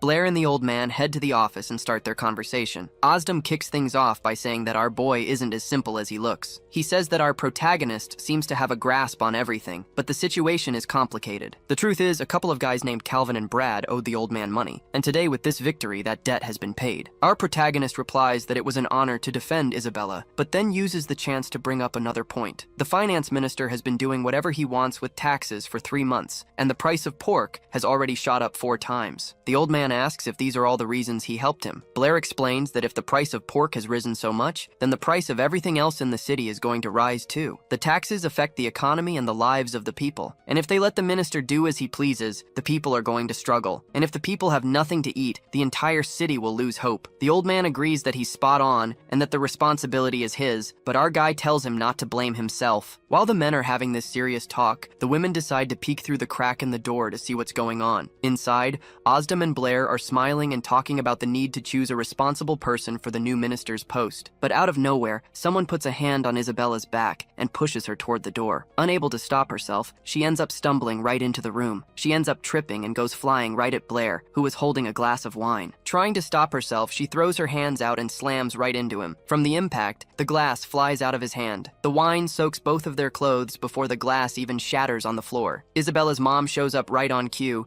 and tells her daughter to be more careful. She tells the girl to get some clean clothes for Blair and, while she's at it, to help him get his room set up. The two of them try to say something, but the woman just cuts them off. She just thanks the young man for his help from earlier and wishes them a good night. A little later, now in dry clothes, Isabella and Blair are in the hallway. He tries to ask if he's sleeping over at her house, but she doesn't even answer, just grabs his hand and tells him to follow her. And who was spying on their conversation from behind the door? None other than Ozdem and his wife. As soon as the kids leave, she asks her husband what's going on. Ozdem replies that the tax collector only changed his mind because of Blair. He thinks Calvin pulled some strings, but he feels like there's more to the story. His wife says that everyone has their secrets, and the important thing is that Isabella continues to be treated well. Then Ozdem asks how she's so sure their daughter likes the guy. The mom replies that it's obvious. Isabella always wanted to go to the capital, but out of nowhere, she didn't apply this year. Her theory is that the girl wants to wait a year so she can enter the academy with Blair. The dad still tries to argue, saying that maybe she just doesn't want to leave home. Meanwhile, our boy is already lying in bed in the guest room, trying to relax after the crazy night. He's thinking about how he used to pretend to be someone else just to avoid trouble, but now he's seeing that being Chen Luo has its perks. As Walter, the queen's younger brother,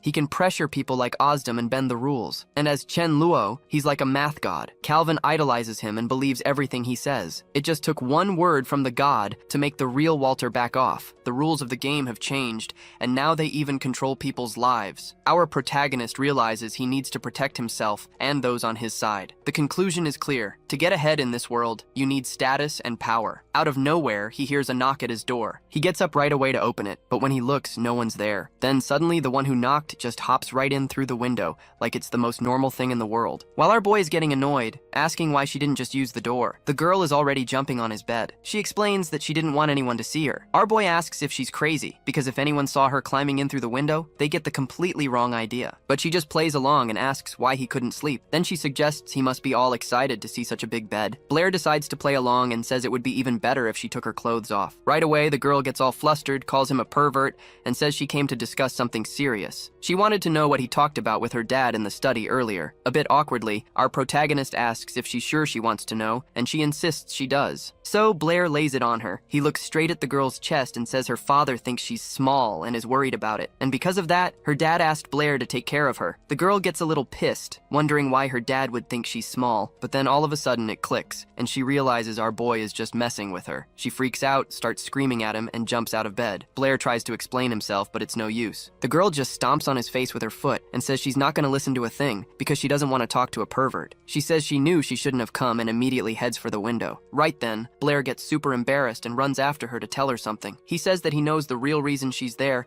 and tells her not to worry because nothing bad is going to happen to her dad. But then she blurts out that's not why she came over. Actually, she wanted to say something else. Our protagonist's expression turns serious right away, and he asks her not to say it, telling her he already gets it. The girl also catches on to what he's thinking and, panicking, says that's not it at all. After this silent exchange, she breathes a sigh of relief. She says she just wanted to thank him and to say that she believes in Blair. Embarrassed for being so sincere, she doesn't even wait for a reply and just bolts through the window. As the blonde leaves, our boy is left standing there thinking about what she said. What they didn't know was that the whole time, the head of the family was right outside the window, listening to their entire conversation. The next morning, Blair is at the mansion's entrance saying goodbye to everyone. Osdoon's wife greets him and asks if he slept well and if the breakfast was good. He replies that he slept great and the food was delicious, but now he needs to leave. Putting on a dramatic show and pretending to cry, the woman asks why he won't stay for dinner and if she wasn't a good hostess. Blair tries to calm her down and explain, saying she's got it all wrong. Then Osdoon cuts off his wife, Anna, and says that if the man doesn't want to stay, to just let him go. And then he asks him point blank if Blair saw anyone during the night. Our protagonist, of course, doesn't dare to tell the truth. He says he didn't see a thing or anyone, and that it's time for him to leave. Sensing that trouble was brewing, he hurries to get out of there as fast as he can, leaving Isabella's parents to wonder about him. Some time passes, and we see Osdoon in his office, reading some reports. Then,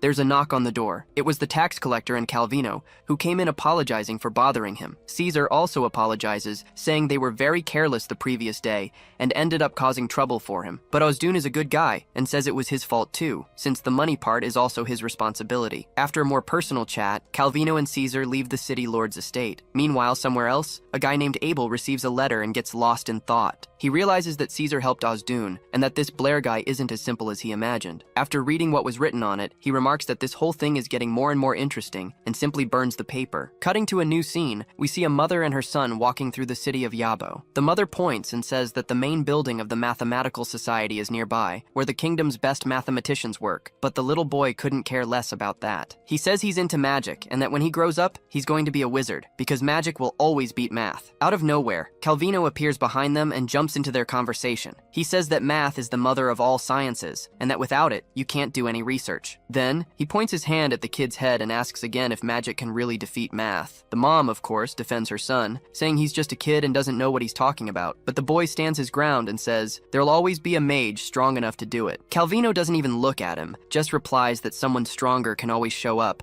but it's impossible to defeat math because it's always evolving and improving. After schooling him like that, Calvino goes on his way to take care of his business at the Mathematical Society building. As soon as he turns his back, the brat takes the chance to make faces at him. Once he gets there, the guard at the entrance politely greets Vice President Calvino. Right after, his assistants come rushing over to warn him that everyone inside is panicking. People are thinking it's the end of the world because of the so-called devil's number Calvino had mentioned. Another assistant corrects him, saying the proper name is irrational number. Apparently, everyone has already accepted this as fact and is holding out a sliver of hope of finding some sequence in these numbers. But Calvino, reading a paper paper, tells everyone to calm down. He says that discovering this number only shows that science is advancing and that they need to seek the truth. He recalls that when Blair came up with this irrational number, the other scientists didn't even need to fight over the Edwin Award anymore. The scene changes and we see two mathematicians arguing over which theory deserved the award. Calvino was at this award ceremony, with the whole cream of the crop of mathematics gathered. In the middle of the event, he decides to get up and sneak out, but the crowd immediately surrounds him,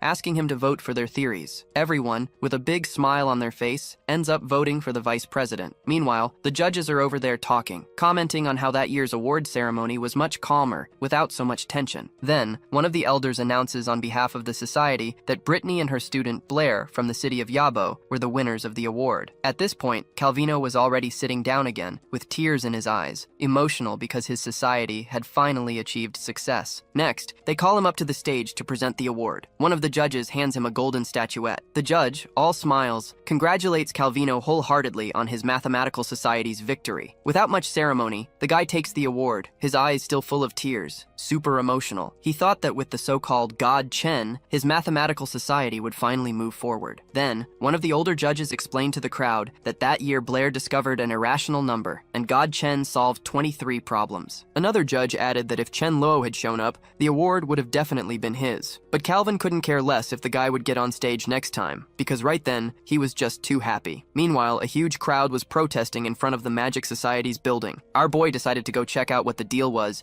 because he'd heard people were being scammed, losing 100 gold coins over some fake magic. The magic folks were pissed, saying they were sold a useless technique, and on top of that, were called talentless. Our boy tried to get through the middle of the crowd, ended up tripping and falling, but then he got the idea to crawl underneath. So, as the crowd was shouting for their money back, the little redhead started making his way under everyone's legs. It was a pretty weird way to get around, but he hoped he was going in the right direction. Out of nowhere, one of the guards protecting the building saw the kid and grabbed him by his clothes. And right at that moment, the main door of the building opened, and someone started to come out to talk to the crowd. This guy was one of the association's managers. The guard asked him where President Angus was, since he was the only witness to the so-called magic. The black-haired manager replied that the president was in a meeting with some important people, and that he'd been sent to calm everyone down. He walked over to the crowd and started talking, trying to settle things down, but the crowd was so pissed off they wouldn't even listen. They started shouting from all sides that the water technique was a bunch of nonsense, a complete scam. Our boy decided to butt in too, saying his mom always says liars have to be punished. The guard who was holding him by the shirt just tossed the kid aside so he wouldn't get in the way of the adult's conversation. With a forced little smile,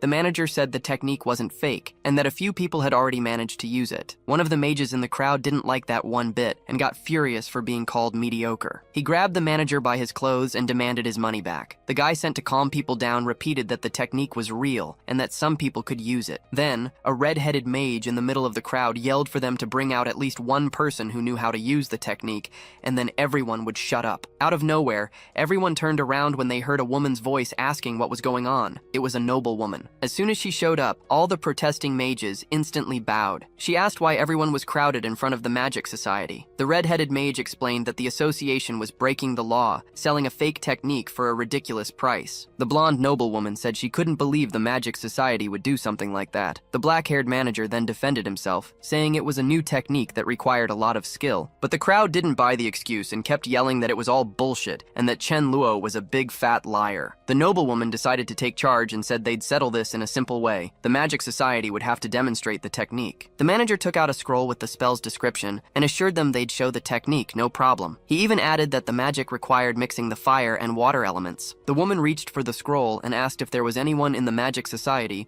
who could control two elements at the same time. The black-haired manager replied that yes, there was such a person, and that President Angus himself had even tried to use the technique. The red-headed mage butted in again, telling the noblewoman not to pay any attention to all that nonsense. Then the blonde took a quick look at the technique, and just like that, she was already creating fire and water magic at the same time. The crowd's jaws dropped at how easily she did it. The other mages started whispering, shocked that someone could actually control two elements. elements. The girl herself was surprised she'd never thought of using magic that way. The black-haired guy explained that some guy named Chen Luo calls this combination magic, and that the Magic Society is debating the theory. That's when the blonde remembered she'd heard that famous name somewhere before. Meanwhile, the annoying kid wouldn't stop taunting the red-headed mage, reminding him that he'd promised to apologize if someone managed to do the magic. The boy insisted that the blonde had already shown the technique, and still no apology. The red-headed mage lost his patience, and instead of apologizing, he raised his hand to slap the kid. The boy flinched, trying to shield himself from the slap, but the blonde was faster. She didn't let the guy do a thing and just lifted him into the air with magic. The mage started begging for her to put him down, and she obliged. On the ground, he started apologizing to the girl. She just told him to think hard about what he'd done, since he caused a scene all because of his weak skills. With a little smirk, she warned him that she doesn't usually give second chances. Just then, the boy's mom showed up, furious because he'd run away from her. The woman grabbed him by the ear and started dragging him home. On the way,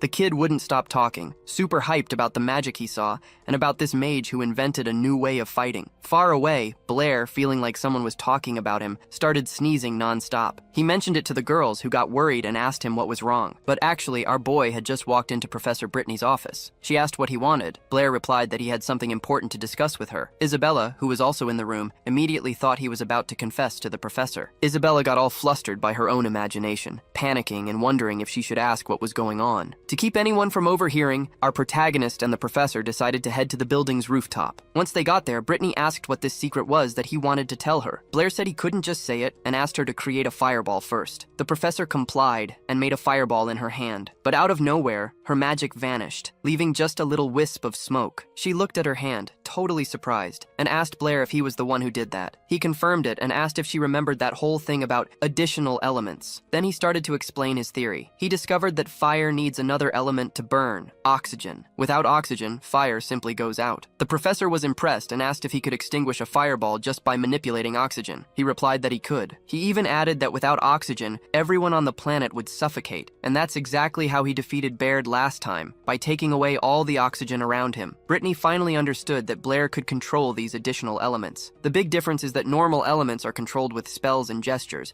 but these additional elements, ever since they were discovered, no one had ever been able to control. Now, Blair had proven it was possible. The thinking goes that if a bunch of people can do something, they're considered geniuses. But if only one person can do it, they're seen as an anomaly. Yeah, people can be pretty cruel to those who are too different. Brittany, all worried, asks if he's told anyone else about controlling the additional elements. Blair says no, she's the only one who knows. Then she makes him promise to keep it a secret. Not even Isabella or Alice can know, unless one of them becomes his wife. Our boy gets all flustered by this whole marriage talk, but assures her he won't tell anyone besides her. The girl, looking dead serious, tells him to swear on it. He's a little surprised by all the pressure, but places his hand on hers and makes the oath. They hold hands for a moment, and she even cracks a little smile. But out of nowhere, her expression turns serious again. She warns him that he needs to remember what she said, because this information could cost him his life, and that he shouldn't have even told her. But Blair states with total certainty that he trusts her. The blonde asks why he trusts her so much, and he replies that she wouldn't be this worried about him if she meant him harm. Her face gets even more serious, to the point where Blair thinks he said something stupid. But out of nowhere, she just hugs our boy and sincerely thanks him for something. Our protagonist also mentions that he's been talking to the Magic Society about the theory of combined magic,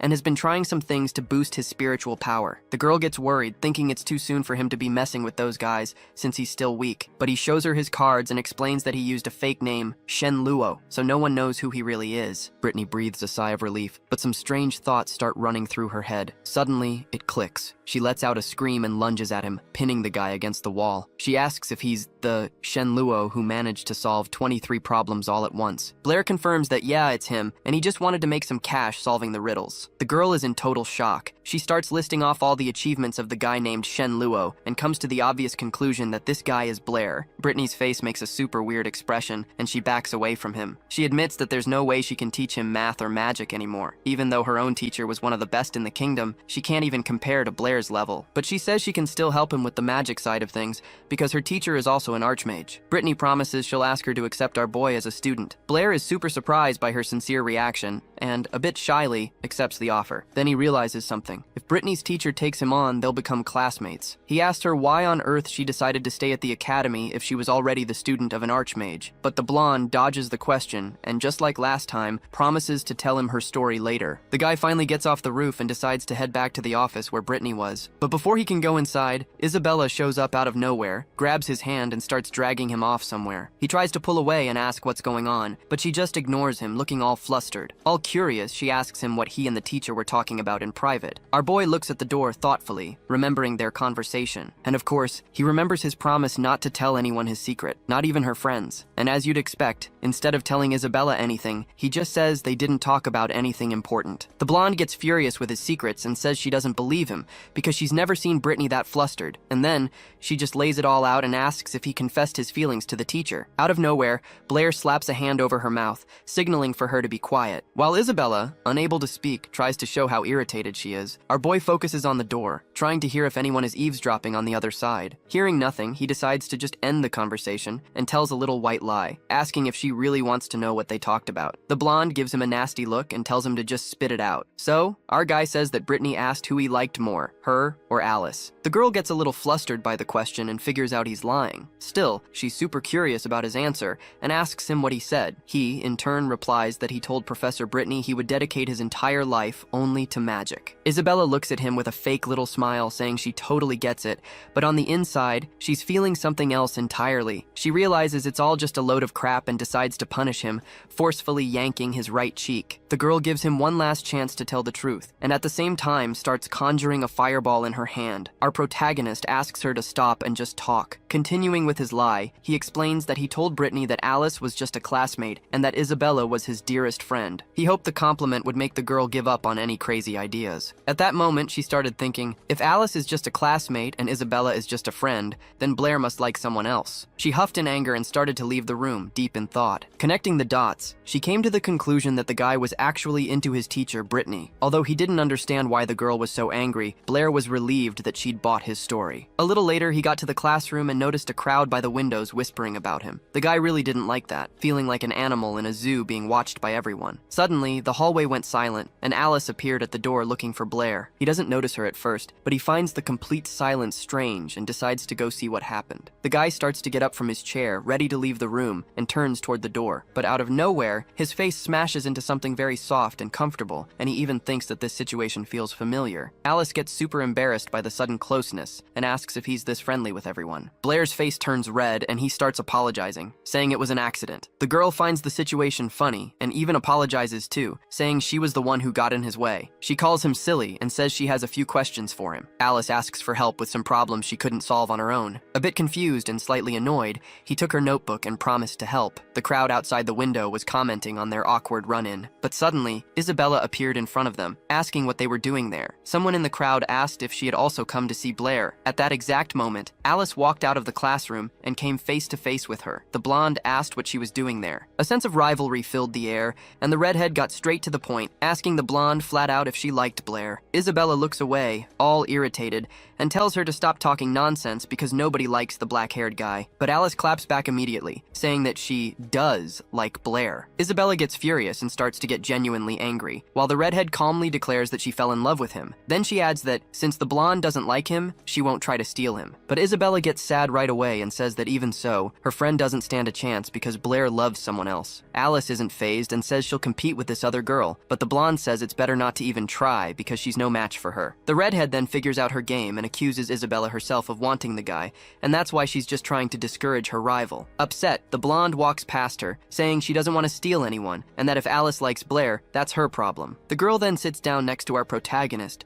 still thinking about that conversation, and Blair, seeing the sour look on her face, decides not to mess with her today. Out of nowhere, the blonde asks the guy who he would choose between her and Alice. This question totally catches Blair by surprise, and while he's thinking, the girl glares at him angrily. He even tries to be reasonable, asking why the hell he'd have to choose between the two of them. But the blonde stands firm and tells him to just choose, no more questions. The guy's brain just shorts out from the pressure, and the first thing that pops into his head is that, between the two, he'd choose magic. Isabella shuts him down, saying there are only two options. Our boy's face lights up with a smile, and he asks if he can add another option. The blonde is surprised and asks if he wants to add Brittany as a third option. He replies that it would be disrespectful to her. Then the guy drops this gem and asks if he can choose both both of them. Isabella gets even angrier and says, absolutely not. Blair keeps messing with her and asks if she'd lend him some gold if he chose her. The girl's face turns red with rage, her eyes too, and she tells him to take this seriously. Finally, our MC decides to answer and asks if he's supposed to choose one of them as a wife. The blonde tells him to choose however he wants, and the guy answers without even hesitating that he'd choose Isabella. This response leaves the girl completely flustered. Her anger now gone, she asks why he decided that. The guy casually replies that Alice is older, more delicate, and has bigger breasts, but in every other aspect, the blonde was superior to her. Blair's sentence sounded more like an insult than a compliment to the girl, and that's why, a moment later, the guy gets smacked across the face. Our poor MC panics for a second again because he realized he screwed up. After that, the blonde runs out of the room, and our boy decides to pick up a book to read. His friend Toby finally shows up at the door and asks if it's true that he saved Alice and Isabella from Baird. Blair casually replies that's what happened and keeps reading his book. Toby is completely thrown off by this reaction because the guy just defeated a super strong mage and is acting like it's no big deal. Not wanting to get into details, Blair just says he doesn't remember anything when his friend asks how he beat Baird. Seeing this, his friend throws himself on the floor and starts begging him to tell at least a little piece of the story. So, our boy explains that he remembers Baird trying to kill him with a fireball, and at that moment, he thought maybe he could suck out all his magic to win. That's when he gathered all the strength he had and absorbed the guy's magic. In the end, the protagonist said that Baird's magic just vanished,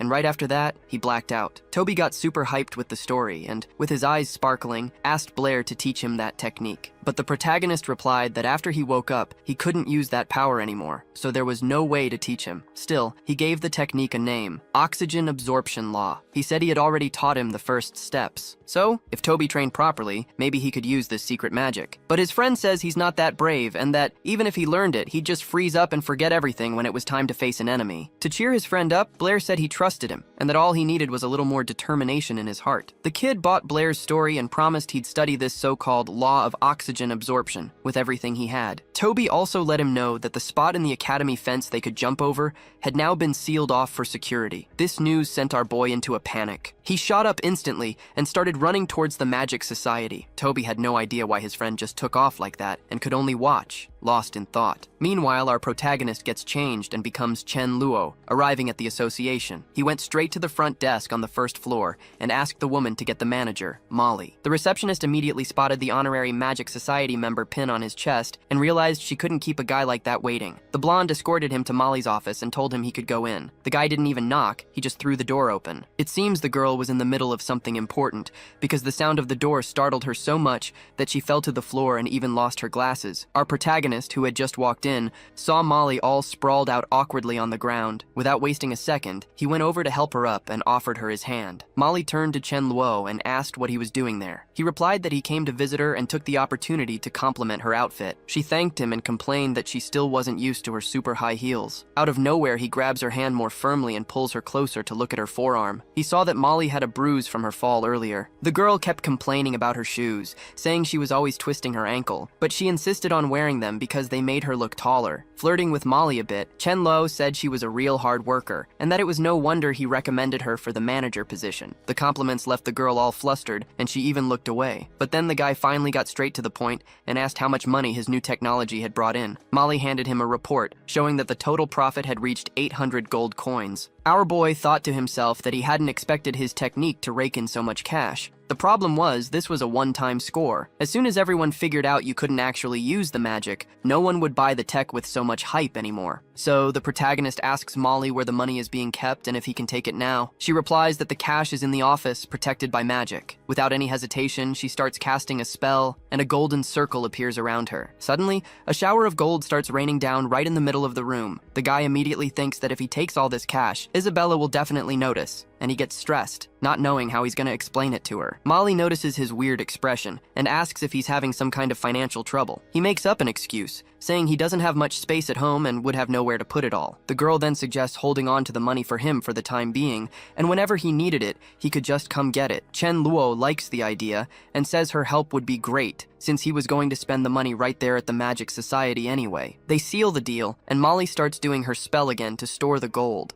Our boy says it's about time he left and says his goodbyes, but she offers to walk him to the door. Chen Luo tells her it's not necessary, that they'll see each other again soon because his most valuable treasure is right here. In his head, he's just thinking about the two things he loves most in the magical society, magic and gold, which is why he wants to come back ASAP. The girl, on the other hand, gets it all wrong and becomes super flustered. A while later that night, our protagonist is lying in bed, deep in thought. He realizes that his combination magic isn't going to make him any more cash. He's already collected the reward for all 23 tasks, but now he's feeling kinda bummed, not knowing how to make more money. Finally, he gets comfy, hugs his pillow, and drifts off to sleep. He dreams that he arrives at the magical society and goes straight to the counter. Full of pride, he announces that he killed Baird and demands his reward on the spot. The lady at the counter explains that the reward is huge and asks if he wants to take it all in one go. He replies that you can never have too much gold and imagines himself on top of a mountain of gold. But then, the dream takes a weird turn, and he's surprised to see gold raining down from the sky. He notices that all the gold around him is starting to freeze and lies down on the mountain, thinking he's cold and needs to call Isabella to help him warm up. As he wakes up, slowly opening his eyes and still half asleep, he grumbles about how cold it is. Suddenly, he notices Isabella standing right beside him, with her hands stretched out towards him. The guy gets so spooked he jolts up in bed like he's in a nightmare. He realizes the mountains of gold were just a dream, and Isabella just stands there,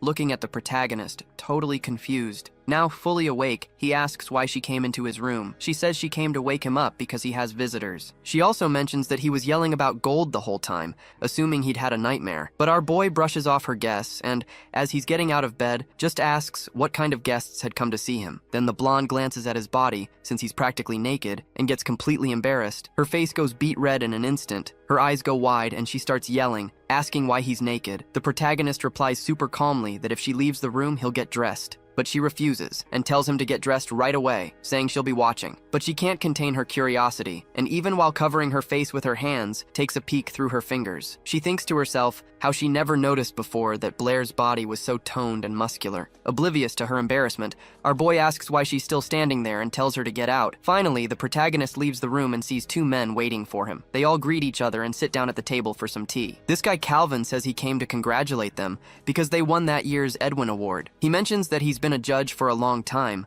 but this was the first time he'd ever seen all the judges agree right off the bat without any need for discussion. At this point, the protagonist thinks he should have called Isabella. The thing is, the award didn't come with any prize money, and he was hoping she'd be so happy she'd treat them to a nice meal. Calvin also mentions that he saw Brittany's solution to two problems that were also up for a prize, and says her way of thinking seemed familiar. The girl praises him for his sharp guess, because she actually used Blair's ideas from when he solved the 7 bridges of the capital problem. Calvin keeps praising Brittany, saying that everyone knew the solution to that one problem, but no one had thought of applying the same logic to solve other things. The girl gets all flustered from the compliments and says she only managed it because she tried every other method first, and only then used Blair's approach. Keeping the conversation going, Calvin asks if that's when she coined the term topology. The girl explains that Blair had already mentioned it before, and that he was the one who created this field of mathematics. Calvin says he believes that our boy's skills combined with Brittany's dedication will help turn topology into a proper science. While sipping his tea, the protagonist starts thinking that topology is a super important science in the modern world,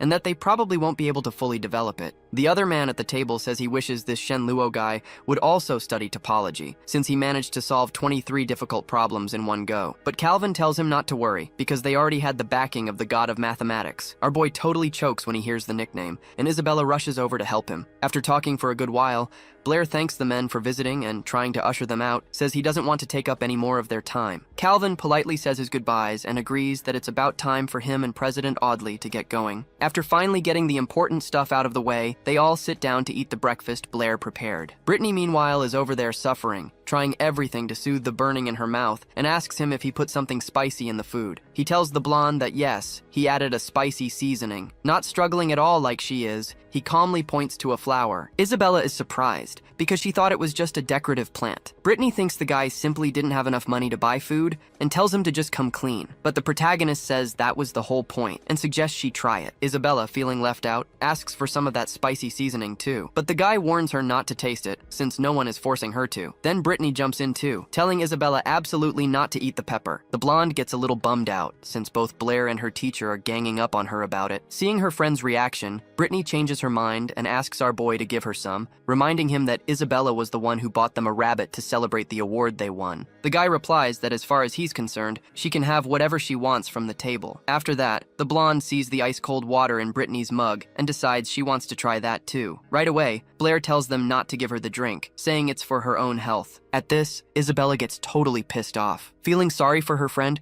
Brittany uses a spell and creates a bunch of ice cubes in Isabella's glass. With a triumphant smile, the girl downs the ice-cold water in one go. Of course, that didn't end well. A little while later, she was already feeling sick. Lying under the covers, she wondered why her stomach hurt so much. Seeing her condition, Blair decides to take care of her, bringing some hot tea and placing it on the small table by the bed. Isabella sees it and asks in surprise what he brought, because the drink looked super weird. He explains that it's black tea with sugar, and that if she drinks it, the stomach ache will go away in no time. The girl finds the color of the drink strange, commenting that it looks a bit like blood. Blair doesn't appreciate the comment and tries to take the cup back, saying that if she doesn't want it, he'll drink it himself, but she won't let him. As she starts drinking the black tea, she notices it's pretty sweet and tastes good. The effect kicks in almost immediately, and she feels the pain in her stomach ease up a bit. Our boy says she needs to take better care of herself, and mentions that she seems a little different lately. He was about to leave to take care of some stuff, but she asks him to stay a little longer and talk. She's surprised he even noticed she hasn't been herself. But then, out of nowhere, it hits her that she has no idea why she asked him to stay, since she can't just ask him about this stuff straight up. Realizing she has nothing to ask, she improvises and asks which element he's going to study when he becomes an initiate-level mage. Right after, she realizes it was kind of a dumb question, because he'd already told her about this before. But to her surprise, he says he's going to study the water element. This leaves her shocked, because before he had said he wanted to study the fire element. He explains that he changed his mind. Fire is great for offense, but it's not much good for defense. Water, on the other hand, has a good balance between the two. He says that people tend to underestimate the water element, so he's going to use that to his advantage. His enemies will think he's weak and he'll pretend to cast a simple water ball, only to catch everyone by surprise. Then Isabella says that, in that case, she plans on studying the fire element. Blair is surprised too, because she always wanted to study the air element, and he asks why she changed her mind. She replies that fire's attack power is on another level, and that way she'll be able to protect Blair until he becomes a stronger mage. The protagonist is confused and says that studying magic is a lifelong journey, and that she doesn't need to be protecting him all the time. But he can't even finish his sentence because she cuts him off and says she's already made up her mind. Blair just looks at her, confused. With tears starting to well up in her eyes, she asks if he believes in her. The guy doesn't answer, just tells her to take better care of herself instead of worrying about him. A day passes, and our protagonist runs into Brittany, who asks for his help with some problems. Isabella was already feeling better, and was now watching Blair, who had agreed to help, grabbing some sheets of paper full of notes. After that, Isabella says goodbye to them, saying she's going to practice her magic. As soon as she leaves, Brittany asks our boy why she's suddenly gotten so withdrawn. She comments that the old Isabella would have gone to study math with them, but Boulier explains that she's taking her magic studies very seriously. And it's true. At that very moment, Isabella is thinking that she needs to get stronger so she can stay by Blair's side. So she heads to the training room to practice. Out of nowhere, Alice shows up, looking for Blair specifically. She asks what Isabella is doing there all alone and where the hell Blair got off to. The blonde answers, sounding a bit down, that he's studying math in Brittany's office. The redhead says she didn't mean to interrupt, she just had some good news to share, but now she'll have to tell Isabella instead. The jab doesn't land, and Alice even finds it strange that Isabella didn't react at all to her mentioning Blair. Then Alice hands her a document, saying she's become the first student at the academy to advance to the initiate-level mage. Isabella takes the paper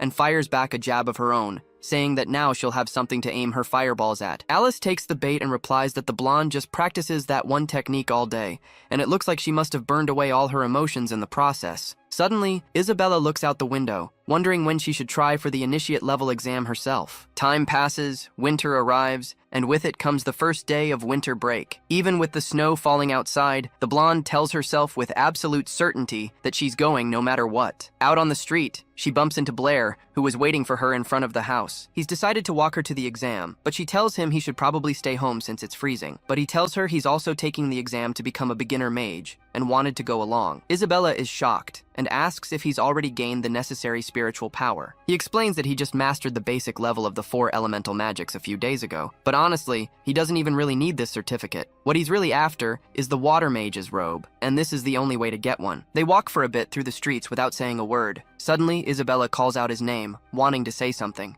He stops, turns to face her, and asks what's up. With a serious look on her face, the blonde says she needs to ask him something, Our boy is surprised, but he has a pretty good idea of what's coming. She asks how his spiritual power increased so fast, reminding him that when they first met, he couldn't even conjure a single measly fireball. She goes on, saying it's only been 1 semester, and he's already mastered the 4 elemental magics, and that once he levels up, the power gap between them is just going to get wider and wider. The guy just replies that everyone learns magic at their own pace and that she shouldn't worry about it. Then, he gently places his hand on her head and says he'll be the first one to reach the highest level so he can protect her. The girl gets all flustered but doesn't let it slide. She slaps his hand away and says she'll be the one to reach that level first. The protagonist doesn't back down and also claims he'll be the first. And just like that, they head towards the association. Upon entering the building, Isabella lets him know that the fire mage's exam is on the 2nd floor, so they'll have to split up. The lady behind the counter warns that today's examiner is Mr. Halls, a guy with really high standards. He thanks the blonde and asks her to take him to the office. As soon as they got to the room, the girl knocked and announced that there was a guy looking to take the basic exam. Blair was called in and came face to face with a man sitting alone. This was the examiner, the Halls guy, a dude with a mustache who immediately told our boy to show him his magic. The examiner had barely started looking at some papers when Blair was already calling him to watch the show. The man with the mustache was floored by the speed at which he cast the spell. He couldn't even get a good look at it. Then, Blair summoned a spell that looked like an alien's head, and the examiner was impressed with his skill. He commented that the spell's speed was absurd,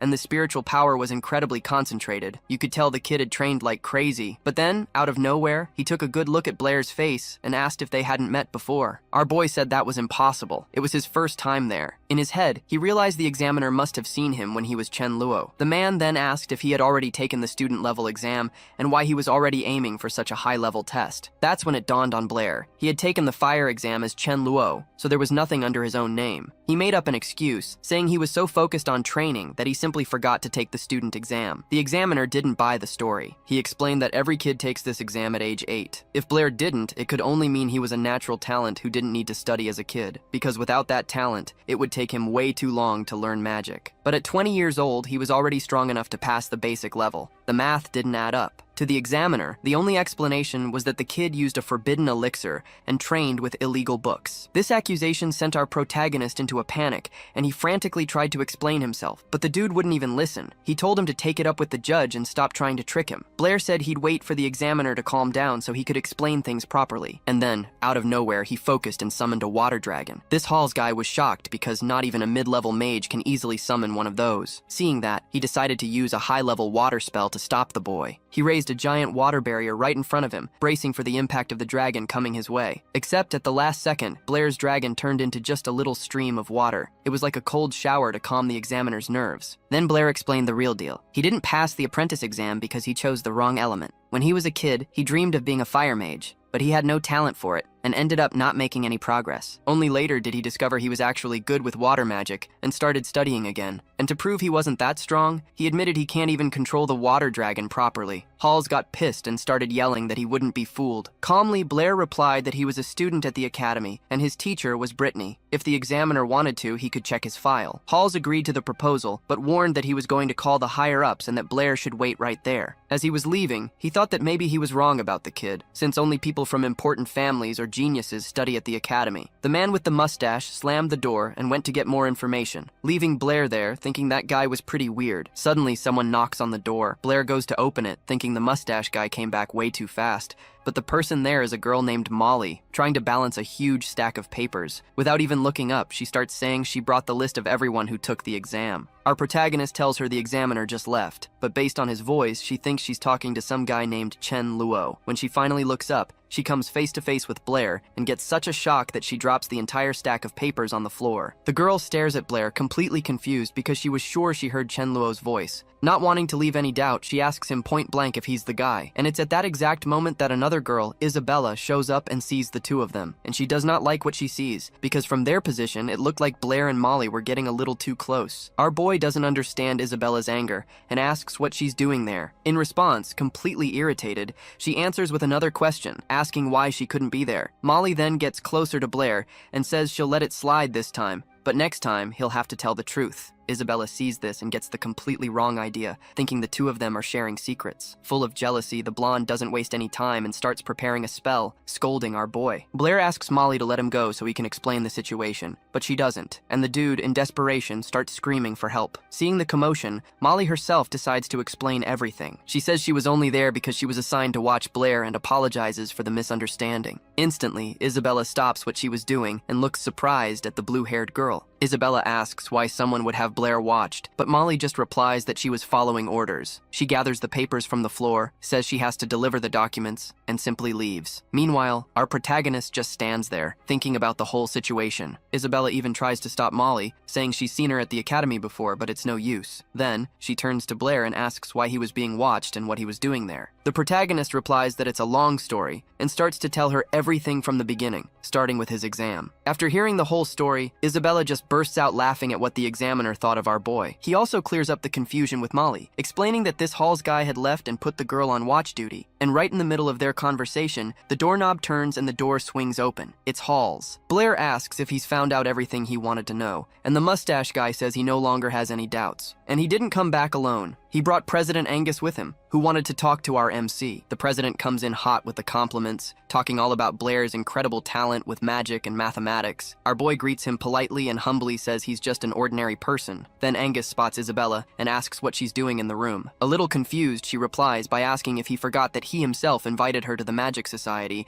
and that she was also a student from Shandanasa. Angus just gives a little smirk and says he doesn't remember any of that. Then, completely shamelessly, he asks if it's true that Blair is dating Isabella. Our boy is surprised that she's already become a member of the Magic Society, and the blonde, of course, immediately starts to brag. The president then says he'd also like to invite Blair to join the society. Blair says he accepts and asks if this means he passed the test to become a novice mage. Halls admits he was a bit out of it and finally hands our boy a robe, along with an honorary member's order. With that, Blair is now officially a novice mage. Touching the robe, our protagonist finally feels like he's a part of this world. After he leaves, Halls and Angus are left talking about how the black-haired boy reminded them of someone. Meanwhile, walking home, Blair is already thinking that he needs to get more cash, because magic at his level is expensive. Looks like he's going to have to spend all the money he has just to capture this bared guy. And when he levels up, the prices are definitely going to get ridiculous. He decides he needs to figure out a new way to make money, because studying magic is super expensive. Blair is just spacing out, lost in thought, when he suddenly gets hit in the head with a snowball. The one who threw it was Isabella, who's all happy about her little prank. Playing along, our boy decides to get his revenge and uses water magic to create a giant snowball, but the blonde wasn't about to let that slide. She starts creating a fireball in her hands instead of a snowball. Our protagonist, full of confidence, says she's going to regret that. Except a little while later in the shower,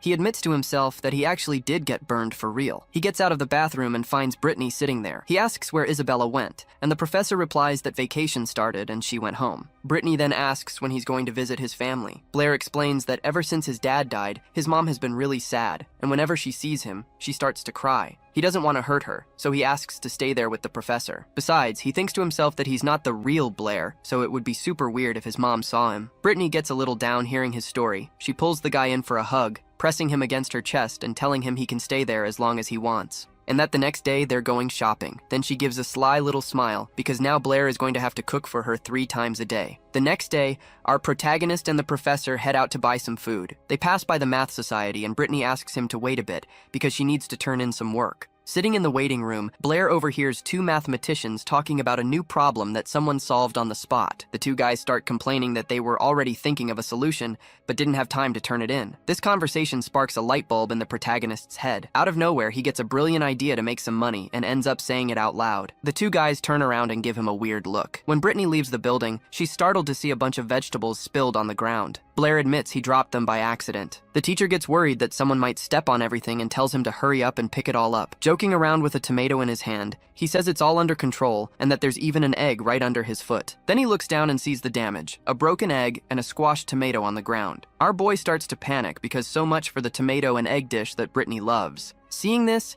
she grabs another tomato, crushes it in her hand in one go, and says with a super annoyed look on her face that she's not mad at all. Right then, our protagonist thinks his top priority is to save his own skin and worry about cash later. They finally get home. Brittany seems really happy and even says Blair is a good boy. He wipes the sweat from his face with his shirt and says he's happy to see her happy. Brittany licks her fingers and says the food is incredible and that she wants seconds. But our boy totally shuts that down. He reminds her that she already had 3 servings of potatoes and eggs for lunch, a huge plate of potatoes and peppers for dinner, and 2 bowls of soup on top of that. He tells her to take it easy. She listens to him and, with a sad look, says she'll go study math while he does the dishes. He thinks Brittany got upset and promises himself that he'll cook way more food the next day, but it looks like she wasn't actually mad. Out of nowhere, she shows up with a bag of money and tells him to buy more food tomorrow. All excited, he replies that he'll make 5 servings of fried chicken and potatoes, and that now he's going to cook up a plan to make some cash. He finally figured out a way to get gold. He just didn't have the startup money. But now, with this cash, he has a shot. Here's the plan. Tomorrow, he's going to create a math problem and offer a 1-coin reward to whoever solves it. But there's a catch. Anyone who tries and fails has to pay him 1 coin. The idea is to let the reward pile up until it gets really high. Then, he'll go in, solve his own problem, and take the entire jackpot. So, instead of going to sleep, he decides to put his genius plan into action. He grabs a pen and starts thinking about what kind of problem would be good enough to be worth all that money. And then, the perfect idea hits him. He dips the pen in ink and starts writing. The brilliant move was to create a problem involving the butterfly theorem, a type of challenge that the mathematicians in this world love. The next day, he confidently goes to the Mathematical Society, but the people there turn down his proposal. The guy at the front desk explains that there are rules. The minimum reward for a challenge has to be 10 gold coins, and the society takes one of them as a fee. Without a second thought, the protagonist decides to use almost all the money Brittany gave him to be able to post the problem. The clerk agrees and reaches for the bag of money,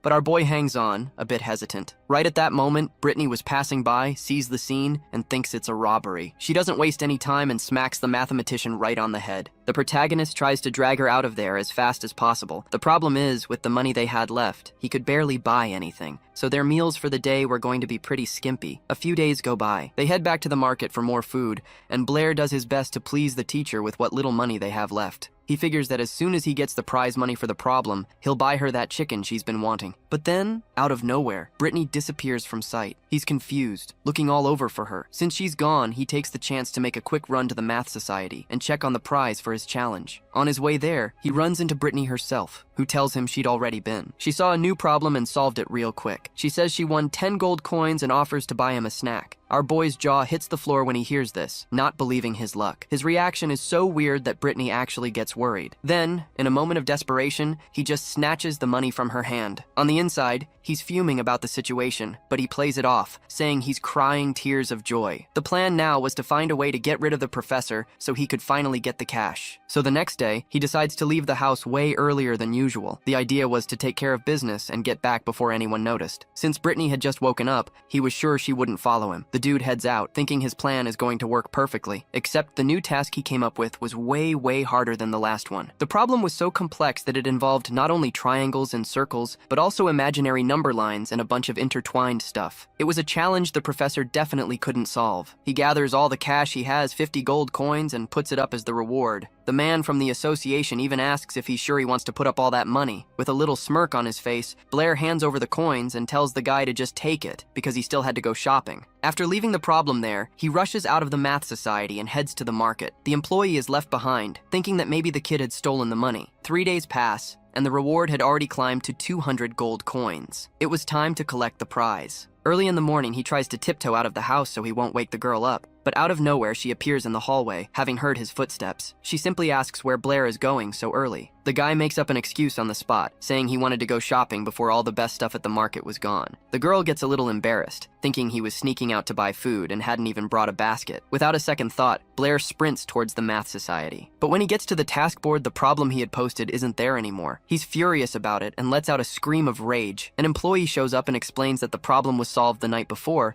and the reward had already been collected. With a furious look in his eyes, Blair asks who the genius was that solved his problem. The answer? Some guy named Mr. Abel. Our protagonist is devastated. He was sure no one could solve it, and once again, he lost money because of the Howard family. In a world where folks barely know the basics of math, this Abel guy managed to solve a super complex problem. The protagonist admits he took a big risk, but he never imagined he'd lose his entire life savings. Now he doesn't even have the cash to buy food. On his way, he runs into Alice. She was heading to the Math Society and invites him to sit with her. Alice notices he's muttering under his breath the whole time and asks what's bothering him. The guy guy says he'll be straight with her, but first asks if they'd still be friends, even if she didn't agree with what he was about to ask. Alice assures him she won't get mad, and starts thinking he's about to confess his feelings to her. Before he can even finish the question, she yells out that she'll agree to anything. Then, with a little smirk on his face, our protagonist says he knew she was super generous, and asks to borrow 20 gold coins. The redhead gets pissed about the joke, and asks if that's all he wanted to say. The protagonist confirms that it was. Angrily, she slaps his hand and just storms off. Our boy gets a little worried,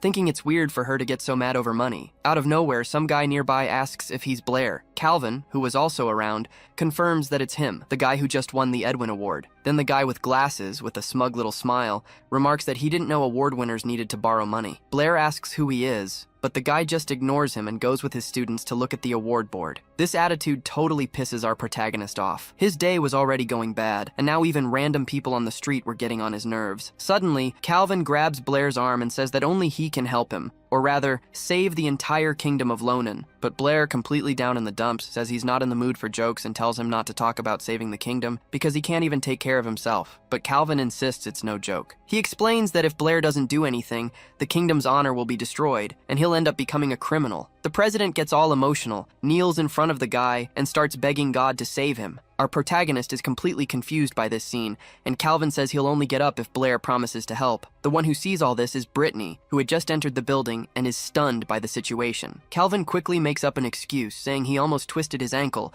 but Blair showed up to save him, and that he was only at the Math Society to wait for the rain to pass. Blair backs up the story, saying he saw Calvin fall and just offered a hand to help. Brittany doesn't even bother with the details and just invites the guy to a conference. This conference was about some scientists from GI who had arrived in town and had already solved all the toughest math problems that existed. Now, new problems were popping up, but nothing compared to the old ones, and these scientists could basically do whatever they wanted. The city of Yabo was their last stop. Basically, if the folks from here couldn't come up with a challenge these scientists couldn't solve, the Lonen Kingdom's prestige would go down the drain. The president then asked if anyone there had any ideas. At that moment, our protagonist could only stare at Abel, thinking he was probably the one who had his 50 gold coins. Brittany asks Blair if he's thought of anything. He stays quiet for a moment, so she changes the subject and tells him to forget about it. You could tell she was a little disappointed that he didn't have any ideas. The crowd started to leave since nobody could come up with anything. Trying to keep everyone there, Calvin mentioned it was a shame they were all going, since the king had offered a reward of 5,000 gold coins for the task. The moment our boy heard the word money, his entire expression changed. The president started getting dramatic, saying it looked like they'd just have to surrender, but then Blair yelled out loud that they couldn't give up that easily. Surprised,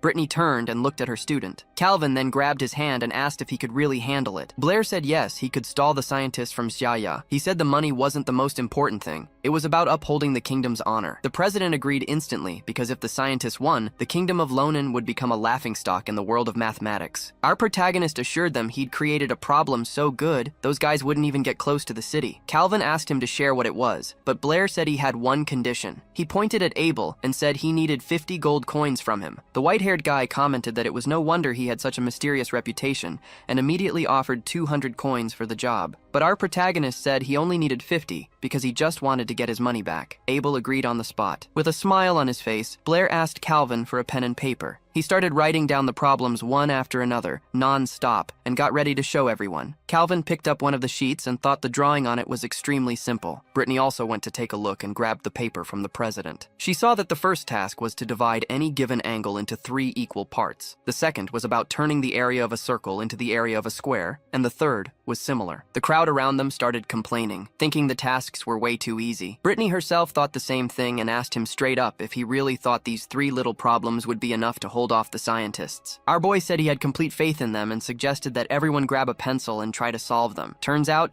dividing an angle into 3, making a square out of a circle, and doubling the volume of a cube are super complex problems from ancient Greece. They seem simple, but when you actually try to solve them, you realize they're a nightmare. Each passing generation tried to come up with its own solution, but it was only after 2,000 years that scientists managed to prove the truth. These problems look easy, but in reality, it's impossible to solve them using only a ruler and a compass. Professor Brittany was up all night trying, but she didn't get anywhere. By the time she looked up, it was already getting dark. So Blair suggested she go home and get some rest. They were heading out when suddenly the white-haired guy, Abel, called out to him. He walked up to our boy and asked if those problems actually had a solution. Blair gave a little smirk and asked what he thought. Without waiting for an answer, our protagonist turned his back and walked away, telling him to think it over. This attitude of messing with the head of the Howard family really pissed Abel off. When Blair and Brittany were a bit further away, she asked the same thing, if the problems could be solved. He explained that it was impossible with a ruler and compass, and that it would take Abel and the scientists about 2,000 years to figure out the answer. They finally got home. Blair cooked for them both,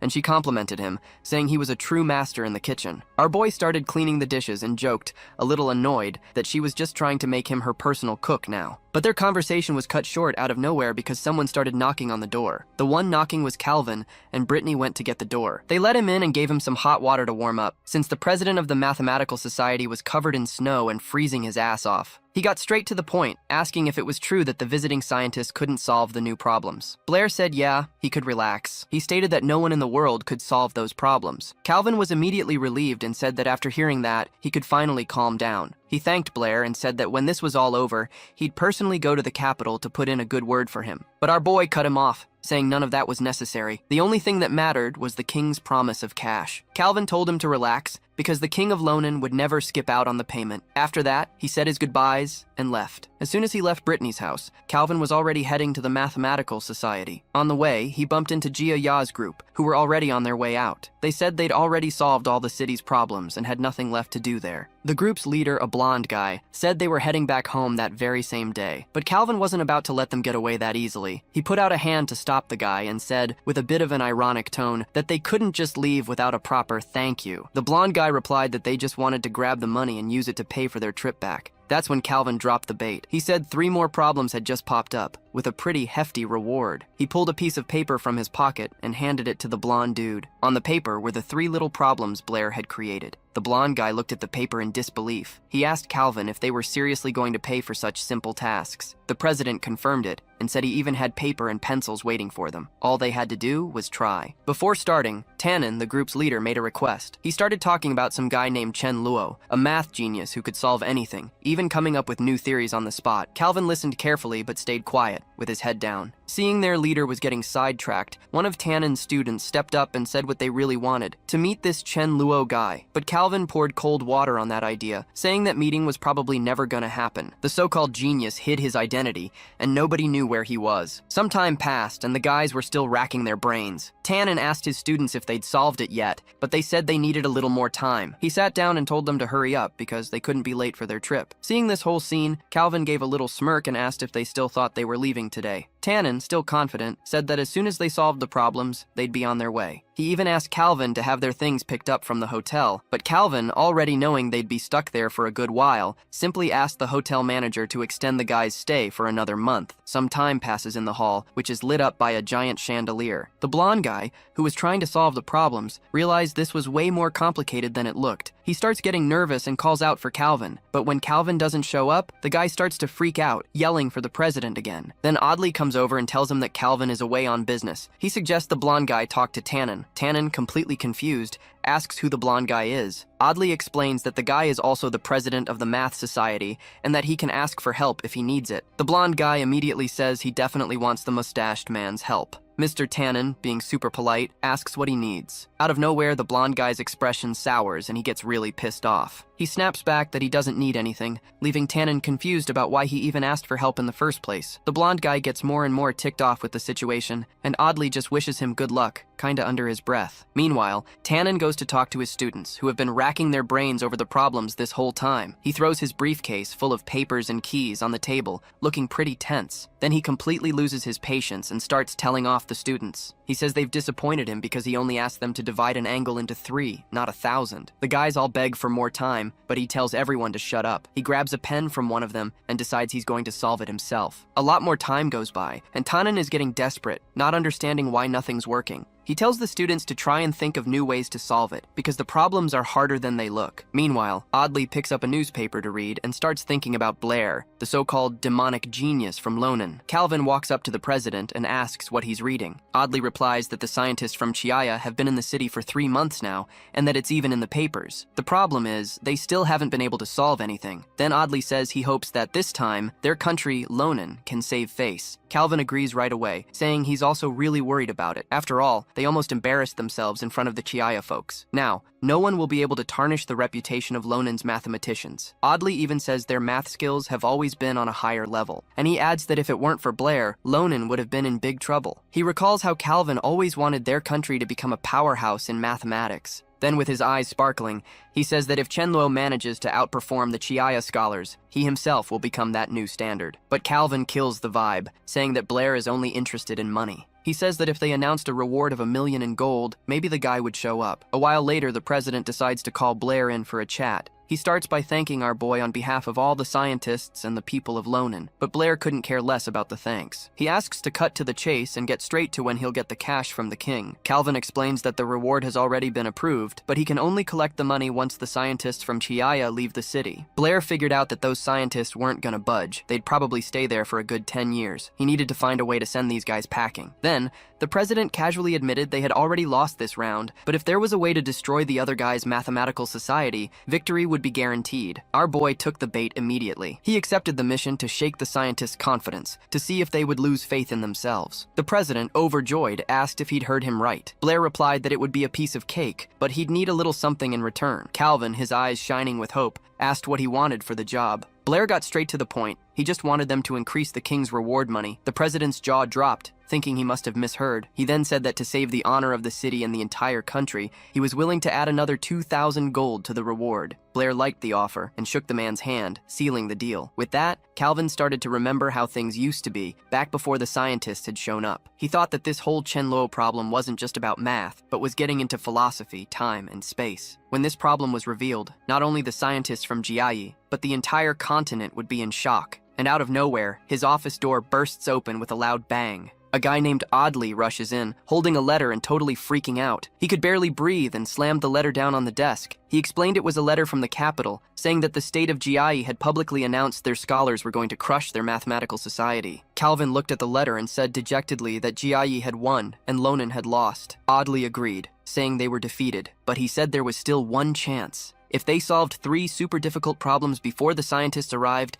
their country would be hailed as the winner in the papers. But Calvin wasn't having it. He crumpled the letter and asked why Audley was already acting like they'd lost. Angrily, he said the competition wasn't over and they couldn't just give up. He promised right then and there that he would send those people from Jiayi to hell. Back in the present, Tannen's students were still racking their brains over the problems. Suddenly, a wad of paper flies through the air and hits one of them. It was a friend who threw it, saying it was a waste of time to keep trying. But the kid who got hit disagreed, saying he was close to solving it. Just then, one of the students started freaking out, desperate because he couldn't solve a problem that seemed simple. Another guy asked someone named Vincent to get the kid out of there. Vincent didn't think twice. He grabbed the panicking kid by the collar, while the kid clung to the floor, begging to stay. While this was going on, one of the boys noticed a new challenge had been posted on the bulletin board. The guys went over to read it, and the problem was about a tortoise walking down a road with Achilles chasing after it. The question was how long it would take Achilles to catch the tortoise. A guy named Melky immediately said that was easy. If you know the speed of both and the distance between them, even an 8-year-old could solve it. But Vincent warned him not to be so hasty, because the person who created that problem was Blair. Then they noticed a sentence written at the end of the notice, which said, "No matter how fast Achilles runs, he will never be able to catch the tortoise." Vincent decides to look under the paper to read the message. Then, some dude with glasses clicks his tongue and starts laughing his head off, saying the whole thing is nonsense, and that even his nephew could catch the tortoise. Annoyed, Vincent nudges his buddy and says that Blair didn't just leave that message there for nothing. Melky agrees with him, but admits he's still not getting any of it. Seeing the small commotion, Calvin comes over to ask if everything's all right. Vincent explains that they can't figure out Mr. Blair's problem and asks for help. The man replies that as far as he knows, TA's scientists have always said that time and space can be divided infinitely. But then, out of nowhere, he turns and asks the crowd if that's actually true. The crowd starts to panic, saying it's not just their mathematicians who think that way, it's the whole world. Calvin then explains that they're wrong, and that the problem isn't about speed and distance. The catch is, every time Achilles gets closer to the tortoise, it also moves forward a little bit. The distance between them keeps shrinking, but this process can be divided into infinite parts. If you look at it that way, he'll never reach the tortoise. One of the guys finally gets the logic and freaks out, realizing he really wouldn't be able to catch the creature. Vincent says this is just some nonsense Blair made up, and that you can obviously catch the tortoise. But on the other hand, it meant the truth that TA's entire mathematical society believed in was completely wrong. A young man named Ron decides to rip the paper from the board, saying he's going to show it to his master, who will for sure know what's wrong with it. As the kids run off, Calvin thinks that at this rate he's going to go crazy too. A while later, even Tannen declares that Blair is a demon after reading the problem. He just couldn't wrap his head around how the mathematician's theory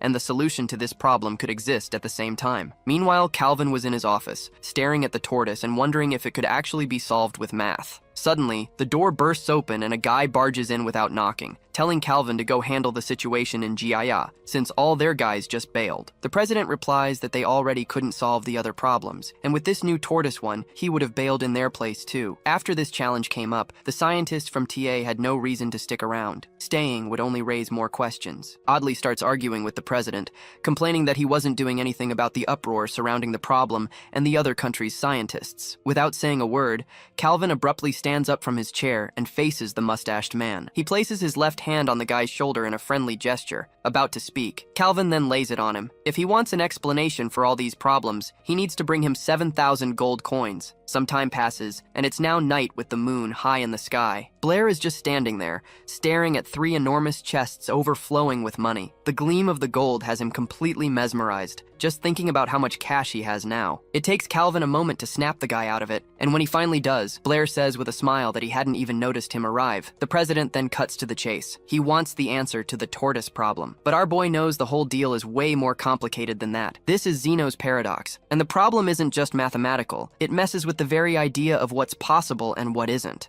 To explain it properly, he'd have to get into quantum physics, but the folks in this world don't even know basic physics. No one would understand a thing. If he dropped that kind of knowledge on them, people would just freak out. So, to keep it simple, Blair just says he doesn't know the answer, even though he's thinking the real problem is that he wouldn't be able to explain it to them. Then, Calvin calls him God Chen and asks why he'd create a problem that not even he can solve. At that point, Blair cuts the guy off and tells him to keep his voice down, because he doesn't want anyone finding out about his second identity. The president gets desperate and says he can put more money on the table, asking him to think about it a little more. This offer almost gets our protagonist again. His eyes are glued to the guy's hand making the money sign, but he manages to control himself and reiterates that he really doesn't know the solution. Calvin sees it's not going to work and decides to leave, already thinking about how he's going to explain to the king that not even money could motivate the guy. But in a last-ditch effort before leaving, he shouts that he can add another 5,000 gold. It was too late, though. The door slams in his face, leaving the man talking to himself. Inside, Blair had almost given in to temptation. He thinks that he needs to get a grip and not overload this world with knowledge that's too advanced. If he does that, disaster is a sure thing. Suddenly, he hears a scream coming from Brittany's room, calling for him. He rushes over, scared, and throws the door open,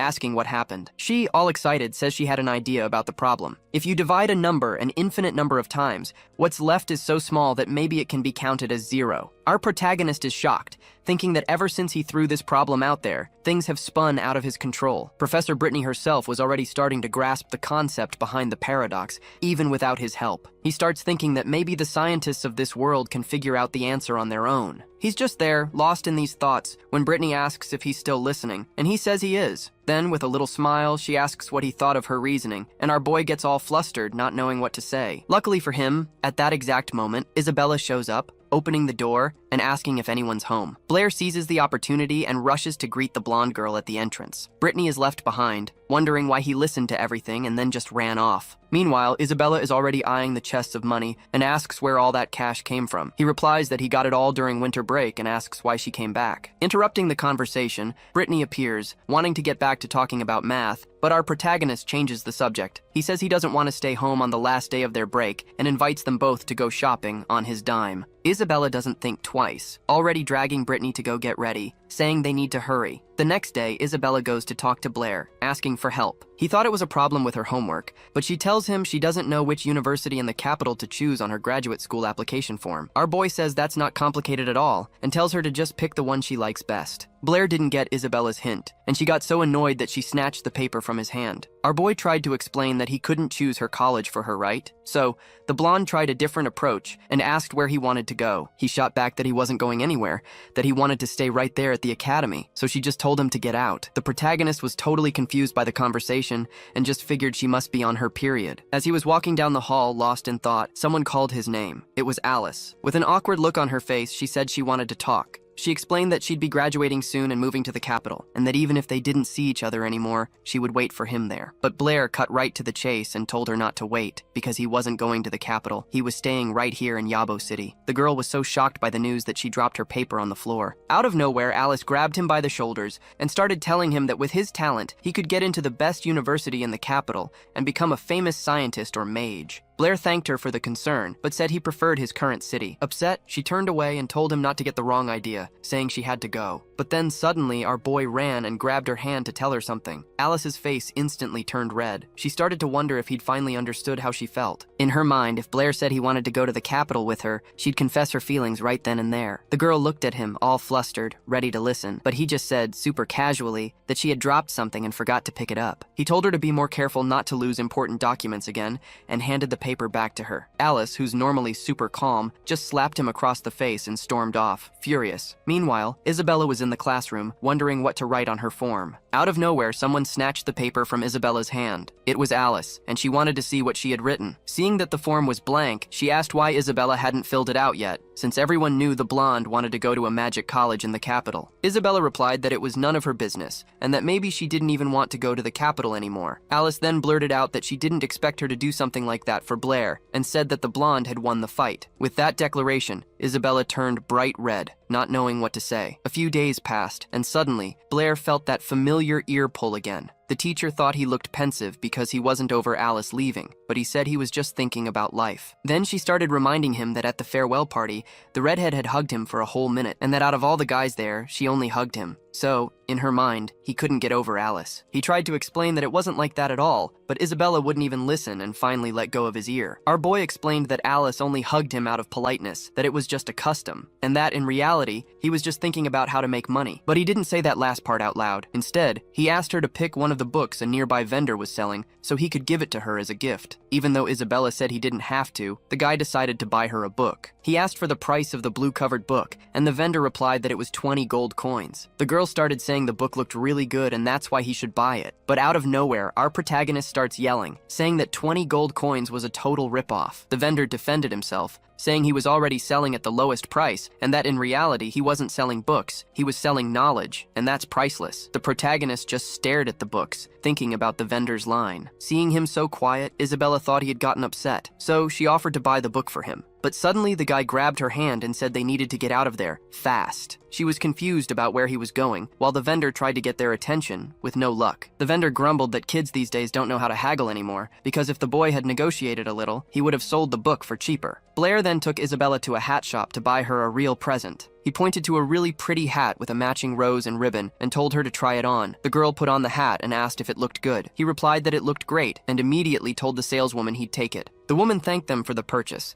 and Isabella was shocked that he just spent 20 gold coins on a hat like that, without a second thought. He said the hat suited her perfectly, and that, honestly, he didn't care about the money. In that moment, Isabella thought that Blair could be pretty cute sometimes, and that's when it finally clicked for our protagonist. He remembered the bookseller's words and realized that, in this world, knowledge of mathematics was the most valuable thing of all. A grin spread across his face and he started walking faster, telling the girl it was time for lunch. He was ecstatic because a plan to make some serious cash had finally formed in his mind. On the continent of Shounen, knowledge is protected way more fiercely than in our 21st century. Scholars who write books are treated like nobility. That's why books are so expensive in this world, and only the wealthy can afford them. Over the years, many people have even been executed for trying to copy the work of scientists. This world is a paradise for anyone who discovers something new. And of all the fields of mathematics, geometry is the one that most interests the scholars of Shounen. The thing is, their progress isn't even 10% of what it was in the protagonist's original world. Blair then thinks about how lucky he was to have been a math teacher in his past life. He can teach so much about geometry, explaining every single law and theorem in detail. He even studied different ways to solve more complicated problems and theorems, so he wouldn't be caught off guard by the top students in his class. His knowledge goes way beyond what you learn in school. school. The idea is clear. If he writes a book on geometry, he'll become a hero, make a ton of money,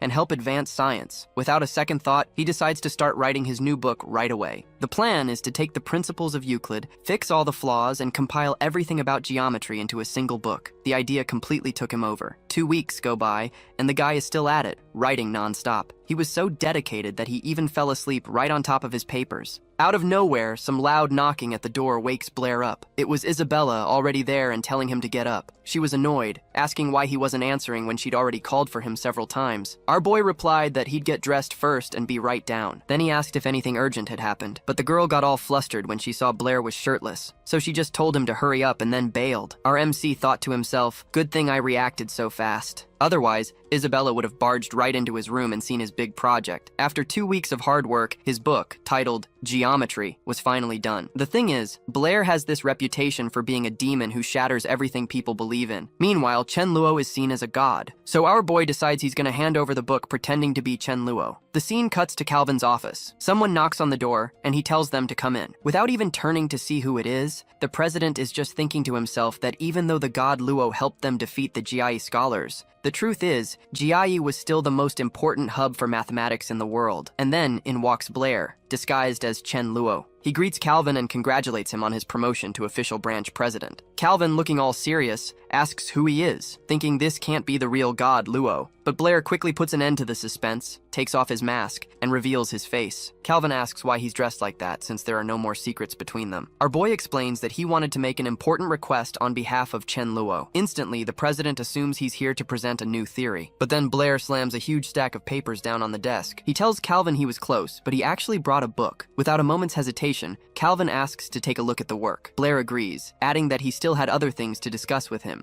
But the president barely even heard Blair. He immediately started reading the book and realized it covered all the questions that mathematicians were currently researching. On top of that, it was filled with theories the guy had never even heard of. He got completely lost in it, and our boy just casually asked if he was enjoying it. Out of nowhere, the president drops to his knees in front of Blair. With a hand over his heart, he declares that the god Luo will always be his god. The dude basically bows at his feet, saying the book is an incredible gift to all scientists, that it's the pinnacle of mathematical research, and that with it, Loman will become the new center of the mathematical world. He also says this book will go down in history, and that every scientist, maybe even the whole world, will want to buy it. At that point, Blair decides to cut to the chase. He says he brought the book to ask the association to publish it under the title Geometry, and asks how much they could pay for it. Calvin replies that the book is priceless, and that the minimum value would be 10,000 gold coins, potentially going as high as 100,000. But then, completely out of the blue, Blair says that 10 gold coins would be just fine. Calvin is in total shock, unable to believe what he just heard, and even asks him to repeat it just to be sure. Our boy explains he didn't write the book for money, but to help the world of mathematics move forward. He says that if they set the price at 100,000, no one will be able to afford it. Hearing this, Calvin is completely moved by the kid's kindness, and basically calls him a saint. In Blair's head, though, the logic was completely different. He figured he didn't know anything about business, but it seemed way more profitable to sell a ton of copies at a low price. He also informs Calvin that this book will be his final contribution to mathematics. From now on, he's going to focus 100% on magic. Calvin is left completely baffled, unable to understand how the world of mathematics could possibly advance without the guidance of God Lo, as they all called him. The protagonist responds that everyone there has put him on way too high of a pedestal. Compared to the great scientists from his world, he feels like just an ant. He explains that in his world, scientists rack their brains over unanswerable questions, searching for the truth for generations with no one to guide them. It's only now that they've reached an insane level of mathematics, getting close to the secrets of the so-called Palace of Mathematics. Replying to Calvino, he says he has faith that one day the scientists here will also find the way on their own, without needing any help. After that, Blair walks out of the association without his mask, with everyone staring at him with the utmost respect. Calvino is left speechless by this otherworld story, and one of the guys there suggests that maybe the kid really did come from a more advanced place. Meanwhile, over at the royal palace, the queen's crew is trying to find Blair using a magic orb. But just as one of the servants reports their failure, the orb explodes out of nowhere, sending the maids flying. They throw themselves on the ground, scared to death, begging for forgiveness and asking to be punished for failing to find the guy. But the queen, sitting calmly on her throne, just tells them to try again because she insists on seeing the boy in person.